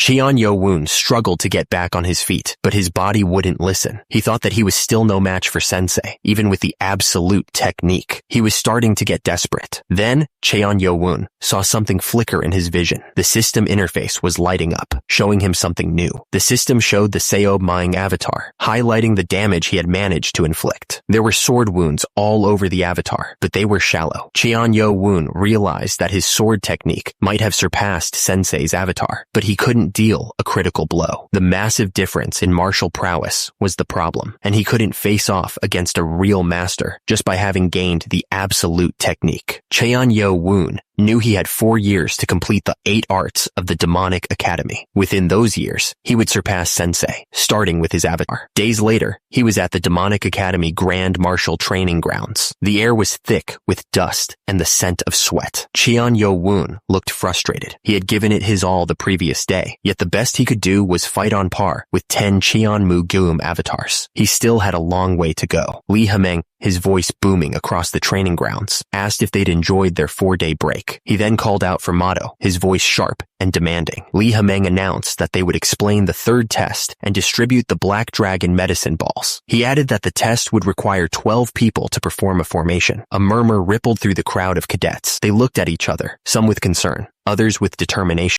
Cheon Yo-woon realized that his intel was accurate. The minimum requirement for being part of the 12-person formation was advanced martial prowess. Nearby, someone placed their hand on a stack of books, the sound echoing softly in the training grounds. The next test was coming, and preparations were already underway. Lee Ha-meng explained that this was the basics for the Sword Demon Sword formation, which the main branch of the demonic cult prided itself on. He added that the secret martial arts book for the advanced martial art was the 7 Demon Sword. Lee Ha-meng told them that if they absorbed the medicine balls given out today and worked hard to learn the 7 Demon Sword, there shouldn't be any problems achieving advanced martial art prowess. The cadets listened intently, their expressions a mix of hope and determination. Cheon Yo-woon's expression grew serious as he listened. Lee Ha-meng continued, telling them that up till here, it didn't seem that difficult, but the third test would occur on exactly the 28th day from today. Lee Ha-meng stated that each group in a formation had to defeat the martial arts instructors standing in front of them right now. The instructors stood silently, their faces unreadable. The cadets started murmuring amongst themselves, clearly shocked. One of them asked if every instructor wasn't a martial arts expert. The idea of defeating them seemed impossible. Cheon Yo-woon thought to himself that he heard some of the instructors had even reached the prowess of a master. He was just thinking it sounded too easy, and that it would be much easier to just fight the other cadets. He realized everything was going as Yunpa had said it would, so all that was left was for them to announce the group leaders. Lee Ha-meng explained that the entire process would be different from the second test. He announced that they would leave everything up to the cadets, so they should do their best to gather up group members and learn the sword formation. Lee Ha-meng continued, saying that after he explained the selection process for the group leaders, they'd hand out the secret books and medicine balls before dispersing. Cheon Yo-woon was surprised and wondered if they weren't selecting by grades. Lee Ha-meng asked if they saw the name tags on the instructors in the front row. He announced that the 17 martial instructors there would be the target. The students who could take the yellow name tags from them within 7 days would be the group leaders. The cadets were completely stunned. One of them exclaimed that taking the name tag of an instructor was basically saying they'd kick them all out. They looked around at each other, realizing how screwed they were. One of the cadets was starting to understand the situation. He realized that if they couldn't take all the name tags, the number of groups would decrease, and some people were destined to fail. He also realized they wanted them to steal the instructor's name tags before they even got to the main test. The cadet was clearly worried. The other cadets started to panic. One of them said that the instructors with yellow name tags wouldn't use their special techniques and would only use the 7 Demon Sword. Another cadet chimed in, saying that it didn't solve their problems because it didn't make a difference that an expert was only using an advanced martial art. They were screwed. A cadet realized the instructor's hidden intentions. He explained that to be able to nullify the 7 Demon Sword within a short time, they needed to have a deep understanding of its sword movements. He continued, saying that they didn't decide on this method simply to raise the difficulty, but to give the cadets a sense of crisis and make them desperate. Lee Ha-meng watched the cadets from above. He thought to himself that they were all confused and wondered if he should shake them up a bit more. He grinned, enjoying their suffering. Lee Ha-meng spoke up, asking if any cadets wanted to challenge them right now, even though they had 7 days. He was clearly trying to provoke them. Lee Ha-meng looked down at the cadets and thought that he expected at least one of them to volunteer. He wondered if he expected too much, because if they had insides and skills, it would be a great chance to gain recognition. But of course, it would have the opposite effect if they lost. Lee Ha-meng sighed and said that he guessed none of them had that much insides. He paused, raising his hand as if to say something important. Lee Ha-meng's face stretched into a grin, and he exclaimed, clearly about to announce something that would shake things up. Lee Ha-meng announced that the leader of Group 1 was Kinyeon Mu Leon, the Dark Clan's Vice Lord candidate. He then added that the leader of Group 8 was Cheon Yo-woon. Lee Ha-meng continued, pointing out that the one who defeated the Poison Clan's Vice Lord candidate, Cheon Jong-sum, and became Group 12's leader was Cadet 18, Baek Gi. Lee Ha-meng's eyes widened slightly. He was thinking that 2 guys he didn't expect had volunteered. He thought that it was how exciting. The guy with the ponytail just stared ahead, waiting to see what would happen next. The air was thick with tension, and everyone was on edge. One of the guys muttered that Cheon Jong-sum wasn't the leader of Group 12 anymore. He added that the new leader looked pretty fierce from where he was standing. Lee Ha-meng laughed, saying he liked the fire in their eyes. He then asked the instructors which of them wanted to step up and entertain the cadet. A group of guys started walking forward, their eyes locked on the cadets. They moved like a pack, ready to pounce. Lee Hameng scowled, pointing out that the guys were the instructors for groups 1, 8, and 12. He added that he'd already told them not to get attached to their cadets. Senior martial instructor Ho Jin Chang spoke up, curious about the situation. Meanwhile, instructor Lee Hameng stared up at him. The cadets stood in formation, their swords gleaming in the dim light. They knew that whatever came next would test them to their limits. Lim Pyong, the supervisor for Group 8, chimed in. He said there was no need for him to volunteer if Ho Jin Chang was taking charge. The instructors warned Cheon Yo Woon that he'd have to look after himself from now on. They added that no matter who he picked, none of them would go easy on him.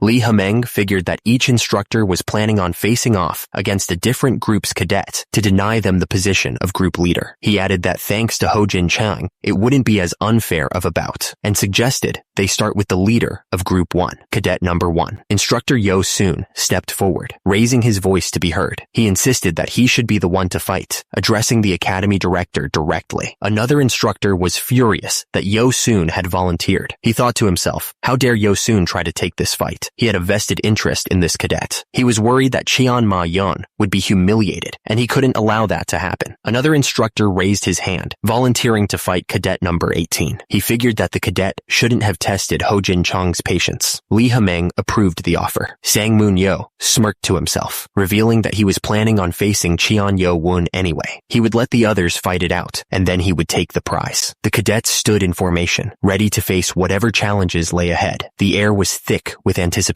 as the instructors finalized their plans. The cadets watched, ready for the fight to begin. Cheon Yo Woon focused all his attention on the upcoming battle, telling the nano to record everything. Lee Hameng's face was twisted in excitement as he yelled, "Begin!" The instructor didn't waste any time. He immediately unleashed the flowing cloud palm. The instructor smirked, confident in his attack. He thought to himself that it was the flowing cloud palm, one of the 3 best techniques of the main branch, even stronger than Lan's striking dragon wave. He was surprised that he had to use the 7 demon sword on a junior like Cheon Yo Woon. He then unleashed the 5th sword of the 7 demon sword, but he was shocked that the sword movements felt so familiar. The instructor continued his assault, but Cheon Yo Woon blocked every move. The air crackled with energy as the two fought. The instructor couldn't believe it. Cheon Yo Woon wasn't even shaken up despite his attacks being blocked. The instructor could tell from the flowing movement of his palm technique that Cheon Yo Woon was highly skilled, with expert martial prowess. In terms of martial technique, he had reached the level of a clan elder. He'd have to stop treating him as a mere cadet. Even though the flowing dark cloud palm was a higher level martial art, Cheon Yo Woon was blocking his attacks like it was nothing. The instructor was shocked. How could an advanced martial art block his attacks so easily? Cheon Yo Woon couldn't believe it. The techniques might be different, but the sword movements that made up this technique were exactly the same as the ones in the effective sword techniques left on the sapphire. The only real difference was that the 7 demon sword only had 12 sword movements, which was 1/2 of the 24 sword movements of the destructive sword techniques. There was no way to be certain, but the sword demon might be the one who left all those countless sword marks. The clash of their techniques sent sparks flying. Each strike was met with an equal and opposite force, neither giving an inch. The air around them crackled with raw power.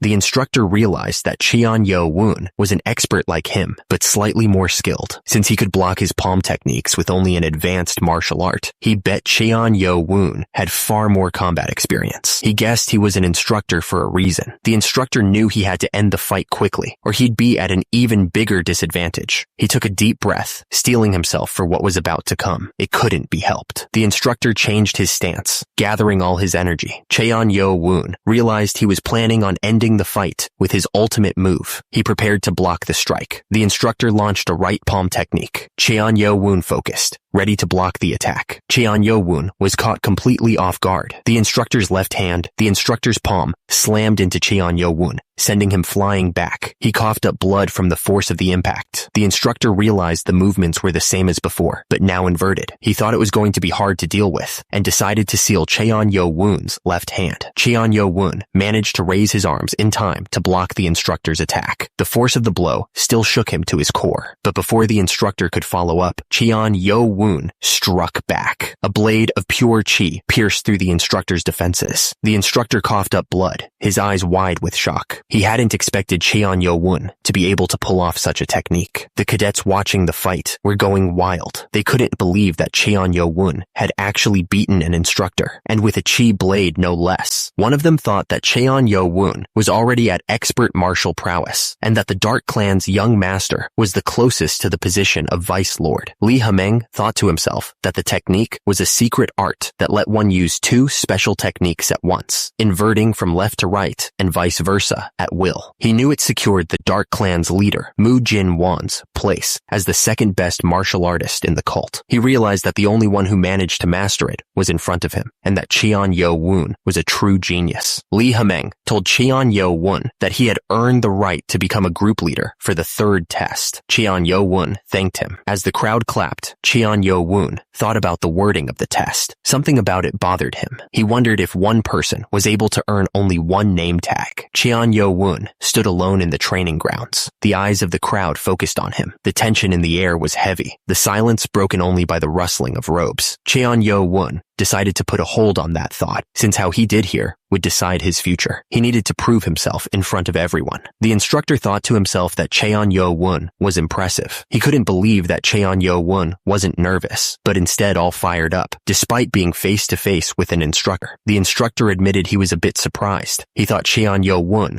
wouldn't even make it past the first test. However, the instructor thought something was still bothering him. Cheon Yo-woon focused, getting ready to use the butterfly dance. His eyes narrowed, and he steeled himself to face his opponent. The instructor smirked, a green glow surrounding his hand.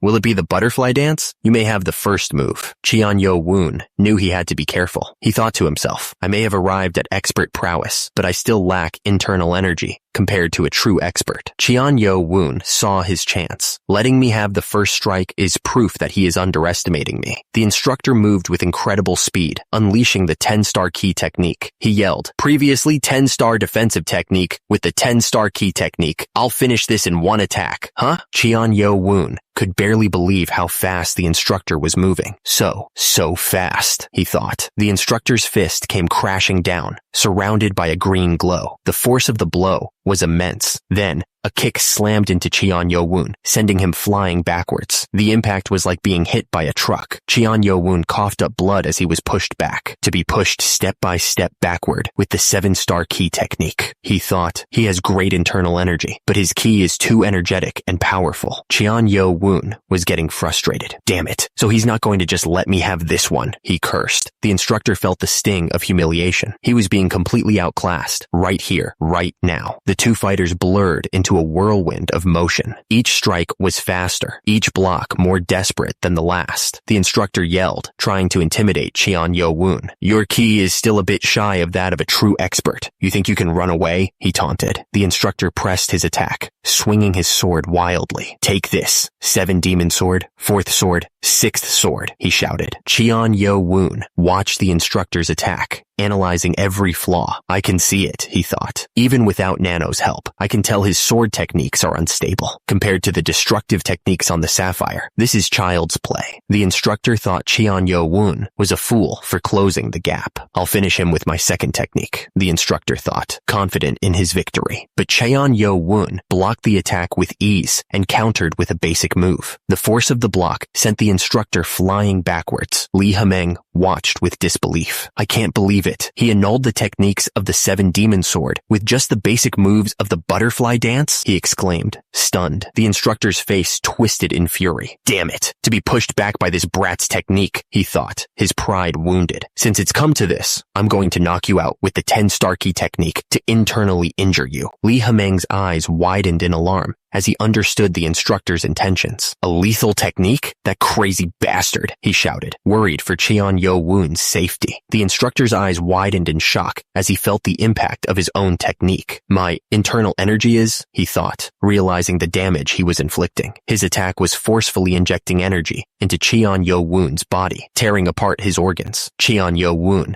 felt his insides burning, but he didn't give in. "Nano! Nano!" he screamed, calling on the machine for help. Immediately, Nano began the process of regenerating his damaged organs, flooding his body with healing energy. The system continued its work, flooding Cheon-Yo-woon with power, activating regeneration, activating regeneration, activating regeneration. The system repeated, repairing the damage as quickly as possible. The instructor couldn't believe what he was seeing. Why? He wondered, his face contorted in confusion. How can this be? I'm sure he is receiving internal injuries. The instructor's frustration grew with each passing second. So why is he not falling down? He thought, his voice laced with disbelief. He had poured everything into that attack, yet the brat was still standing. The instructor realized he was in deep trouble, his eyes widening in panic. Oh shit, I just need to withstand it with my Kai armor, he thought, desperately trying to reinforce his defenses. But it was too late. Cheon-Yo-woon's Kai blade ripped through the instructor's defenses, slamming into him with incredible force. The impact sent blood spraying from the instructor's mouth as he was sent flying backwards. The crowd watching the fight couldn't believe what they were seeing. Their faces were contorted in shock, murmuring about the sheer power of Cheon-Yo-woon's attack. The instructor, battered and broken, could barely choke out a response. You,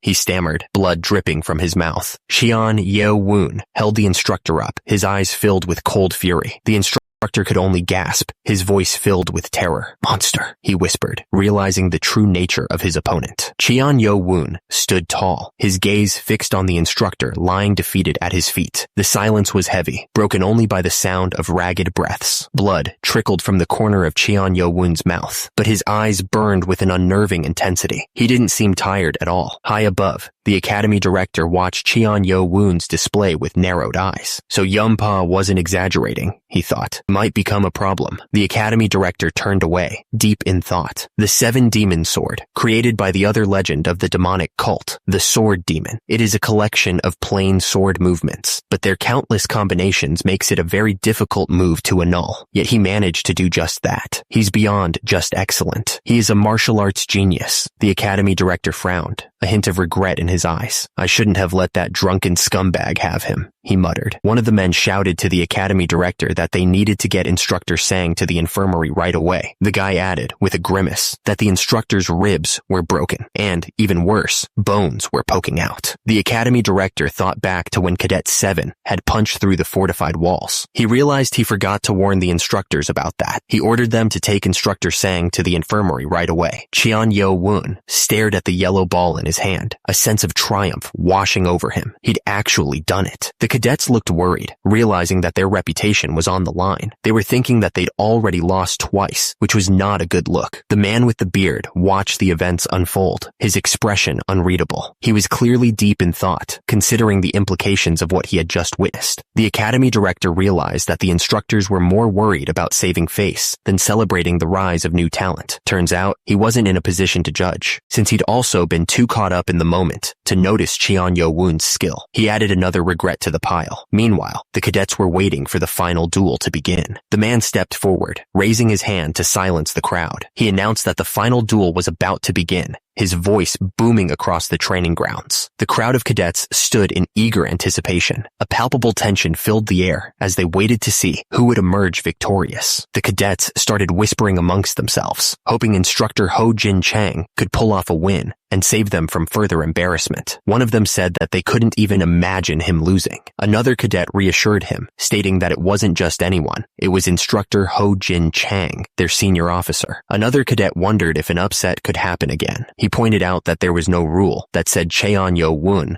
couldn't win. The cadet then stepped forward and asked the instructor to grace him with his teachings, acknowledging his own shortcomings. The instructor smiled, calling him a humble cadet, and agreed to try their best together. Instructor Ho Jin Chang focused all of his energy, getting ready to strike. The power radiating from him was intense. The instructor was overwhelmed by Cheon-Yo-woon's presence. He thought to himself, is this the same person that was smiling just a moment ago? Cheon-Yo-woon charged forward, ready to unleash his full power. He screamed that he would not leave behind any regrets. Cheon Yo-woon's kick landed with incredible force, sending the instructor flying through the air. Cheon Yo-woon smirked, thinking about how he was gaining more training avatars from the fight. He was getting stronger with every move. Cheon Yo-woon was fascinated by Cheon Mu-yeon's ability to perform different techniques with both hands. He knew it was only a fraction of his skills, but he hoped it would be enough for Nano to analyze. If he ever had to face Cheon Mu-yeon again, it would definitely come in handy. The attacker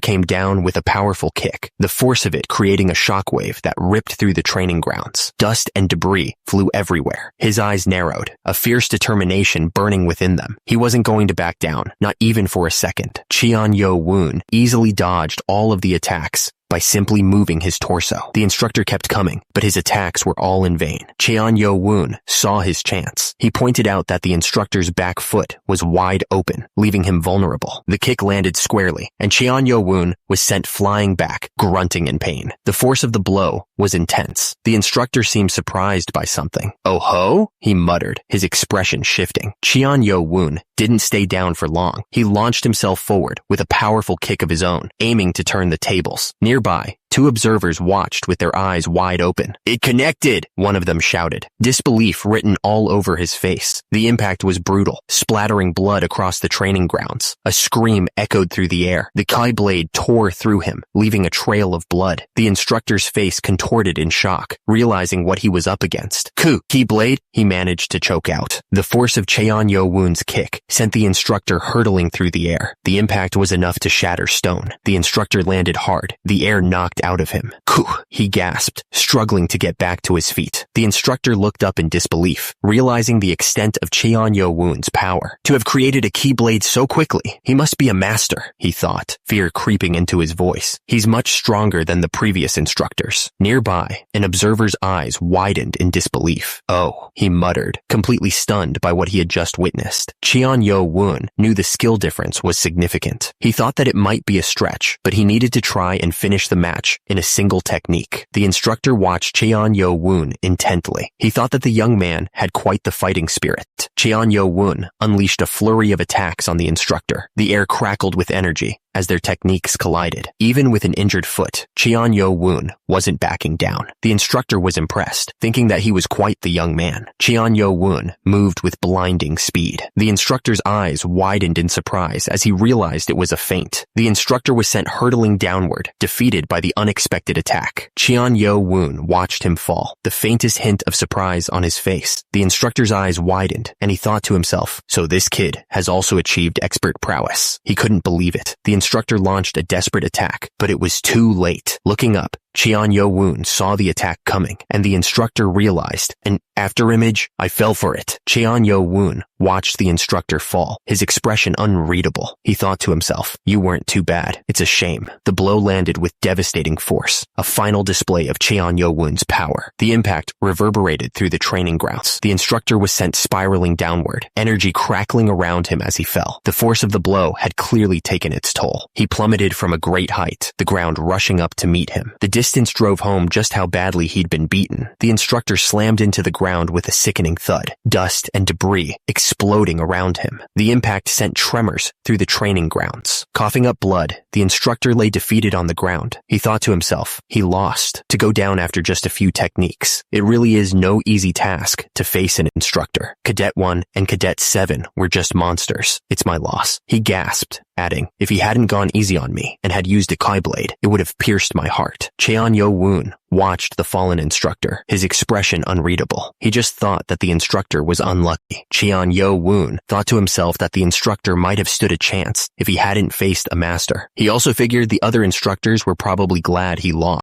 The instructor told Cheon Yo-woon that if he could connect his feint and technique more smoothly, he would be able to confuse his opponents even more. He added that he was looking forward to his progress. Cheon Yo-woon thanked him for his guidance. The instructor coughed, his body still aching shaking from the beating he'd just taken. A crowd of people stood around, watching the instructor. The air was thick with tension, the silence broken only by the sound of his ragged breathing. Someone in the crowd noticed that the instructor's face was unusually pale, and his neck was also tinted red. It didn't look good. Cheon Yo-woon asked Nano to do an in-depth on Cadet 18. He wanted to look through it as soon as the third test announcement was over. Nano confirmed that it would be ready. Two men opened the boxes, revealing rows of wooden swords. They announced that the swords would be handed out for the third test. Each person would get one, so they warned everyone to be careful and not break them. The instructor announced that anyone who could take a yellow name tag within 7 days would become a group leader. He made sure they understood, shouting the order to the crowd. The training grounds stretched out before them, filled with countless figures. The air was thick with anticipation, everyone eager to prove themselves and become a group leader. Cheon Yo-woon looked down at the black dragon medicine ball in his hand. He thought to himself that he should consume it first. He also had something else he needed to check afterward. A man in uniform stood before the crowd, holding a book. He looked down at them with an unreadable expression. The crowd waited in silence, wondering what he was going to say. The man looked up, his face set with determination. He knew that this test would be brutal, but he was ready to do whatever it took to become a group leader. He was not going to fail. The man stepped forward, his eyes narrowed. "What business do you have with my liege?" he demanded, his voice sharp and challenging. The group stood together, their faces grim. They were ready for whatever came next, their hands gripping the hilts of their swords. They had to protect their liege at all costs. Cheon Yo-woon smirked, his eyes lighting up with recognition. "Calling me liege? Heo Bong, you rascal," he said, a hint of amusement in his voice. The previous night, back at the Group 8 dormitory, a discussion was taking place. They had all entertained the idea that Cheon Yo-woon could change things. Wong Chun asked if it wasn't too dangerous of a gamble. He wondered if they weren't afraid of the 6 main clans. He admitted that he was. Heo Bong declared that if he was always going to be looked down on, he'd gladly risk it all. He believed that with Cheon Yo-woon, there might be hope for people like them. One of the men asked Heo Bong if he truly trusted Cheon Yo-woon. Heo Bong answered with a resounding yes. The 3 men stood together, a silent understanding passing between them. They had made their choice, and now they would face whatever came next, together. Under the dim light of the lantern, the men spoke with determination. Ma Chil, Wong Chun, and Ho Dae-myung declared that they would partake in Cheon Yo-woon's gamble together, placing their loyalty and their lives in his hands. Go Wang-hul stepped forward, acknowledging Cheon Yo-woon as his liege. He said it was a pleasure to see his great martial performance. Cheon Yo-woon thanked Cadet 857, Go Wang-hul, for his kind words. Go Wang-hul didn't waste any time getting to the point. He told Cheon Yo-woon that he wanted to become a member of his group. Cheon Yo-woon looked surprised by the sudden request. He asked Go Wang-hul if he wanted to join his group. The other cadets cheered, saying it was expected of their liege. They said the sooner they gathered members, the more time they'd have to practice. But then one of them pointed out that since they were 7 people short, they'd have to reject 3 of them. A cadet from the Dark Fist clan stepped forward, saying he was an advanced martial artist and wouldn't be a nuisance. Cadets began to throw themselves at Cheon Yo-woon, hoping for a spot in his group. Hawk Hyung from the Dark Horse clan promised not to be a burden, saying he'd reach advanced prowess soon. Won Il from the Gentle Sword clan declared he was already at that level. Ja Woo Min from the Golden Gate clan offered his advanced spearmanship,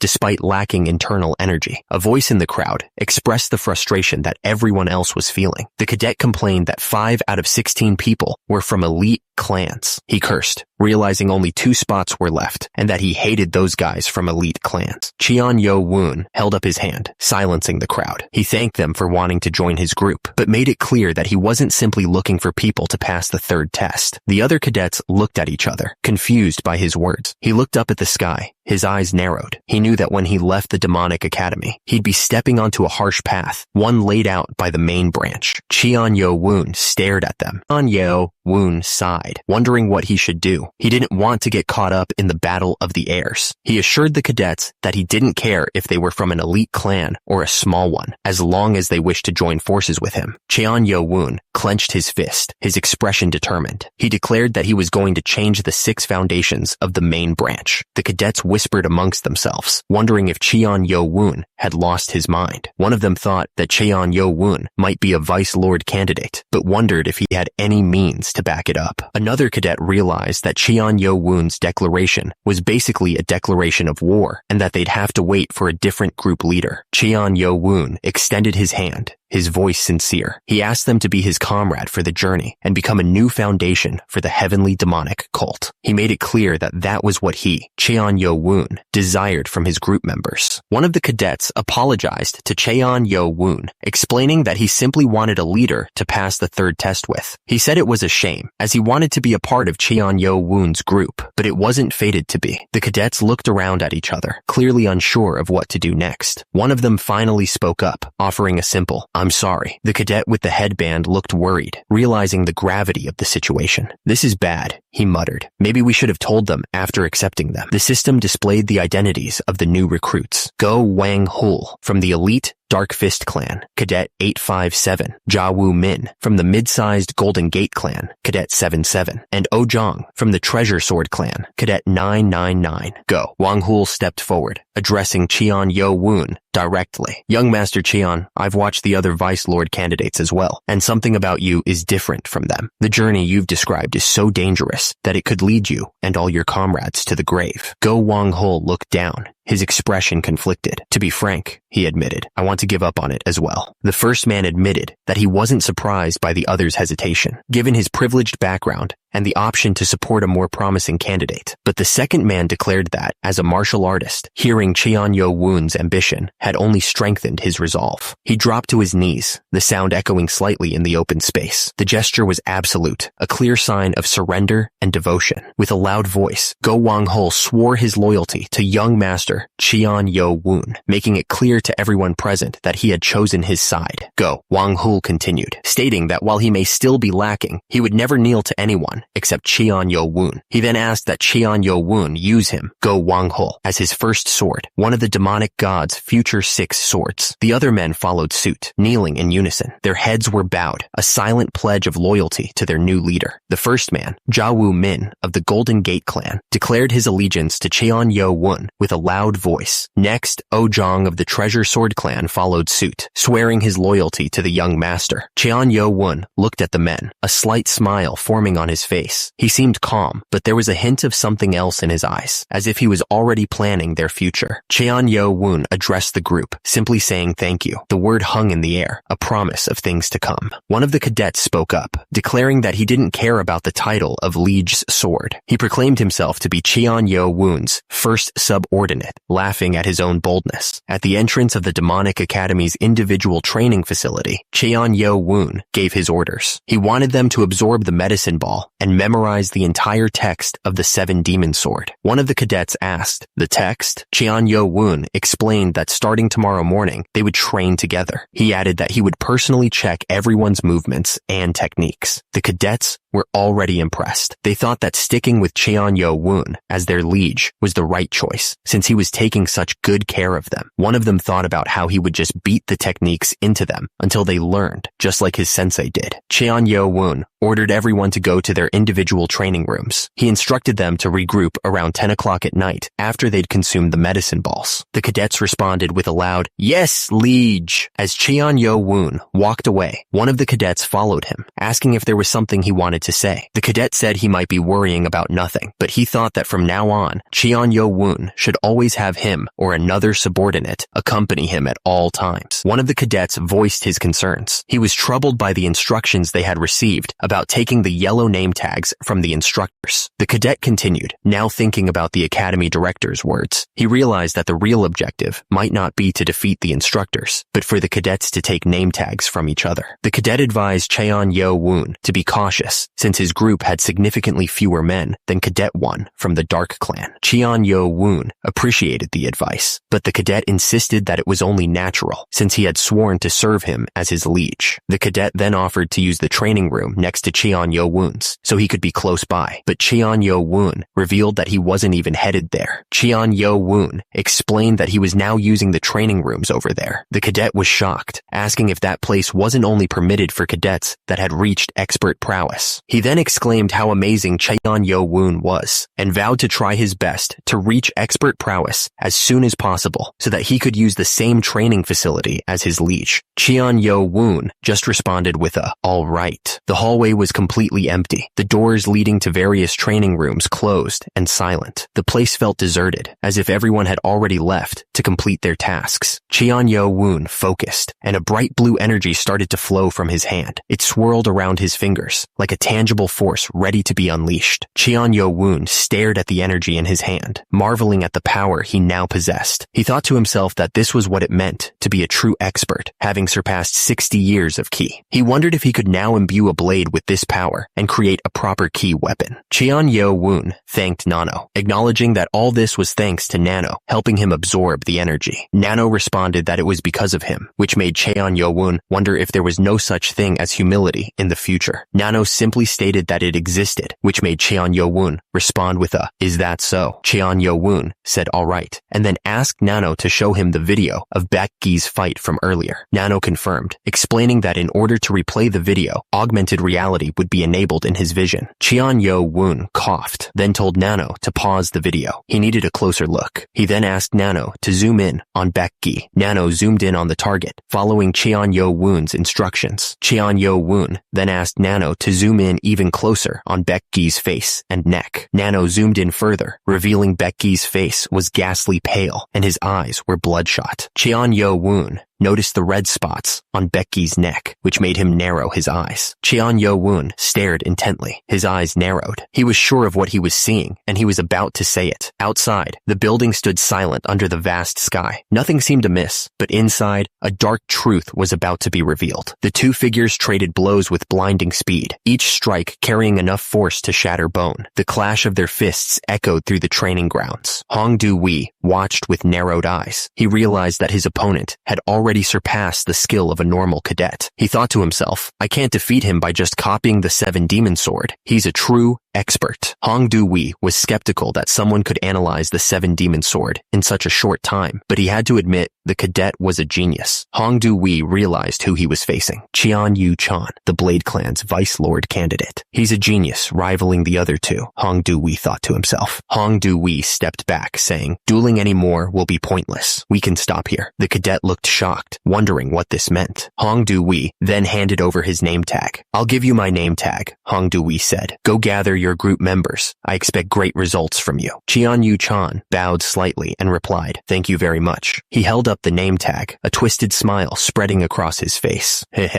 that's one, he muttered to himself, his eyes gleaming with ambition. He wondered to himself who he should target next. Over at the Demonic Academy restaurant, cadets were grabbing a bite to eat. The air was filled with the clatter of bowls and hushed conversations. Suddenly, Cheon Kyung-woon, the Sword Clan Vice Lord candidate and Cadet 2, approached Cadet 18. Hey, Cadet 18, Cheon Kyung-woon said with a smile. I enjoyed your duel against the instructor earlier. Cadet 18 glared up at Cheon Kyung-woon, his face contorted in annoyance. I'm eating, Cadet 18 snapped. Don't disturb me. The recruiter tried to butter up Cadet 18, telling him he was impressed by his skills. He wanted to know if Cadet 18 was interested in becoming a group leader, but wondered if he wanted to climb even higher. Cadet 18 slammed his chopsticks down, the sound echoing in the room. He was pissed. The recruiter forced a smile, trying to keep his cool. If he got angry, it would ruin his plan to gather talented people, he thought to himself. He told Cadet 18 to think about the offer, saying it would be a great opportunity. Cadet 18 ignored the recruiter and continued eating. That was the second time he had been interrupted. The recruiter thought about how the Blade Clan jerk had asked him to be his right-hand man. He wanted Cadet 18 to be his. He shivered, cursing the G-Clan scumbags under his breath. Baekgi stared down at his food, his expression firm. He didn't care about being a group leader or climbing higher, he thought. He wasn't interested in being under anyone's command either. His only goal was to become stronger. Suddenly, a voice interrupted Baekgi's thoughts. Someone was asking if they could talk to him for a moment, apologizing for bothering him while he ate. Baekgi sighed, clearly annoyed by the interruption. Again? He thought. He told them he wasn't interested and to scram, but then he paused, adding that if they didn't talk now, they might die later. Baekgi's eyes widened. What? He thought, completely caught off guard by the warning he had just been. Across Across the room, a figure sat quietly. He stared directly at Baek Gi, his expression unreadable. This guy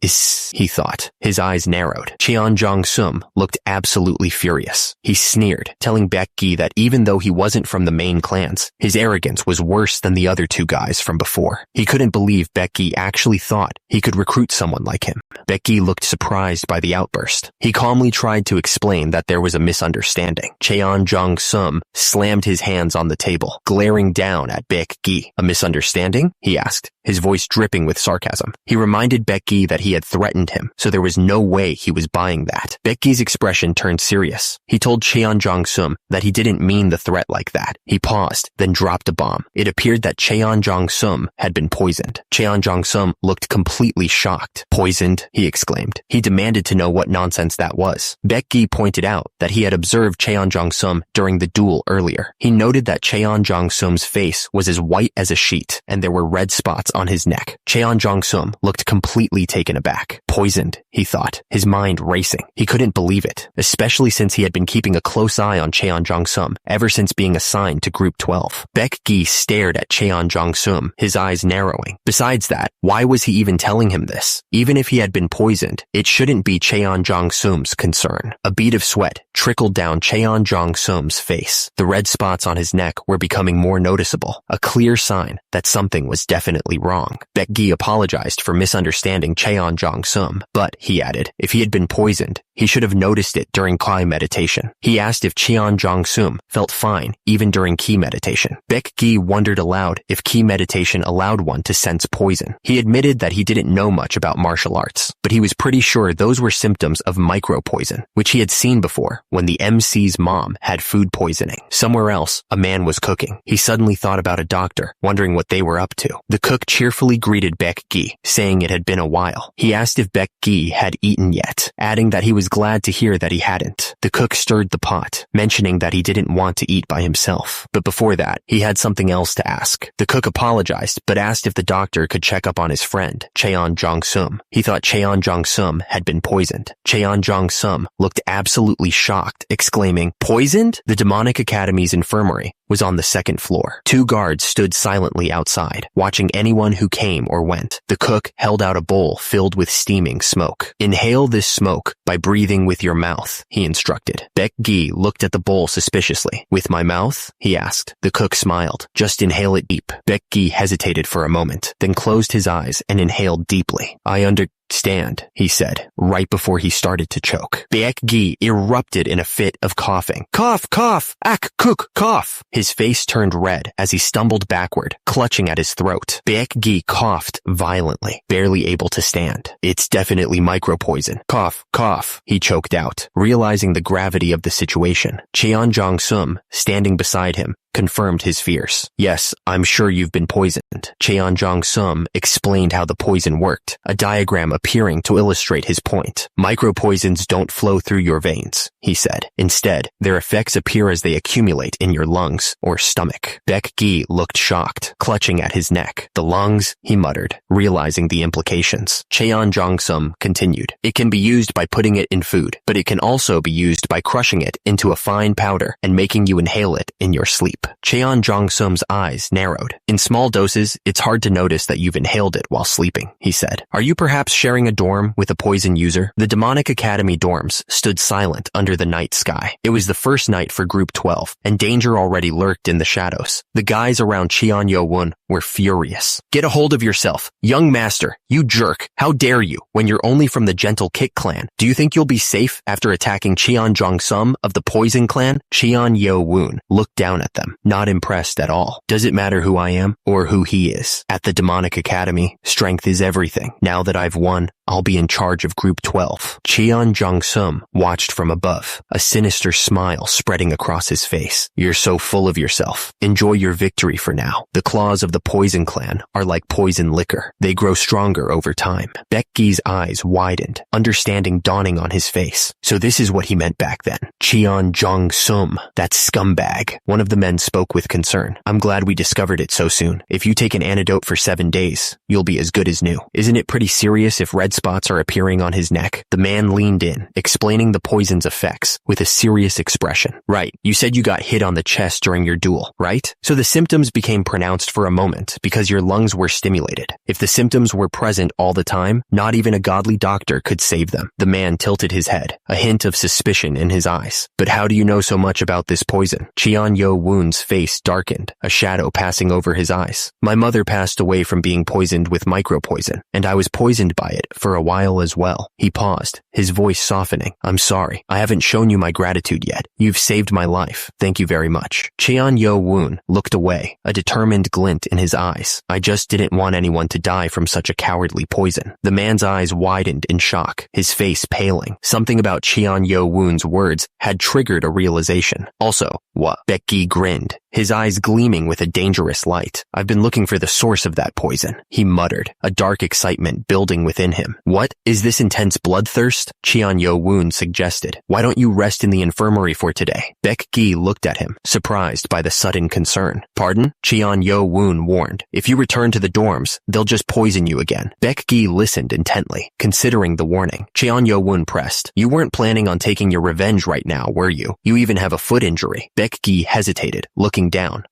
No, sir. But deep down, he really wanted to. Cheon Yo-woon said with a serious expression. Cleansing the poison should come first, so get some rest like the doctor ordered. You can leave Cheon Jong-sum to me. Cheon Yo-woon asked the man what he was planning. His eyes narrowed with suspicion, but the man just scoffed, thinking to himself that it was total garbage. He was shocked by Cheon Yo-woon's sudden question. Cheon Yo-woon smiled, his eyes glinting with a strange light. He told the man that he'd be able to find the guy he was looking for in the forest near the 5th dorm. If what he was saying was true, he'd let him have the spot next to him. The two men stared at each other, both looking completely shocked by what they had just heard. They were clearly caught off guard. The man just grinned, a creepy smile spreading across his face. It was clear that he was enjoying the chaos. The man started to panic, his eyes wide with terror. He couldn't believe it, thinking there was no way. He hoped that Cheon Yo-woon and that crazy scumbag from the Poison Clan would fight each other to the death. He realized that Cheon Yo-woon had looked him in the eyes and he was losing it. Actually, he hoped Cheon Yo-woon would die. The mountains loomed in the distance, their peaks shrouded in mist. It was the kind of place where danger lurked behind every tree. A lone figure walked deeper into the forest, a lantern his only guide. The darkness seemed to press in around him, swallowing the light. The man grinned, holding up a lantern. He thought to himself that because the instructors stayed in the 5th dorm, there was no one else around. He was in the perfect place to collect poisonous plants, and thanks to the medicine realm,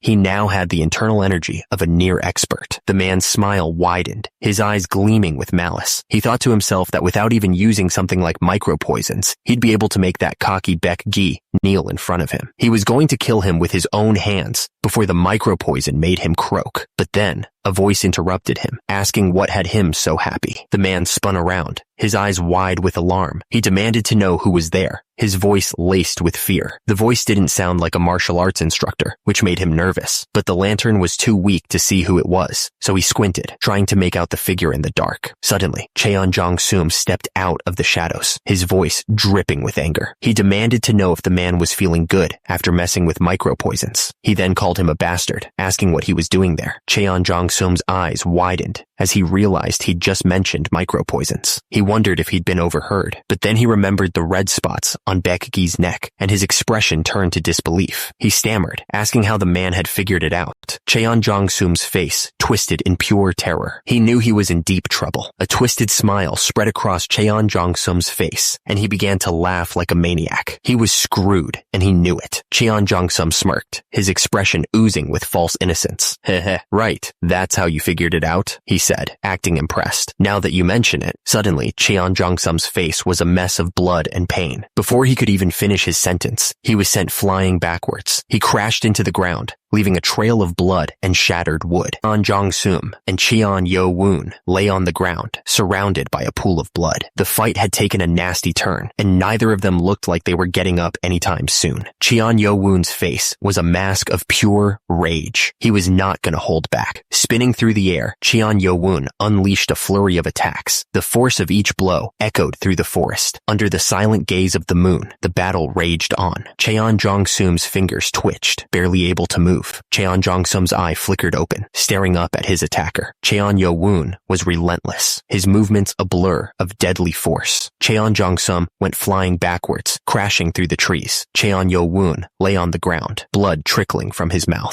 Cheon Yo-woon's face was a mess of blood and sweat. He coughed, trying to clear his lungs. A pool of blood spread across the ground. The sound of someone choking filled the air. Cheon Jong-sum lay on the ground, unable to move. He could barely breathe. Cheon Yo-woon looked absolutely shocked. He wondered. Yu walked closer, taunting his opponent to not be such a little baby. He was just getting warmed up after all. Yu's face was covered in blood as he realized his opponent was actually trying to kill him. He thought it was impossible, since that would break the Demonic Academy's rules. He tried to convince himself that the other guy was just bluffing. Yu realized his body wouldn't move. He cursed, wondering what the other guy had done. He knew his opponent had crossed a line. Yu's hands trembled as he begged for mercy. He was completely helpless. Yu's eyes darted around in panic as he tried to force his body to move. Sweat poured down his face as he struggled against whatever was holding him back. Yu stared down at his helpless opponent, consumed by rage. He cursed at his own weakness, shouting. Yu's face twisted with fury as he remembered the insults. He roared, struggling to move. The opponent unleashed a flurry of attacks, screaming about his Hazar technique. He taunted Yu, calling him a lonely bastard and urging him to drop his guard. Yu's eyes widened in disbelief. He was completely caught off guard. Yu stared at his hands in disbelief, realizing he was completely restrained. His mind raced as he thought. Yu's attack landed with a sickening thud, and the opponent screamed in agony. The force of the blow sent blood flying everywhere. The opponent coughed, blood splattering from his mouth. He realized Yu wasn't messing around. He cursed, thinking he needed to end this fight. Yu stared at his outstretched hand, his expression unreadable. What was he going to do next? Yu didn't hesitate. He struck again, sending the opponent flying through the air. The force of the impact echoed through the forest. The opponent crashed to the ground, defeated. He couldn't believe how quickly things had turned against him. Yu coughed, struggling to breathe as the poison took hold. He could feel it burning through his veins, a searing pain that threatened to overwhelm him. Yu grinned, a twisted smile spreading across his face. He thought it worked. His 4th level poison detection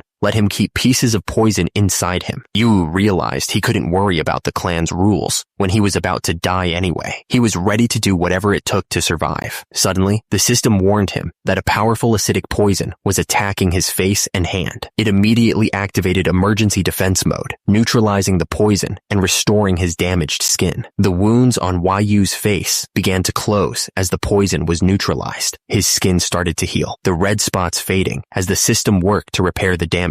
The system announced that his damaged skin would soon be fully restored. Yu was shocked, wondering what was going on with his body. He couldn't believe what he was feeling. Yu stared at his hands in disbelief. Not only had he neutralized the poison, but his melted skin had healed as well. He couldn't understand it. This shouldn't be possible, even for a master martial artist. Yu took a step forward, his eyes narrowed with determination. He planted his foot firmly on the ground, ready to face whatever came next. The force of his step cracked the earth. Yu's opponent, covered in blood, looked up at him with hatred. He spat out the insult, calling Yu a bastard. He was desperate and in pain. Looking up at Yu, his voice filled with fear, the man asked if he was a monster. He was terrified by the power Yu possessed. He couldn't believe what he was seeing. Yu glared down at the bloodied man, his voice filled with disgust. He went on about poison, how the guy was from the Poison Clan, and how he was done letting scumbags like him live any longer. The Poison Clan member struggled to breathe, his body trembling on the ground. He was clearly in a lot of pain. In a flash, Yu struck. The Poison Clan member's head snapped back, blood splattering everywhere. The force of the blow was devastating. Yu didn't stop there. He followed up with a powerful kick, sending the Poison Clan member flying through the air like a ragdoll. The Poison Clan member landed hard on the ground, unmoving.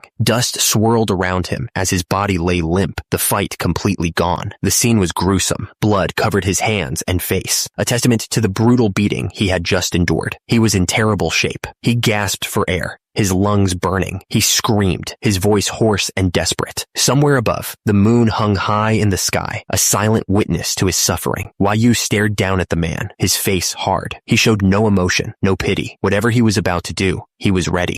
The Poison Clan member groveled, tears streaming down his face. He begged, his voice cracking. He continued to beg, his voice weak and fading. He whimpered, his body trembling. He was running out of time. The Poison Clan member begged, barely able to speak. He pleaded, gasping for air, begging for just one more chance. Yu stared down at the man, his expression unreadable. He asked if the man wanted to live. The Poison Clan member looked up, his face covered in blood. Yu's question hung in the air. Did he want to be spared?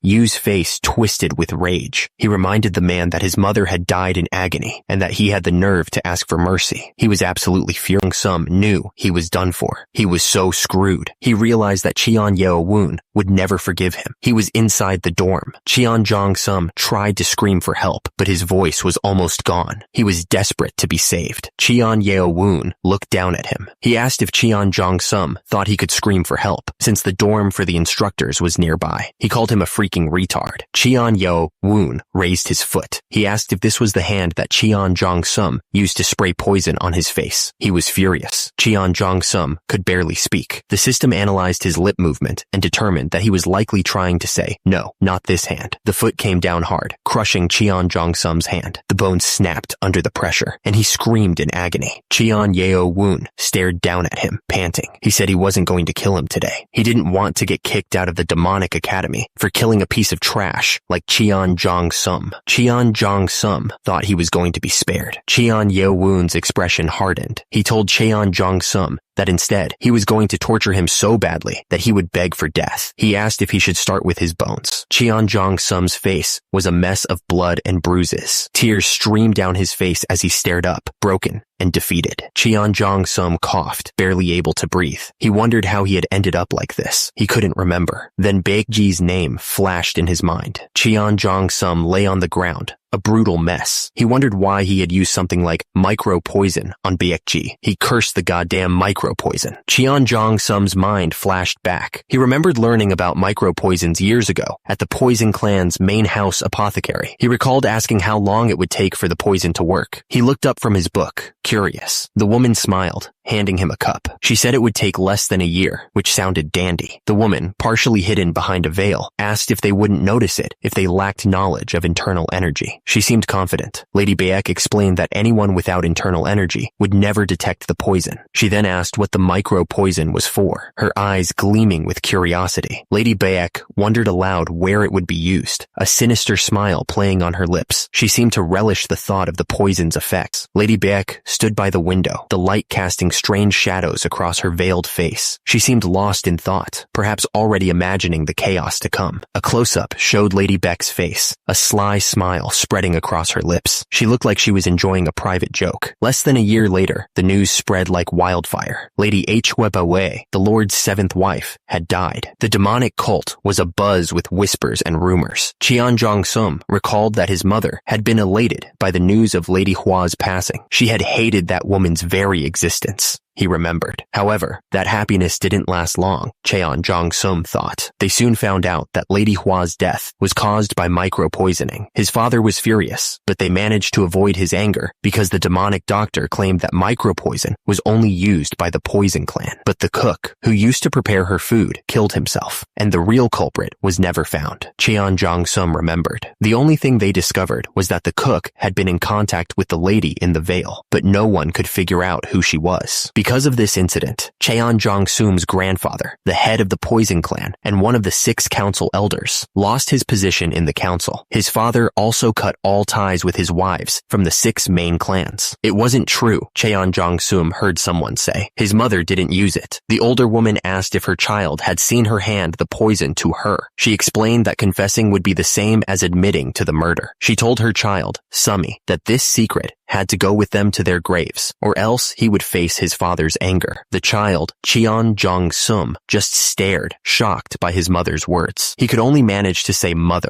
Years later, Cheon Jong-sum's mother passed away, consumed by guilt. He had wanted to tell everyone the truth, but he couldn't break the promise he made to her. That's when Cheon Jong-sum swore to take revenge. He vowed to become the Lord, the most powerful figure in the heavenly demonic cult, and punish the real culprit and their entire clan for what they did to his mother. And because that woman was the source of all his pain, Cheon Jong-sum vowed to kill her offspring, Cheon Yeo-woon, with his bare hands. Tears streamed down Cheon Jong-sum's face, mixing with the blood. He whispered an apology to his mother, consumed by regret. Cheon Jong-sum's body glowed with power, but doubt filled his mind. No matter how hard he trained, he didn't think he could beat this monster. Cheon Yeo-woon looked down at Cheon Jong-sum. He figured that if Cheon Jong-sum remained in the demonic academy, he'd use his poison against the other cadets sooner or later. Since he couldn't kill him, he'd just destroy his dantian. Cheon Jong-sum struggled against the paralysis, but he couldn't move. Cheon Yeo-woon was surprised. He wondered if Cheon Jong-sum had something to say and considered releasing the mute chai pressure point. Cheon Jong-sum gasped for air, his body paralyzed. He was completely helpless. Cheon Jong-sum gasped for air, barely conscious. At that moment, the nano began its analysis, trying to make sense of the situation. Cheon Yeo-woon revealed a shocking truth. It wasn't the Poison Clan that killed his mother. The words hung in the air, heavy with implication. Cheon Jong-sum, still on the ground, looked up in disbelief. He asked what Cheon Yeo-woon was saying. Cheon Yeo-woon declared that one of the ladies from the other 5 clans was the true culprit. Desperate, Cheon Jong-sum begged Cheon Yeo-woon to spare his dantian. He started to say his mother was. Cheon Jong-sum cursed inwardly. He realized that if he revealed everything, he'd be exposing his own mother's role in providing the micro-poison. He couldn't let that happen. Cheon Yeo-woon was suspicious. He ordered the nano to run a facial analysis on Cheon Jong-sum. He wondered if the real killer was hiding among the other 5 clans. The nano reported back. There was almost no tell in Cheon Jong-sum's face. The probability of him lying was less than 5%. Cheon Yeo-woon was confused. Was it really the Poison Clan? Cheon Yeo-woon's mind raced. Had he just vented his anger on an innocent man? Was Lady Baek really unrelated to his mother's death? Suddenly, the nano gave a different reading. There was a change in Cheon Jong-sum's pupils and facial muscles. The probability of him lying was now 75%. Cheon Yeo-woon realized that he was right. Cheon Jong-sum started to panic. He stuttered, trying to deny that he was lying, but it was too late. Cheon Jong-sum screamed at him to shut up. Blue energy erupted from his body, a desperate attempt to stop the inevitable. The world turned into a blur of pain. All he could do was scream, his face covered in blood.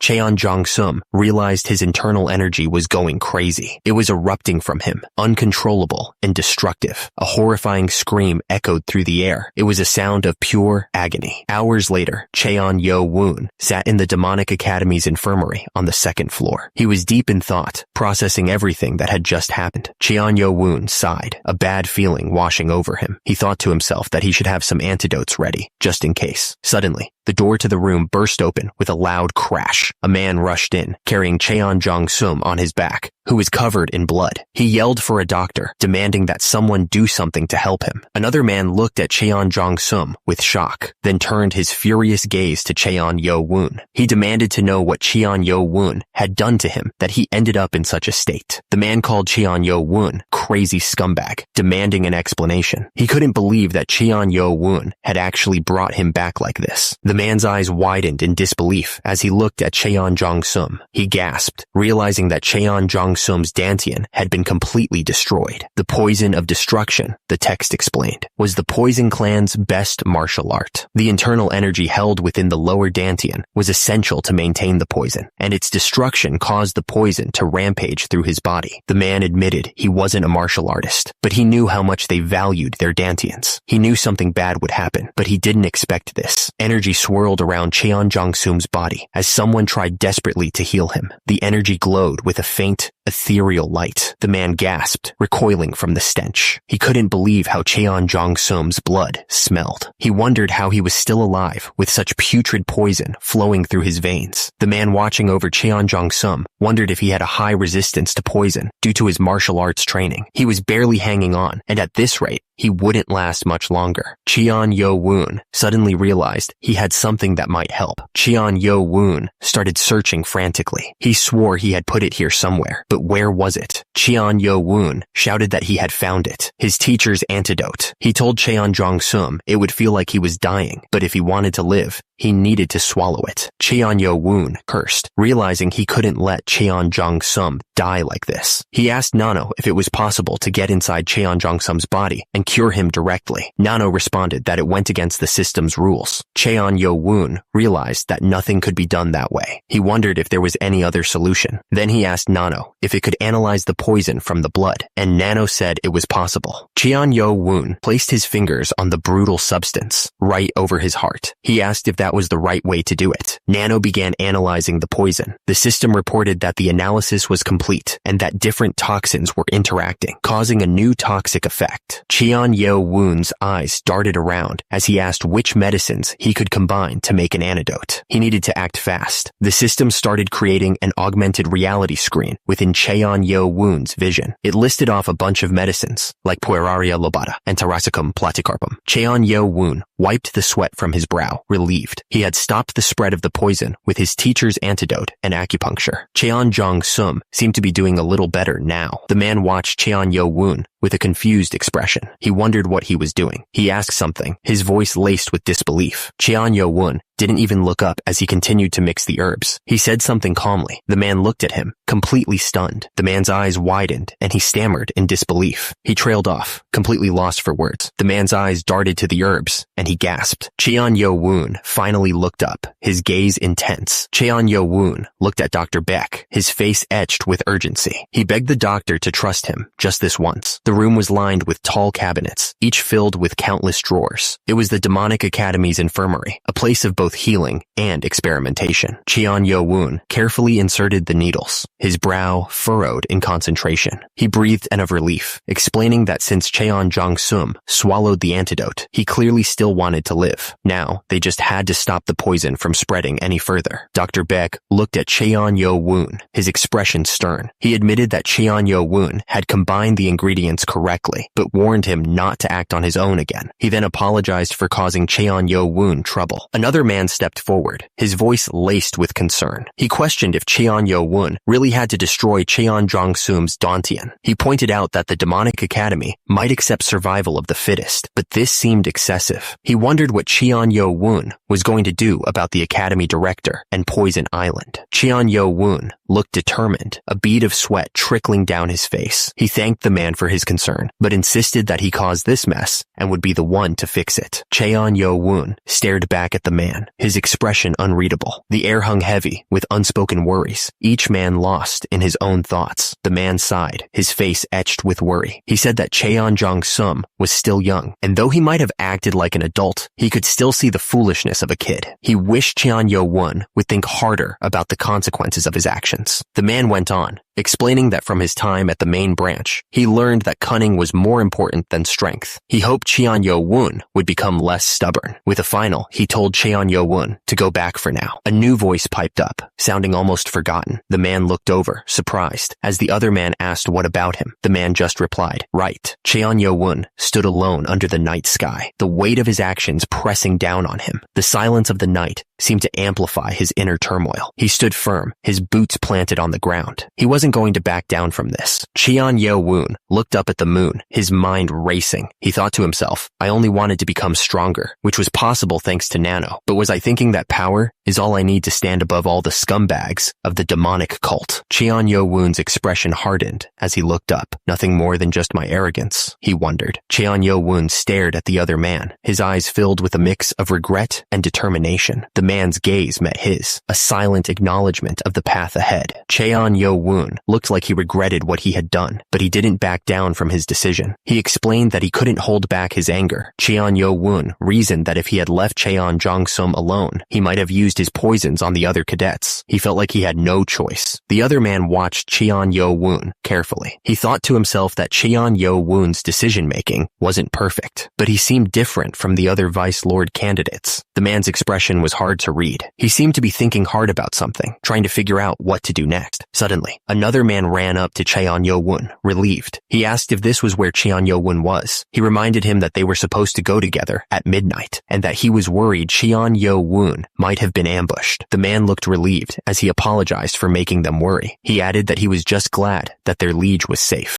The man watched Cheon Yo-woon, thinking that he had actually managed to find people who were truly loyal to him. The man's face fell as he thought about how alone he was. He didn't have anyone he could count on, not even back at the dorm. With it, the man turned to Cheon Yo-woon and said he'd be going now. The man quickly brushed aside the fact that he was about to say something earlier, claiming it wasn't important. He then suggested to Cheon Yo-woon that they head to their new dorm. Cheon Yo-woon started to speak, acknowledging the situation. He seemed to be thinking about everything that just happened. The others listened intently as Cheon Yo-woon explained what had happened. It was clear they were all trying to understand the implications of his actions. One of the men spoke up, explaining that while he understood Cheon Yo-woon's reasons, they needed to become stronger. He reminded them that there was supposed to be no outside interference for 4 years, but the Poison Clan was one of the central powers of the demonic cult. Another man agreed, saying that since they didn't know how the Poison Clan might come after them, Cheon Yo-woon should be cautious and focus on becoming stronger. Cheon Yo-woon listened, realizing they were right. They needed to be prepared, since they had now officially become enemies of the Poison Clan. A different man spoke up, expressing his worry about how the director would deal with the incident. He hoped that nothing bad would come of it. Cheon Yo-woon sat alone, deep in thought. He knew that the rules didn't exactly say he couldn't destroy another student's dantian, but he also knew that the dantian was everything to a martial artist. He realized he'd messed up, giving in to his anger and not thinking things through. The next day dawned, but the weight of what had happened still hung heavy in the air. The demonic academy stood silent, waiting for what was to come. Standing outside the director's office on the 3rd floor of the demonic academy, Cheon Yo-woon realized his worries had come true. He could feel the tension in the air. A voice called out, announcing that Cadet 7 had arrived. The voice requested permission to enter the director's office. Cheon Yo-woon stepped forward, bowing respectfully. He announced formally. Lee Ha-meng sat at his desk, deep in thought, a pen held tightly in his hand. He looked like he was trying to figure out the best way to handle a very bad problem. The room was silent, the air thick with tension.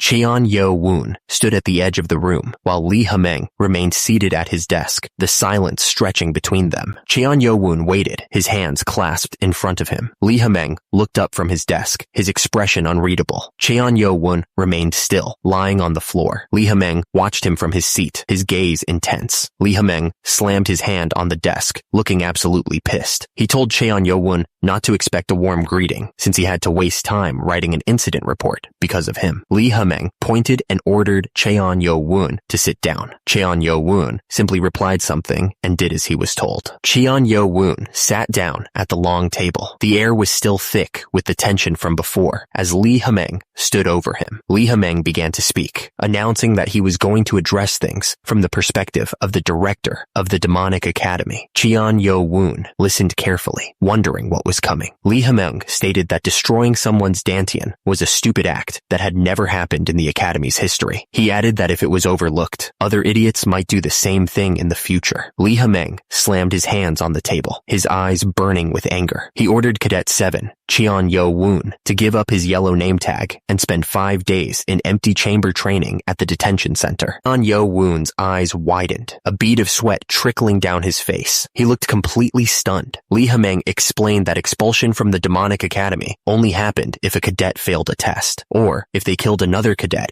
outside an official test or duel. Cheon Yo-woon slumped back in his chair, and of relief escaping his lips. He had dodged the worst-case scenario, it seemed. Lee Ha-meng clicked his tongue, warning Cheon Yo-woon not to get too happy just yet. There were still consequences to face. Cheon Yo-woon realized that forfeiting the name tag meant he'd lose his position as a group leader. Being locked up in the detention center for 5 days would leave him only 1 day to get a yellow name tag again. The director wondered if there would even be an instruction instructor left with a name tag by then. According to the rules, the instructor should be locked up for 7 days, but that would rob him of all chances. This was a small opportunity he was giving Cheon-Yo-woon. The director paused, the silence hanging heavy in the air. It was time. Suddenly, a powerful blue aura erupted around the director. The energy crackled in the air, making the hairs on the back of Cheon-Yo-woon's neck stand up. Cheon-Yo-woon stared in disbelief, sweat beading on his forehead. He couldn't even fathom the director's power with his abilities. The director looked down at Cheon-Yo-woon, his eyes filled with disappointment. He suggested they discuss Cheon-Yo-woon's foolishness, not as the director, but as a senior in the demonic cult. Lee Ha-meng blocked all sound from the outside with his powerful aura. He didn't want what he was about to say to be leaked to anyone. Lee Ha-meng looked at Cheon-Yo-woon with anger. He told Cheon-Yo-woon that he had great hopes for him, but he did something that not even a scumbag would do, and he was extremely disappointed. Cheon-Yo-woon apologized, but Lee Ha-meng didn't buy it for a second. He asked if that was really the best Cheon-Yo-woon could do, causing a mess but not cleaning it up. Lee Ha-meng knew everything. He said that Cheon-Yo-woon thought that Cheon Jong-sum had a connection to his mother's killer because of the micro-poison, so he destroyed his Dantian as revenge. But then he was worried he might die, so he brought him to the infirmary because he didn't want to be expelled. Lee Ha-meng was furious. He screamed that if Cheon-Yo-woon was going to do it, he should do it properly. He called him an idiot and asked why he kept someone that might take revenge alive. The director's words hit hard. He warned that being sloppy with the aftermath only results in death, and what Cheon-Yo-woon just did was put a target on his own back. To survive, he needed to become more cunning. The director continued, telling Cheon-Yo-woon not to just think one move ahead, but at least 3 or 4. Cheon-Yo-woon understood. Cheon-Yo-woon thought back to Dr. Beck's similar advice, but it only felt like he was scolding him. The director, on the other hand, was explaining how he was rash and lacking. Lee Ha-meng leaned forward, his expression intense. He asked Cheon-Yo-woon for what reason he had joined the demonic academy. Cheon-Yo-woon looked up, his eyes filled with determination. He declared that it was to become stronger than anyone else. The director stared intently, questioning if anger and revenge were the only things pushing Cheon-Yo-woon to become stronger. He reminded him that first of all, he was a Vice Lord candidate. He waited for an answer. His eyes narrowed. The director continued, questioning if Cheon-Yo-woon really planned on letting anger and revenge decide everything until he reached his goal. Cheon-Yo-woon looked stunned, realizing the weight of the director's words. He started to think about his future. The director warned that Cheon-Yo-woon's current emotions weren't just going to burn down a single tree, but the whole damn forest. He added that, in the end, he'd also be nothing more than just ashes. Cheon-Yo-woon quietly said that he thought he understood. The director exploded, demanding to know what Cheon-Yo-woon meant by, "you think." He yelled that he'd be lucky if he and the people around him didn't meet a tragic end from his recklessness. The room was silent. The director addressed him as Cadet 7, then corrected himself, calling him Cheon-Yo-woon. He said that if he truly desired to make it through there and become the future of the cult, he needed to listen. He paused, waiting for a response. The director's words hung in the air, a challenge and a warning all in one. He stressed that to succeed, Cheon-Yo-woon needed to be both passionate and rational. Otherwise, he'd be crushed before he could even get his revenge. Cheon-Yo-woon realized the director was right. He had only been thinking about revenge, about wiping out the 6 clans that led to his mother's death. But what would happen after that? Cheon-Yo-woon understood that revenge should only be a stop on his journey, not the final destination. What he was lacking was rationality, a clear path forward. The room was silent, the air thick with unspoken tension. Cheon-Yo-woon stood face to face with Lee Ha-meng, the weight of his past actions heavy on his shoulders. Lee Ha-meng knew that Cheon-Yo-woon wasn't too stupid to be reasoned with. If he understood his shortcomings and improved himself, the greatest monster in the history of the heavenly demonic cult might be born. Lee Ha-meng smirked, convinced that his guidance would be the foundation for Cheon-Yo-woon's success. He scoffed at the idea of anyone else influencing the young man, especially some useless drunk. The room felt heavy with unspoken words. Cheon-Yo-woon sat quietly at the table while Lee Ha-meng loomed over him, his presence filling the space. Cheon-Yo-woon placed his hand flat on the table, a silent gesture of acceptance. He was ready to face the consequences of his actions and to learn from the director's guidance. Cheon-Yo-woon bowed slightly, expressing expressing his gratitude to Lee Hameng. He said that he would take the director's advice to heart, ready to face whatever came next. Lee Hameng immediately ordered the guards to take Cheon-yo-woon to the detention center. The guards responded with a quick, "Yes, sir," and moved to escort him away. Cheon-yo-woon asked the director for a moment before being taken away, but Lee Hameng refused without hesitation. Cheon-yo-woon asked if he could at least explain things to his group, but the director shut him down immediately. Lee Hameng told him that his punishment would be announced for everyone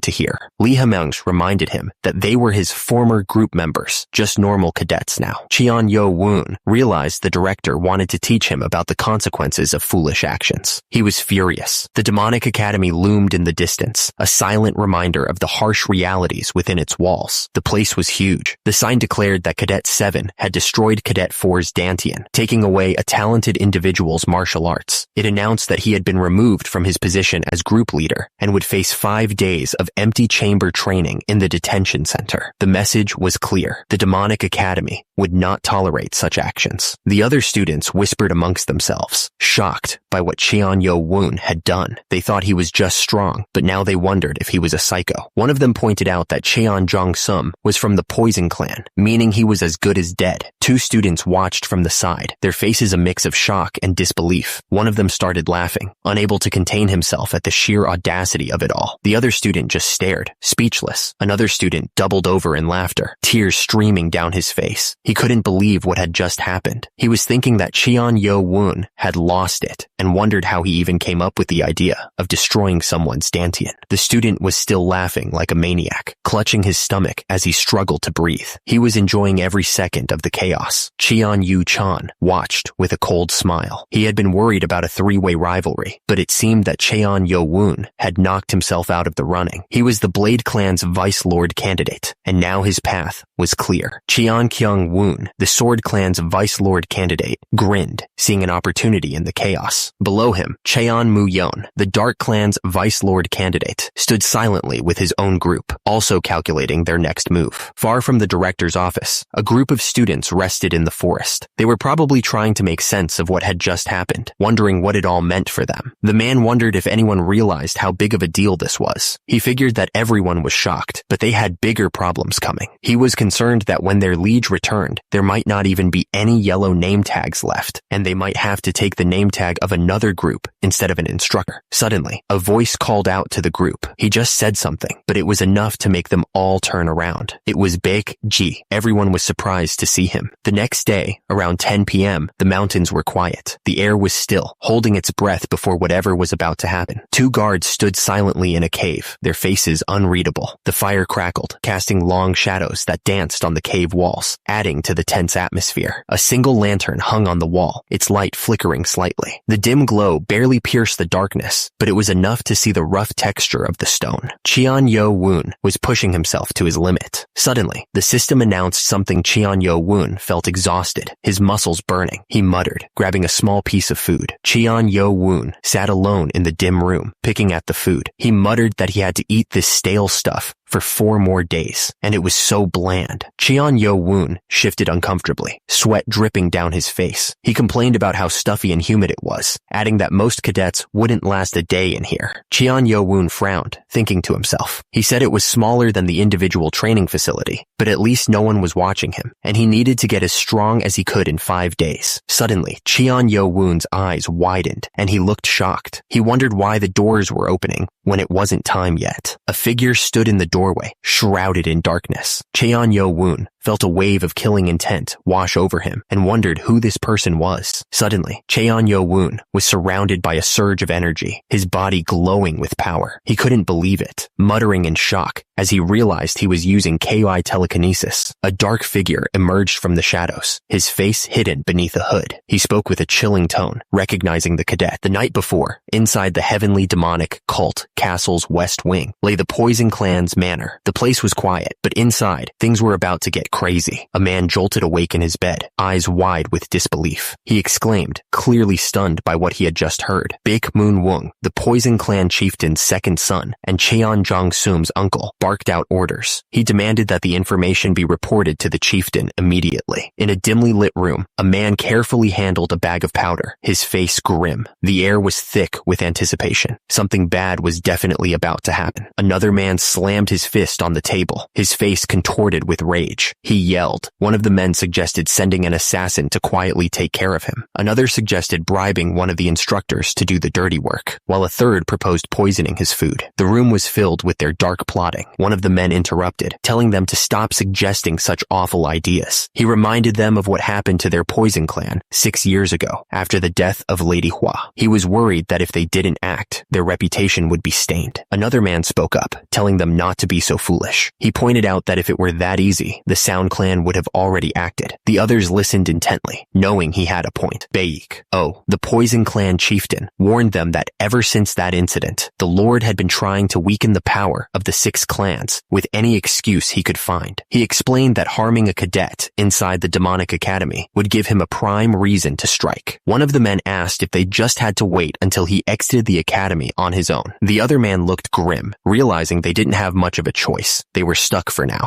The claw-like feet tapped impatiently on the floor, as if eager for action. It seemed like this was the only way forward, but there were still doubts. Baek, the Poison Clan chieftain, made up his mind. He announced that he would personally go meet with the Left Guardian, ready to set his plan in motion. Cheon Yo Woon floated in the air, his body radiating power. Facing him was the hooded figure, their presence heavy with intent. The air crackled with energy as they prepared to fight. The hooded figure's power was immense. Even with his 10-star ki, Cheon Yo Woon felt like he couldn't resist at all. He realized that the hooded figure's skills were far beyond anything he could have imagined. Cheon Yo Woon could feel the killing intent radiating from the hooded figure, fueled by pure hostility. He didn't know why someone this skilled had come to the detention center, but he knew they were definitely not on his side. Cheon Yo Woon knew he had to do something, anything. If he didn't, he was as good as dead. His muscles strained against the unseen force, every fiber screaming in protest. The hooded figure's eyes widened in disbelief. What? He hadn't expected this level of resistance from someone so young. The hooded figure studied Cheon Yo Woon, trying to understand his power. The hooded figure realized that the kid was resisting with sheer physical strength, not internal energy. Was it possible for someone to have such powerful external energy? The hooded figure's expression hardened. It couldn't be helped. Cheon Yo Woon gritted his teeth, feeling his body pushed to its absolute limit. The hooded figure unleashed a wave of energy, aiming to crush Cheon Yo Woon. Cheon Yo Woon gasped, feeling the force slam into him. The hooded figure's attack was overwhelming, radiating intense energy. The system detected the hostile force and went into emergency defense mode. Cheon Yo Woon heard Nano's frantic warning to stop. Cheon Yo Woon knew he had to be careful. He told Nano to stay on standby, deciding it was best not to retaliate so rashly, or he'd end up injured. He figured the hooded figure must have a reason for coming all this way. The hooded figure noticed that Cheon Yo Woon hadn't tried to retaliate against his Kai technique. He commented that the kid was a quick thinker. Baek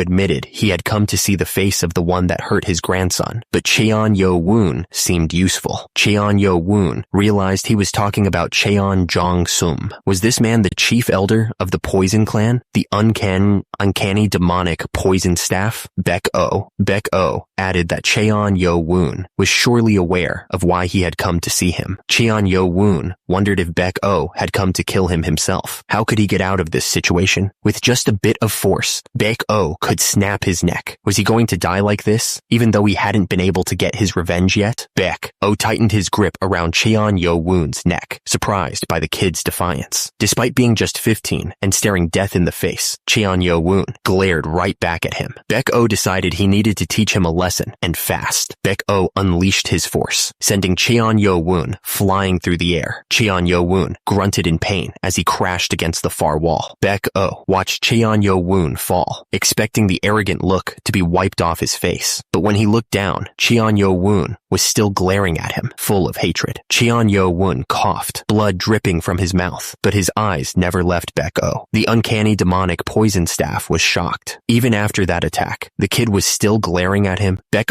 realized Cheon Yo Yo-woon would be a problem if he let him live. He knew the depth of Cheon Yo-woon's hatred after what he did to Jong-sum. Baek-oh tilted his head and wondered if Cheon Yo-woon was seriously considering breaking the cult's rules and trying to kill him. He scoffed. The nerve of this kid, threatening an old soul like him. Baek-oh spoke with a chilling calmness, asking who would ever find out if he killed Cheon Yo-woon and dissolved his body in acid. He added that he might be able to get rid of all the proof. Cheon Yo-woon, bleeding from his mouth, realized that if he disappeared from the demonic academy, the Poison Clan would immediately be suspected. Baek-oh thought about Cheon Yo-woon's martial skills and how he was thinking far beyond his age. He also noted his persistence in not cowering in fear, even in a life or death situation. Baek-oh wondered what would happen if he were to grow even stronger. Baek-oh admitted that if it weren't for the demonic academy, he would end Cheon Yo-woon right then and there. He said that Cheon Yo-woon was quite smart, but the fact that he hurt his grandson meant he was still lacking. Baek-oh acknowledged that even he couldn't kill Cheon Yo-woon there, but he promised that the moment Cheon Yo-woon left the demonic academy, he would face pain beyond his wildest imagination. He swore to crush every single bone in his body, skin him alive, and feed his flesh to wild animals. Cheon Yo-woon's eyes burned with rage. He promised to destroy his enemy's Dantian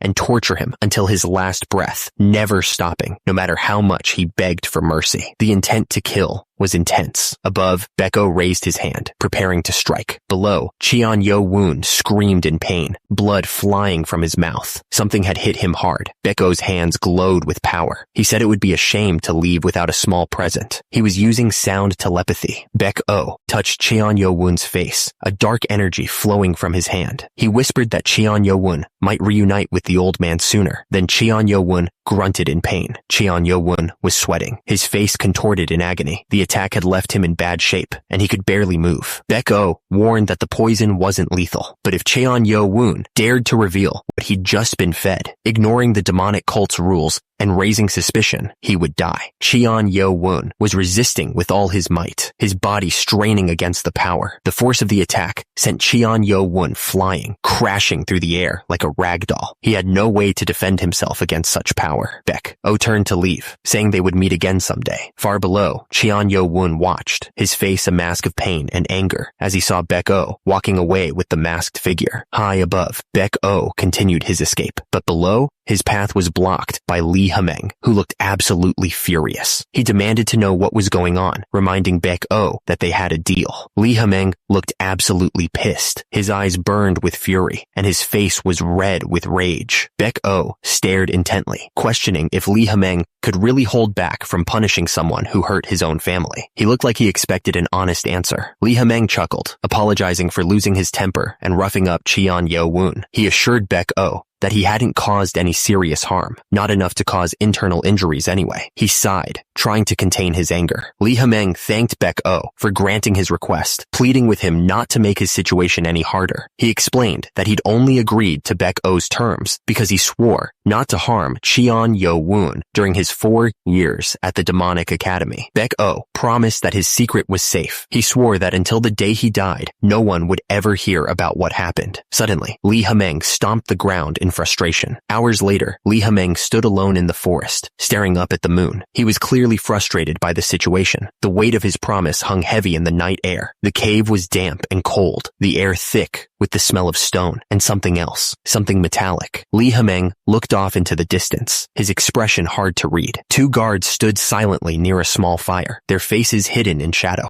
Lee Ha-meng's face was grim as he spoke. His eyes narrowed. He warned that Cheon Yo-woon only had 4 years to receive protection from the outside. Cheon Yo-woon was on his knees, head bowed. The words hung in the air like a death sentence. After that, it was all on him to survive. Cheon Yo-woon coughed, blood dripping from his mouth. He ordered Nano to expel the poison from his body immediately. Nano analyzed the substance. The system reported that the poison dissipated energy, but neutralizing it could stimulate the energy in his Dantian like a medicine ball. Cheon Yo-woon was surprised by the information. Cheon Yo-woon realized that the attacker wanted to weaken his internal energy. That way, they could kill him when he failed the 3rd test and got kicked out of the demonic academy. He thought it was a shame that things didn't go according to plan, since he had Nano. Cheon Yo-woon ordered Nano to expel only the poison. The system confirmed the order, stating that the poison would be extracted and expelled from his body. Cheon Yo-woon noticed the poison stank. The system reported that the remaining substance was reacting positively with the energy circulating through the 14 meridian points in his body, stimulating the dantian. He realized it had an effect similar to the reversion medicine ball. Cheon Yo-woon figured he'd try meditating using the 1,000 martial breathing technique. If he was right, this whole ordeal would turn out to be a huge blessing in disguise. He hoped it would accelerate his metabolism. The cave was damp and dark, water droplets falling from the ceiling. The air hung heavy with a strange energy. Cheon Yo-woon continued meditating, focusing on his breathing. He could feel the energy swirling inside him, building slowly. His eyes were closed, his face calm. He was completely focused on the energy flowing through his body. Cheon Yo-woon couldn't believe it. His internal energy had just jumped from 60 years worth to 90 years. He realized that the uncanny demonic poison staff hadn't given him a small present, but an enormous one. Cheon Yo-woon wiped the sweat from his brow, thinking about how bold the poison clan had been. He couldn't believe they'd actually try something like that. He knew he would have been in serious trouble if he didn't have Nano. Cheon Yo-woon knew this was all a result of his own misjudgment. He had gotten lucky this time, but he swore to himself that he would never be so short-sighted again. Cheon Yo-woon tossed aside his ruined shirt, clearly annoyed. He couldn't wear that thing anymore, not after what had happened. Suddenly, Cheon Yo-woon paused, tilting his head. What was that? There was a faint, cold breeze coming from somewhere.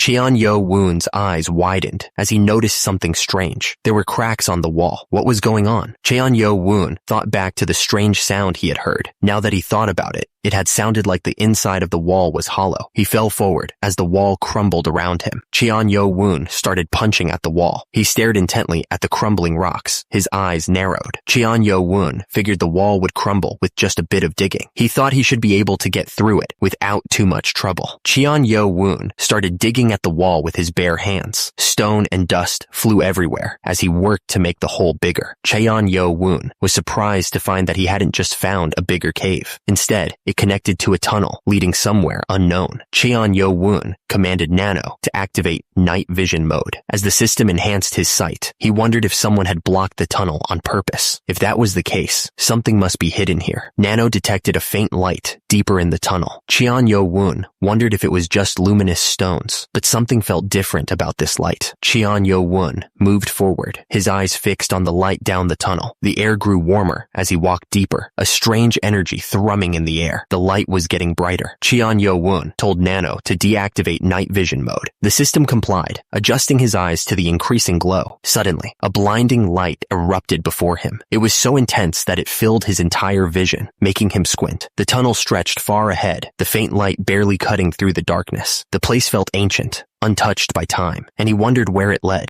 Cheon Yo-woon took in the new surroundings, his eyes widening. He muttered, wondering what this place was. He took off, his footsteps echoing in the tunnel. The place was bigger than he thought, and he wanted to see what was at the end. Cheon Yo-woon stared up, his voice filled with disbelief. He couldn't believe such a place was hidden inside the detention center. Cheon Yo-woon walked towards what looked like an exit, now blocked with rocks. He figured that was probably the exit, but seeing how it's been blocked off, this place must no longer be in use. Cheon Yo-woon spotted something odd on the floor. He wondered what the mark could be. Cheon Yo-woon looked closer, his eyes widening. The mark seemed like something heavy, like a monolith, had been dragged across the floor. He couldn't believe it. Cheon Yo-woon spoke to Nano, asking it to activate augmented reality. He needed a 3D model of the sapphire monolith from the first floor of the precious library. The system started recreating a 3D model of the scanned sapphire monolith from the first floor of the library. Lines of code flashed as the image materialized. Cheon Yo-woon asked Nano to check the marks on the floor. He wanted to know if they could be from the monolith.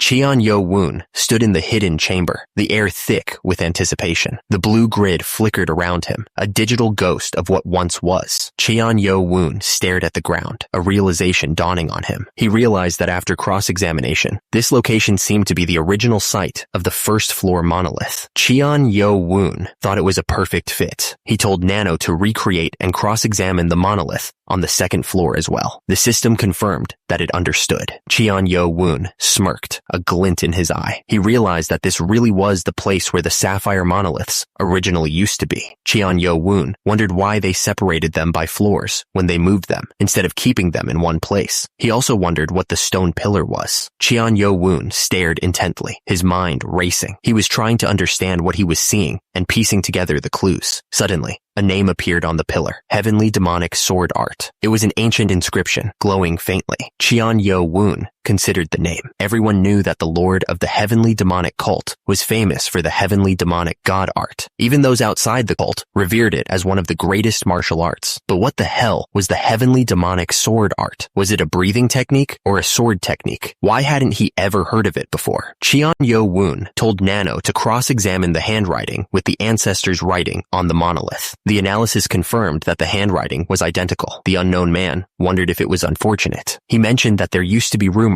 that the heavenly demon ancestor left a sword technique of his epiphany in this place. Cheon-Yo-Woon considered the heavenly demon ancestor's epiphany, curious about what he was implying. Cheon-Yo-Woon's eyes widened as it hit him. So, the true name of the absolute sword technique born from the heavenly demon ancestor's final epiphany was the heavenly demonic sword art. He couldn't believe he hadn't realized it sooner. He then noticed something else. There were holes in the wall, arranged in the form of a rising dragon. It was a clue, but to what? He couldn't yet tell. Cheon-Yo-Woon wondered what it was. What was it trying to say? He wondered if it had something to do with the number of holes again. He started to count them. 1, 2, 3. Cheon-Yo-Woon realized there were 24 holes. The heavenly demonic sword art had a total of 24 movements. He couldn't think of any other likely connections, but he was sure there was a link. Cheon-Yo-Woon was deep in thought. There had to be something more to it. Why would anyone make holes in the shape of a rising dragon? Suddenly, Cheon-Yo-Woon's eyes widened. A rising dragon? What could it mean? Could it be? Cheon-Yo-Woon's head snapped up as he looked at the monolith. He was starting to understand. Cheon-Yo-Woon shielded his eyes, groaning slightly. His eyes. The secret was hidden with light instead of darkness. What a twist. Nothing that the ancestor left behind had been easy to obtain. That was for sure. Cheon-Yo-Woon spoke to Nano. He asked if it could adjust the light perception in his eyes. He ordered it to activate anti-light vision mode. Cheon-Yo-Woon stared at the monolith, his eyes wide. He couldn't believe what he was seeing. Suddenly, Cheon-Yo-Woon grinned. He had found it. He realized there were small writings etched onto the luminous stones. Cheon-Yo-Woon commanded Nano to all the writings on the luminous stones. The system confirmed the order. The luminous stones glowed faintly as Nano scanned their surfaces. The system was cataloging every detail. Cheon-Yo-Woon ordered Nano to recreate 3D models of the stones so he could study them up close. He then told the system to sort the stones by their relevance to martial arts. Cheon-Yo-Woon's eyes widened as he stared at the luminous stones. He had found writings and drawings for a breathing technique on 24 of them. He couldn't believe it.